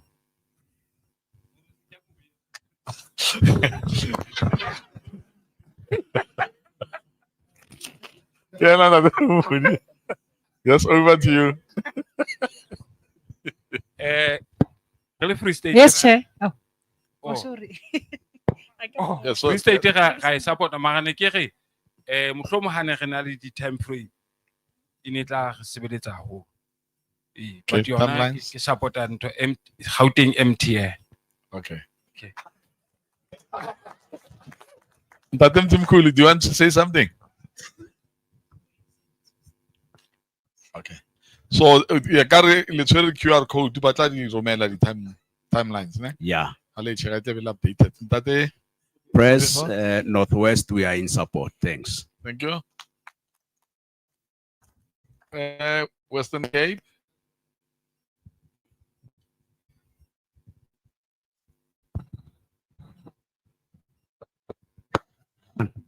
One, two. Thank you. Thank you for the opportunity, President, and all the leadership of SANTACO from Western Cape. It is an honor and a privilege to be part of history.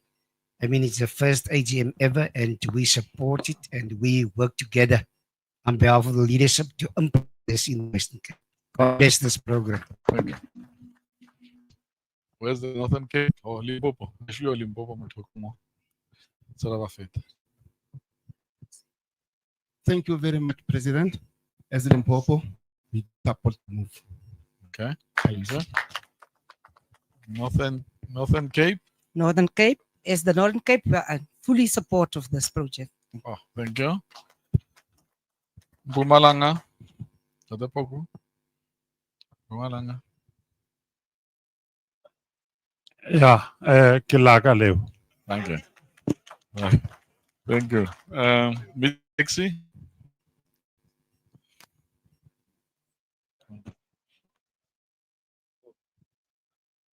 Yes, in Meetnng, you are also supportive. Thank you.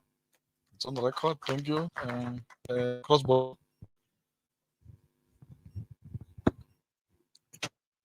Ke la rona leo. Thank you. SANTACO women.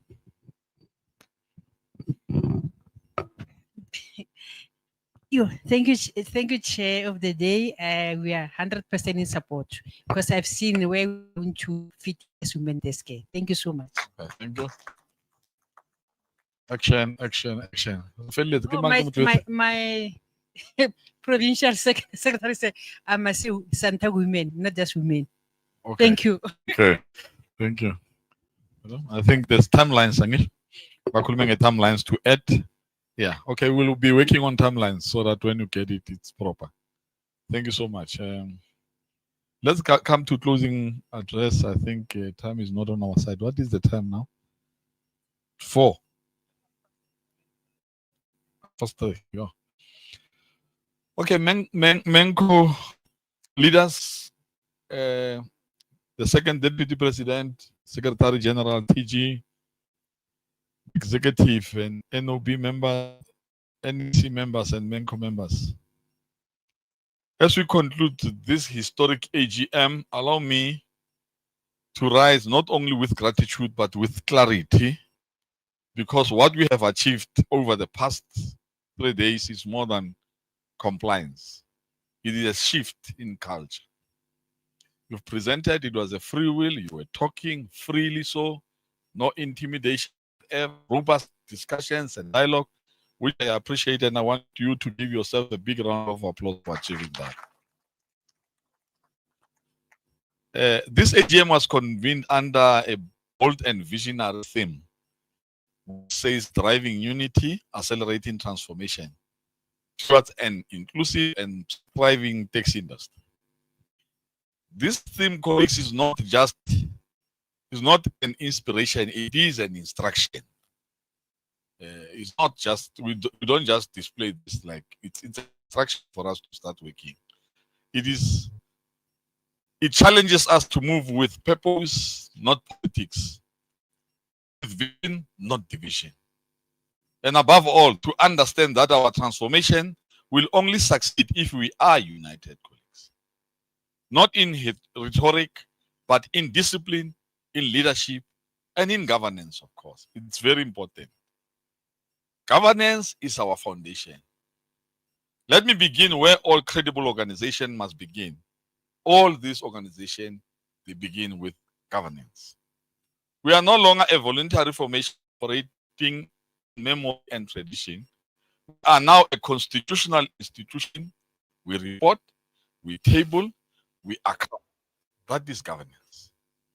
And colleagues, we are no longer a voluntary formation on memory and tradition, as I've said. So, colleagues, let us be honest. This has not been done in over 20 years. Sometimes you look at why. So sometimes when you concentrate on the why, you might end up not doing it. So for the first time, someone was calling me the first time.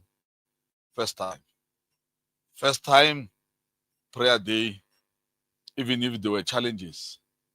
And I was saying to many of you that even God, when he appoints Moses, Moses said to God, I can't speak.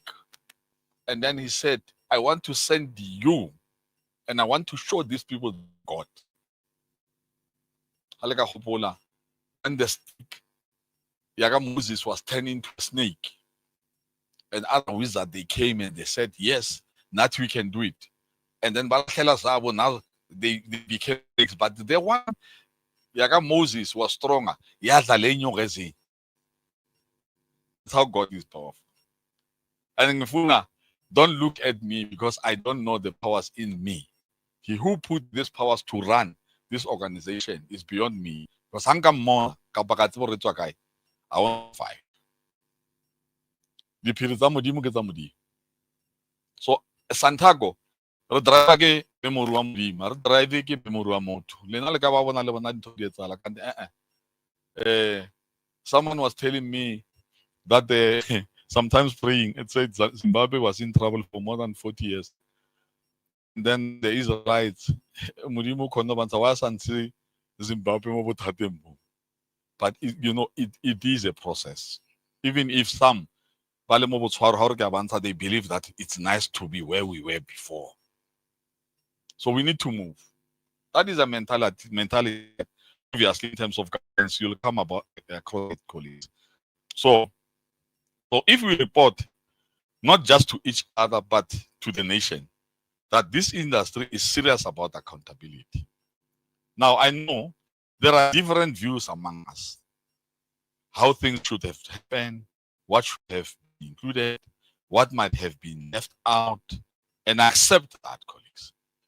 But let me say, some of what we expect is not the current constitution, and this is precisely why we are here, so that we can map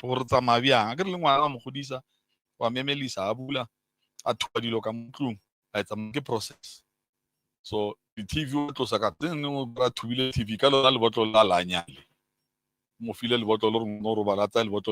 TV. It's a process. For him to understand that doing this is wrong, must do that.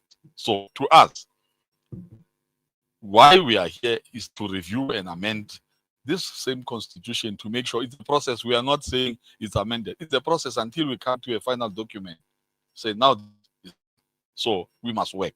Because if we do what we are doing and leave it, it might stay for another 20 years.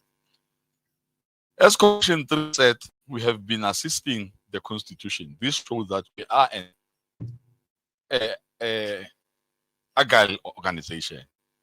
What we have done in this, it's important, what we have done in the AGM, this record of our work, this reporting process is not my report. It is our report. You know, when I was talking to my office and the staff, some they did not understand. Sometimes, SG will tell you, liturgy, when I believe in something and I tell you to push back, I leave you, I do. It was a policy conference. There were pushbacks. Let me tell you, it was never an easy one, but it happened because of you. It was not me. This AGM again, it is your report. Never slept. When Lena Sunday, Halikanama was busy with this book, with the team. And I said to them, you're not going to do a report. National. This is not me. I want this. Even if the report come correct, this is what I want. And that's why that book comes to what you see now in front of me. And I'm happy University of Johannesburg said to me, this is one of the top he went through the report as an academic. He said, this is top notch. University. Thank you so much. And look, we will learn from each other. Secretary, we need to up the game that the provinces are not going, they must do their best. But when we come and report to them, we must up the standard. And I've said to you, no, it's like the report, and I said, Secretary, no, it's not how it is. It is that this report, is not my report. Yeah, it is not your report.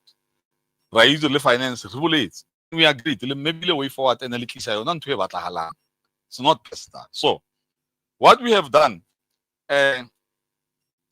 contributed provinces, and this is part of collective account. The procedure and the reporting, however, will be improved as we go forward. We will improve. So, there may be demands for more to be done fast, and my response is this: it is coming. We are evolving, but we must evolve with discipline, not disorder, with structure, not shortcuts. I call our provocation speaker, Thomas Hadebe, who said, a good leader does not demand his expectations, demonstrate them. And that's purely demonstration that I've done to you. Next choice I consulted these people thoroughly. Because I prepared them. I managed my own ways. I keep to them. Not someone said, I'm a good listener, of course. I would listen even if it's tough. And be a leader. I've learned from the politicians. At certain points, you don't have to respond to some of the things. You must be quiet and lead. And my work is to lead. I don't have to be personal. I'm going to put step tomorrow. I'm personal. I'm working, making sure that and then thank you very much for that. That a good leader does not demand his expectation. You demonstrate them. That is my leadership style, colleagues. I demonstrate and I don't dictate. One thing for sure is that I move forward. Colleagues, let's move together. Only forward and backward never. He also reminded us, that you cannot discipline someone you did not best disciple. Leadership is not just authority, it is a mentorship. It's collaboration, it is patience. And it is accountability, and above all, consistent learning. Must keep on learning. New things will come. I won't say because I'm the president, I know everything. No. Hold each other, not others, to a standard. Let us grow together in the right direction, colleagues. Constitutionally, structurally, and ethically. Governance code. A vision without governance is only a dream. A structure without compliance, liability. So, I don't want us to be a liability. This AGM has demonstrated that we are no longer guessing, we are playing, we are reporting. As difficult as I can be, we are monitoring. That the paper said to us in Limpopo, hey, it's a national,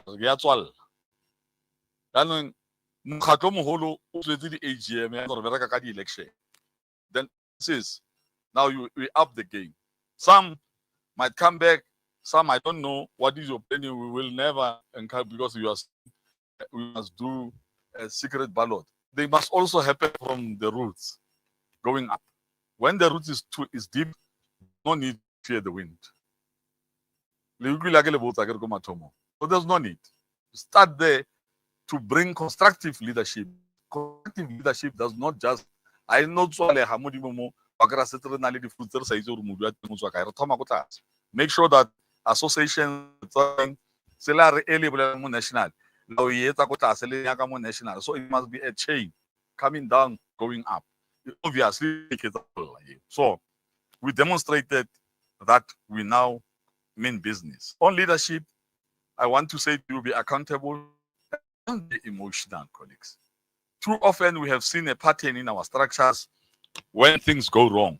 The instinct is to blame national, blame province, blame everyone, but we blame ourselves. So we need to understand that when you blame, believe that when you are pointing one finger to me, the three are pointing at you. So it's not longer it's an issue. When you point in the so three says, look, go to the mirror. So, but let me speak plainly, colleagues. Leadership is not about being in charge, it is about taking care of those in your charge. A quote from Simon Sinek. A leader blames us for their failure. You are not leading.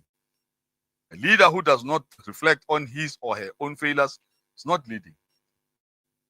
In this AGM, you have shown me that we need to work hard to improve our financial policies internally and to report accordingly. And it has never happened. So we are going to stick as we are going to amend the constitution, but there are certain areas that need to close the gap in terms of our reporting, because constitutionally we need to report every quarter in our finances. So we need to do that. We'll have to show you that. It's not a secret because it's a grant. So nothing wrong for us. And I was saying to some and saying, there are structures, you know, that preparing, or you know, when you'll call a structure finance, and you sit down and talk to people who will want to hide what is going wrong, and you never get the report. So we regisale blank. So we need to bring it to you. So this structure is not about bringing new issues. Issues there before, then we are bringing them together to report to you. Then going forward, obviously, it's consultation, new issues. And you've seen that consultation has shown us that we are no longer addressing our problems, react to our problems from our province. So we need, Secretary, a meeting of the NEC. We need to get reports from provinces and stop dictating to them what we want. They must tell us what we must do to assist them.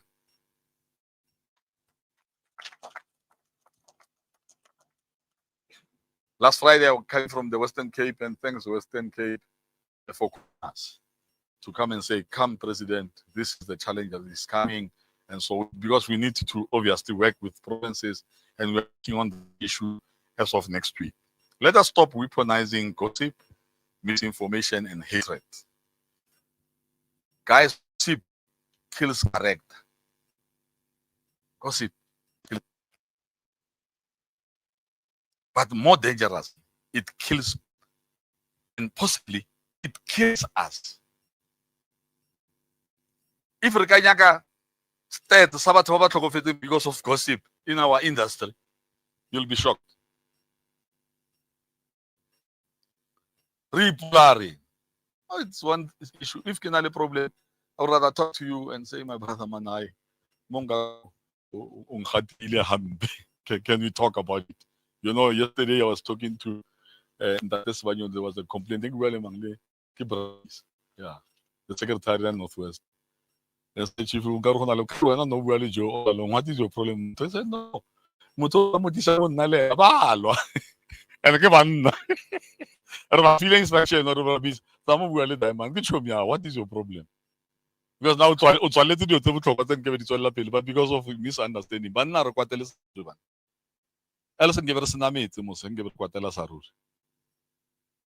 you are challenged by your wife, then you want to move out to have it. That's why so it's important that we need to lead and lead accordingly. Let us go up. None of us is perfect. Let us be perfect in our imperfection.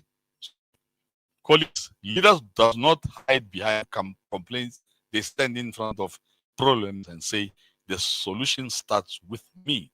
And I want all, we must open up this solution. And we must now declare the days of internal sabotage are over. From here forward, colleagues, we lead with integrity or we don't lead at all. So, price of greatness is responsibility. Every person who holds office in SANTACO must carry this truth. Lastly, I put Thomas Hardy again. A good leader is not an emotional thinker, but he or she is a strategic thinker with emotions. Unity is the engine of transformation, colleagues. The theme reminds us that transformation cannot happen without unity. And I say to you today, unity is not a preference, it is a principle. It is non-negotiable. You cannot negotiate unity. You just do it. We cannot speak of growth while we fight each other. We cannot demand inclusion while we exclude our own. We cannot call for dignity while we practice disrespect in our own. Tim Cooler, yeah. Basadi mo. O mo mo etapelo nya ke basadi. Re tla lata wa o kwa hae. Yo, so ya ke basadi go re ka modimo. Ke tlo bona ntako la tile mosadi a ka re monna. A nya ke basadi ba bang kwa. I like that because now it shows maturity that we are going. And I think we cannot just talk about this thing and fight and keep on. From this AGM forward, colleagues, and I've said before, it's for provinces because sometimes this you can say women inclusion. Ballot.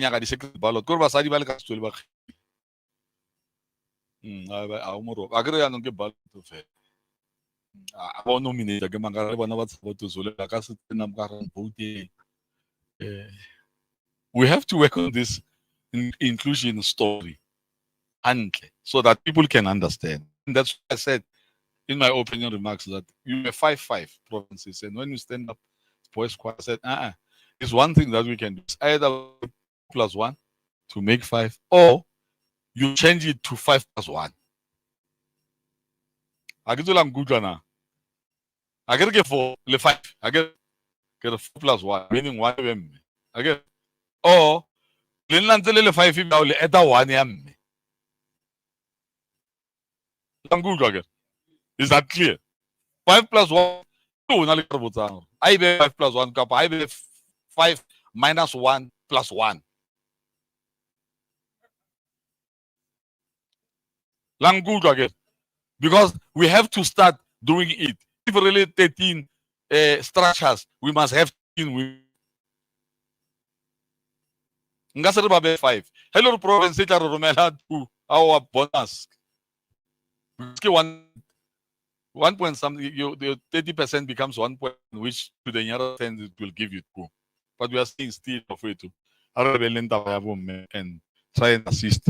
So that another tabela says do pucha camera pucha right to react. Every feather got a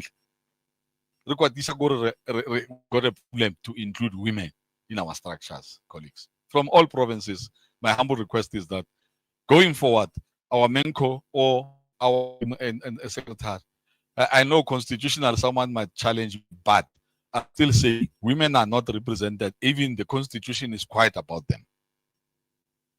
Am I clear on that one? So we need to balance this thing as of now. We are saying from this, we declare zero tolerance to violence for violence, colleagues. Zero tolerance for factional sabotage. Zero tolerance for internal divisions dressed up as a provincial pride. So, if we destroy each other, we delay our destiny, colleagues. Progress we must acknowledge. Comrades, in the past 3 years, 3 days, we have made real, irreversible progress. We adopted the Secretary's General Report, and we were very robust in terms of that. Our work, there must be transparency. Audited financial statement, you raised it that we put aside the audited financial statement 2022, 2023, 2023, 2024, and a special general meeting must be held on or before the 31st of August for that particular agenda item in finance. It must be before 31st August 2025. And we launch a comprehensive policy framework capturing transformation, professionalization, and inclusion. We have constitutional amendment roadmap with submission due from the provinces by the 31st of July 2025 and a special conference in October. We therefore propose the following resolutions to the member. Before I come to that, in terms, because I still remember when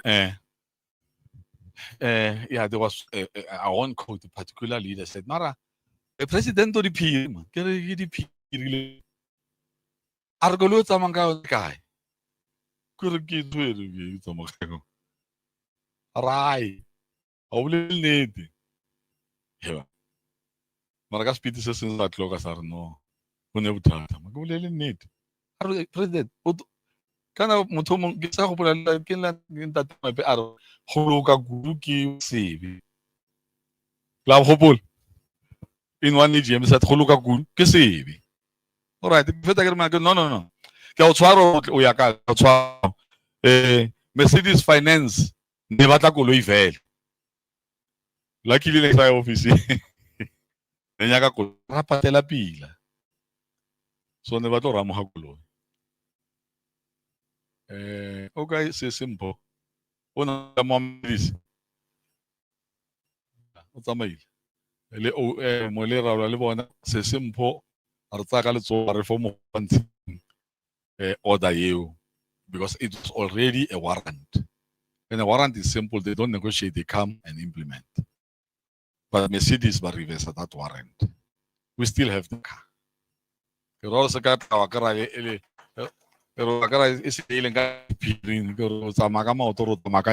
We tried our level best, obviously, through the assistance in Mercedes-Benz Finance. Kirol give fees so even clear because once it's late, we're late. Like here, get to Timotako. So we now live here with these three task colleagues. Let us protect unity as a non-negotiable tool of transformation.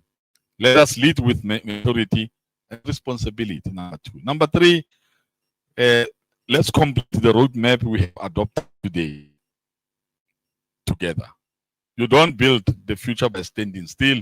You build it by stepping forward with courage, and with community.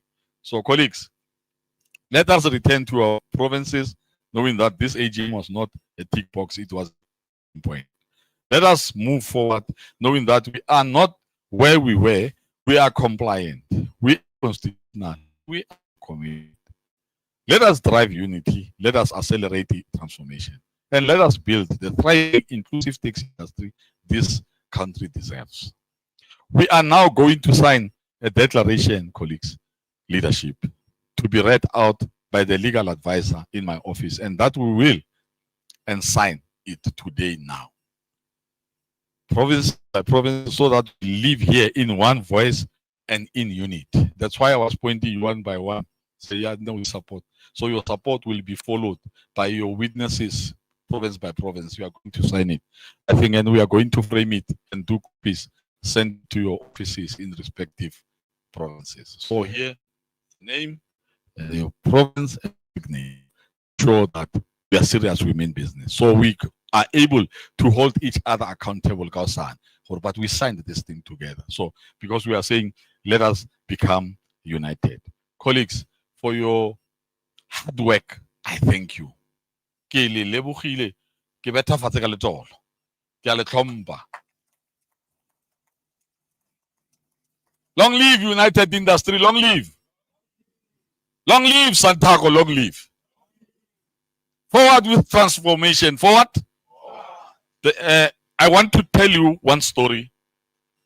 When I say to you, Amandla, say Hara, Amandla.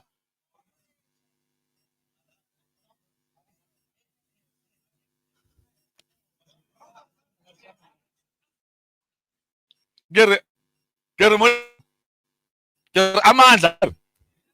Lena Lering. Nyampel. From here, Amandla wait, away. Take the baiting. Okay, so Amandla, wait. Viva SANTACO. Viva, it means long live. Okay. So SANTACO will live forever.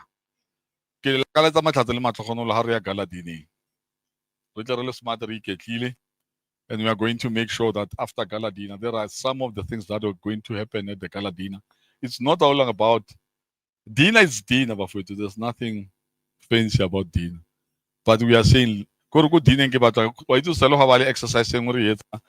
was a conflict somewhere and say, go Dina, mix anang. Selana province by province, how ding mix anang. Ke na le go khatla ka bo mali le bo nthimkhulu ka mokhole gwerana le bo phoku ke re gere e bile stele tlwaelana. I like it. because that is exercise le khona feel at le tla lo bolelang ham wa bolela mo abaka se utlwe hampe because we are used, you know each other. So as we are going for gala dinner, I'll be seeing you there tomorrow.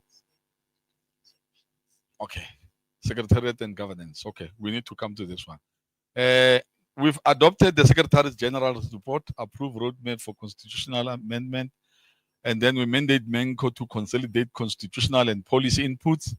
Madam Seta e boletse gore re tla leka ka gotlhe in terms of either it's a virtual or we move. But the second deputy that the professor drive and the drive. Unfortunately, go cool like Western Cape.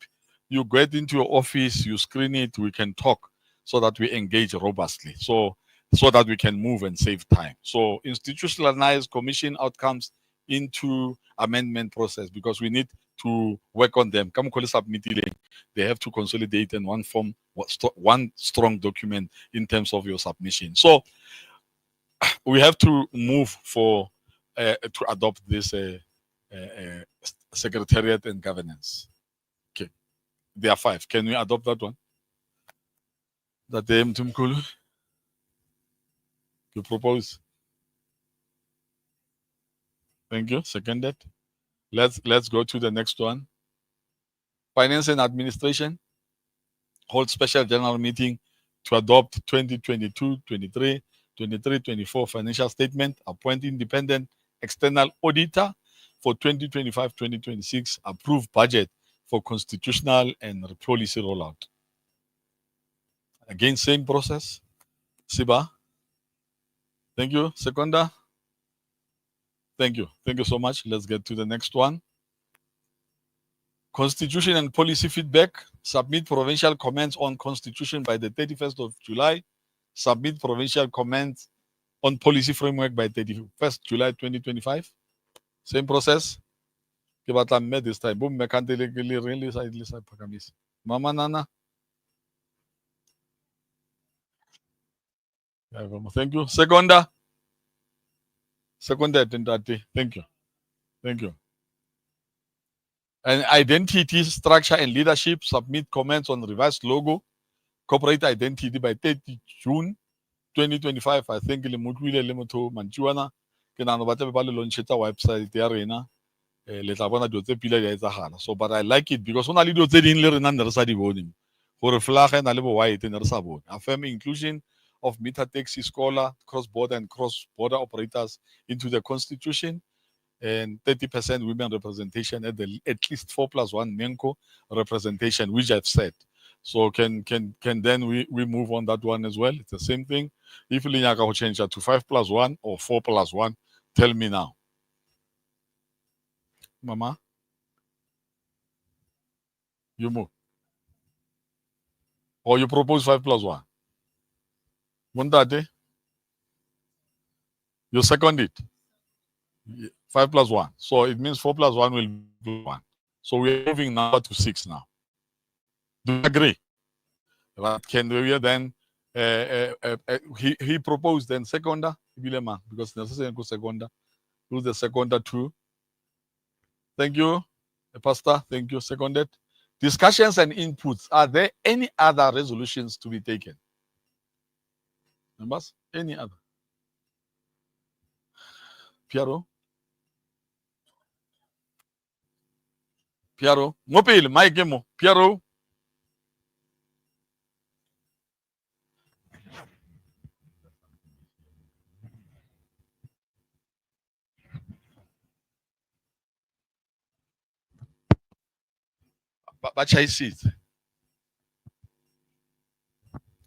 I don't know if it is a resolution, but it's a relation to our constitution and how we define who a member is.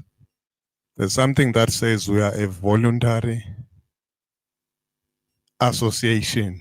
You are a member by voluntary association. Now, I see a contradiction when you join SANTACO voluntarily, and yet SANTACO is supposed to be the apex. So I don't know whether that requires a resolution or what, but that is something that I believe is critical for our constitution.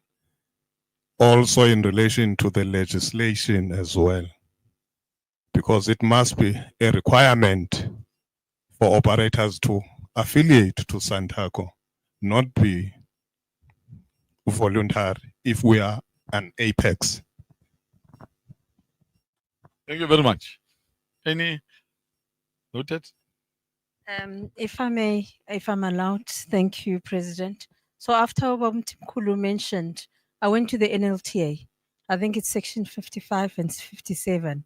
It says that any person, which means any South African with the right to, can actually go to the PRI and apply for an operating license. So it does not say that you have to be part of an association. However, the practice on the ground that we know is that you cannot obtain an operating license at PRI without a letter from the association. So what we've been seeing is that the practices, the PRI vis-a-vis the legislation is not the same. So what it means is that there's a gap in law. And this is where we come in to advocate and rewrite to say there is something legislatively that is not aligned. So the reason why they did that is so that we do not conflict. So you can imagine if I'm an operator, I go to PRI, where am I going to start operating? I'll have a route that says Maraba start Randburg, Nyangen, because the law allows me. But we know that on the ground, that is impossible. So we are dealing with we call it a lacuna in law, where practice vis-a-vis the law are not coming together. But we know that the practice that you cannot operate if you're not part of they call it, the NLTA says it's a local taxi association. Thank you, Pres. Thank you. Thank you. Thank you. Siba abancedi lapha sibo ngizabe ngithi ngoba ngizosebenza la bathi no ithi ngizothini ngizenza kanjani ithi ngize ngisababoni labantu bayasinceda bazikero tsoze akithi ikela re nkare batho ba emisa mo le ke bona o sana maiki mo le ka itse re la pilar tse tsenga pele re khono tswalla ne. Yes, we have to close. Ngifuna ukufundela yona. Yeah. Okay, thanks, Pastor. I think what also needed to be incorporated, even though as part of implementation. Yes. Yeah, I'm happy that the majority of the provinces are here today. We've got a serious challenge. Maybe it's an operational challenges whereby our minibuses are impounded by the patrols, of which we need to take a consolidated collective decision to be responsible for any vehicle that will be illegally impounded as a result of umzila, unknown umzila. Normal umzila was subcosine. So we need to take a collective approach, maybe and committing ourselves to no vehicle will be blocked. Epina we MP abayizo wonke lama province bafuna net to MP. Angazo MP maplasini or whatsoever. Thank you. Okay. Thank you. Madam. Yeah, I think you are right, Babu Swanyo. And this thing we need to enforce. Ukuthi ekugcineni ingasicabanisi ukuthi abantu bamoshe ngegama lethu. Madam, have you taken that? Do you want to respond on what he said?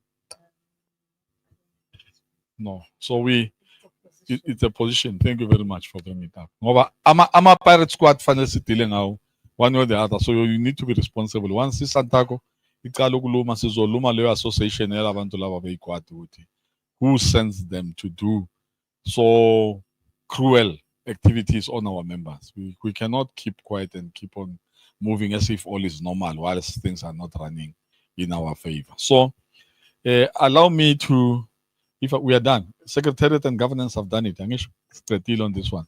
Thank you. So let me read something, then they are going to call you as we go out province by province to come and sign. And this is what you are going to sign. I'm going to read it loud so that you know exactly why. Declaration of Commitment to Implement 2025 AGM Resolutions.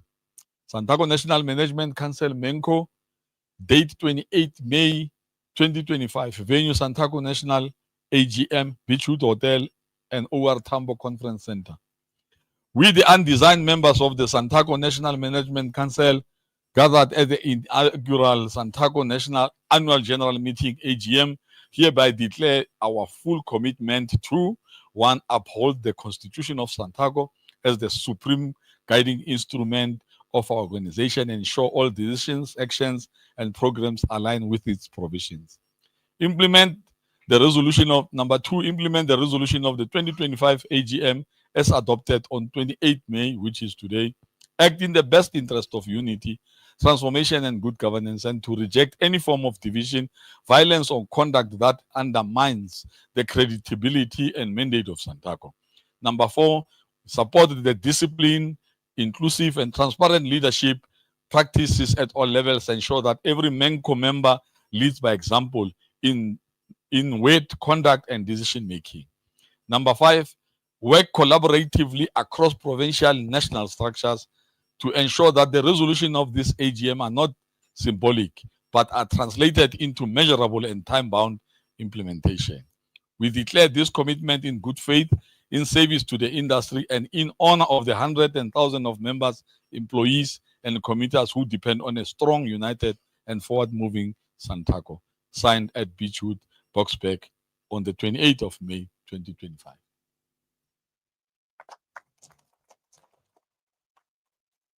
So OM, Madam, as we are now getting to the closing, they will be calling provinces, you'll come, they will sit there, you'll sign.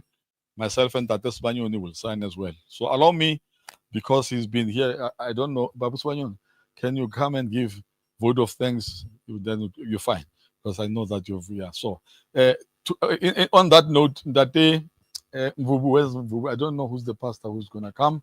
We are closing for this session of the AGM. The AGM is adjourned, and later on it's a gala dinner. I think they will give you OM. Okay, OM.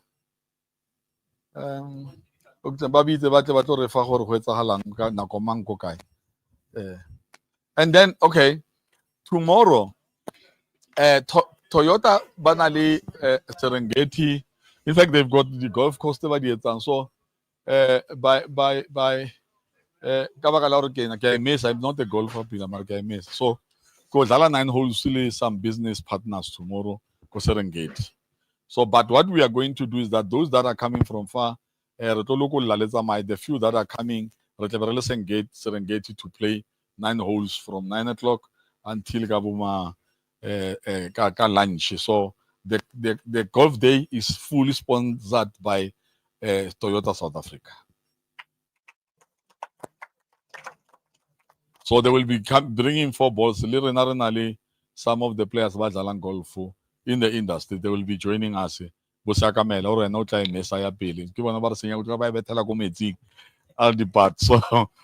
be, but Arto Holder, Baba Twangkule, when you wake up in the morning, I think you'll be having your breakfast, and from there you dispatch to your Zaman Lemudi Makir.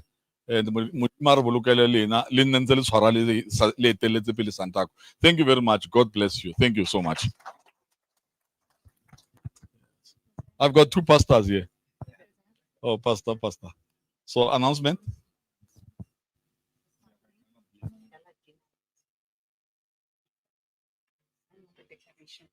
Okay.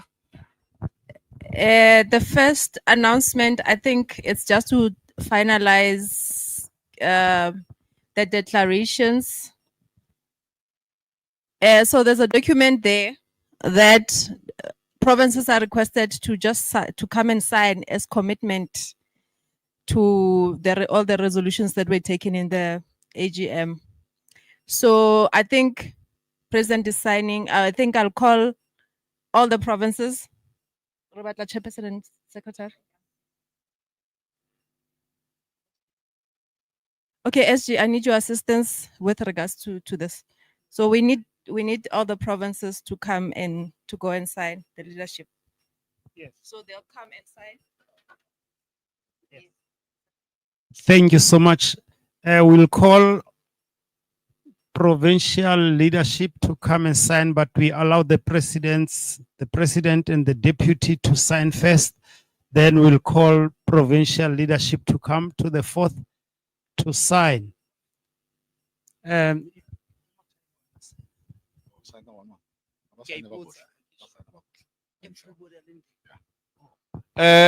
NEC members, are feta re tswa sela tswa ne? NEC, I go to tshwara even 2 seconds. NEC members, please. Okay, leadership, the president is informing me that this document needs to be signed by all delegates. All delegates. Is it?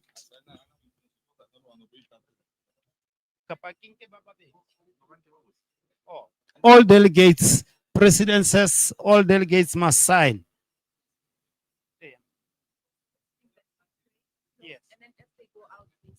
Okay, so we are going to allow the pastors to round off this session close so that when we come forth and sign, we can leave immediately.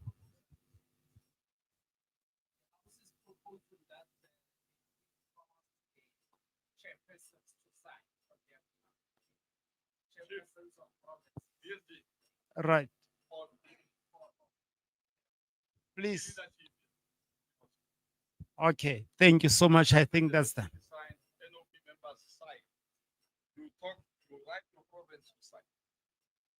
Okay.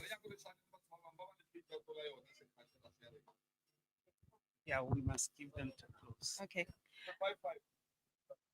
Okay. So before the pastors close for us, pray for us.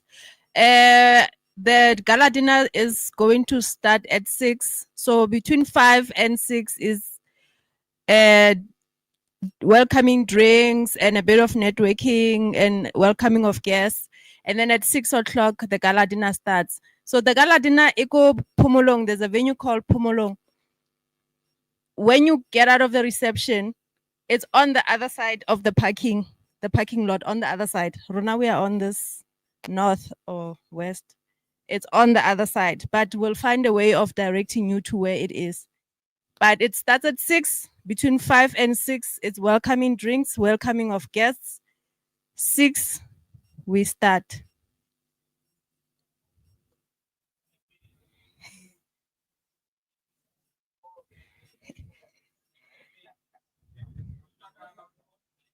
Yeah, I think that was my announcement. Thank you, leadership. No, siyabonga. Thank you, President.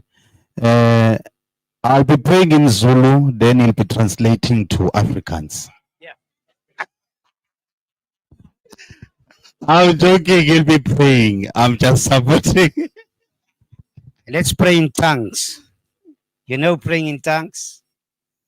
Thank you for this again, rewriting the history of SANTACO, my president and first deputy, and all the other leaders that is here. You are great. Can you turn to your neighbor and tell him or you are great? Don't tell them because I ask you. You have to look him in the eye and say, you are great. You are great. Yes.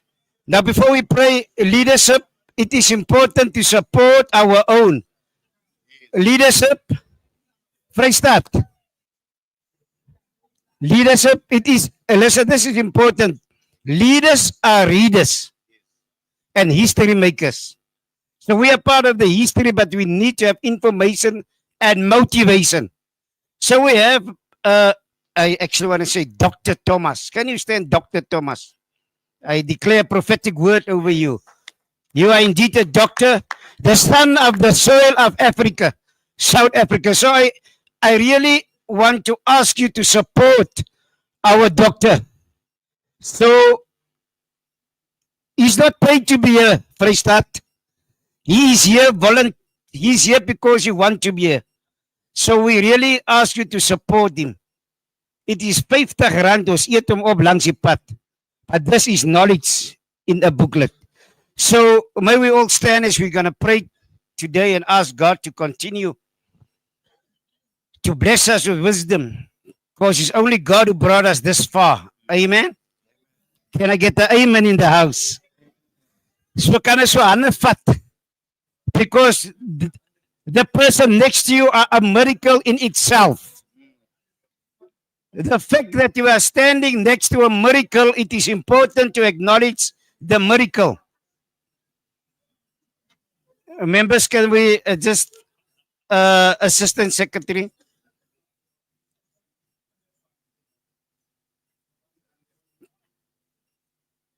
Can I ask Freistadt? Yeah, it is good to speak to God when there's nothing in your mouth. Thank you. Let's bow our heads in prayer. Father God, you are our Father. You have teach us to pray as we pray even in school that years. You say, our Father, which art in heaven. And Father, we recognize that you have include all of us in that prayer. That's why we start by saying our Father. And today, Father, we look to you who brought us this far. You have handpicked all of us in different provinces, not because we are smart, not because we are all that, but because you have created us before the foundation of the earth. And Father, you have trained us, molded us, break us, and built us. You have built our characters, you have built our personalities, our strength and our weaknesses. You are all aware of it, but yet you choose us, Lord, to be part of the historical rewriting history of SANTACO. And that's why we acknowledge our positions and our calling and our passion, our experience, our knowledge, and we will work it in to elevate SANTACO and preparing SANTACO for our children, Lord. This business is indeed given to us by your grace.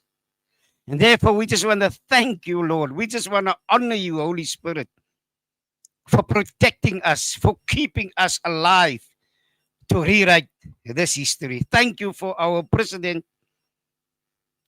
Epne Chebe. His name means light in the darkness. And thank you, Father, for using him and his leadership to bring light, to bring hope, to bring a better future in this industry. We dedicate the leadership under him and all those operators of us. We dedicate them all into your hands today. And we thank you for this gracious, great opportunity that we are alive and well. And Father, we also want to stand still in the moment and we recognize those before us, the presidents before us, the leadership before us, and even our brothers before us. We have laid a foundation, Father God, with the sweat and the sacrifice and even with the blood. And today we recognize that, Father, we want to build on what they have laid for us to build on. Help us, give us strength, Father. And I declare and decree according to your word, Father God, in Psalms 133, where your word is clear, where there is unity, irrespective of difference, irrespective of challenges, leaders in maturity, we also have to come back to unity. Help us to build in unity, because your word says, where there is unity amongst brothers and sisters, you command your blessing. We need, Father God, to stay in unity. Help us to stay in unity as we will lead by example, and we will indeed will be like a tree planted, Father, by the waterside, and indeed give fruit not only to our children, but to our communities, our country, and to nations that will come to our soil. Let us be, Father God, the apex, as we declared and decreed in the name of the Lord Jesus Christ, and all God's children say amen.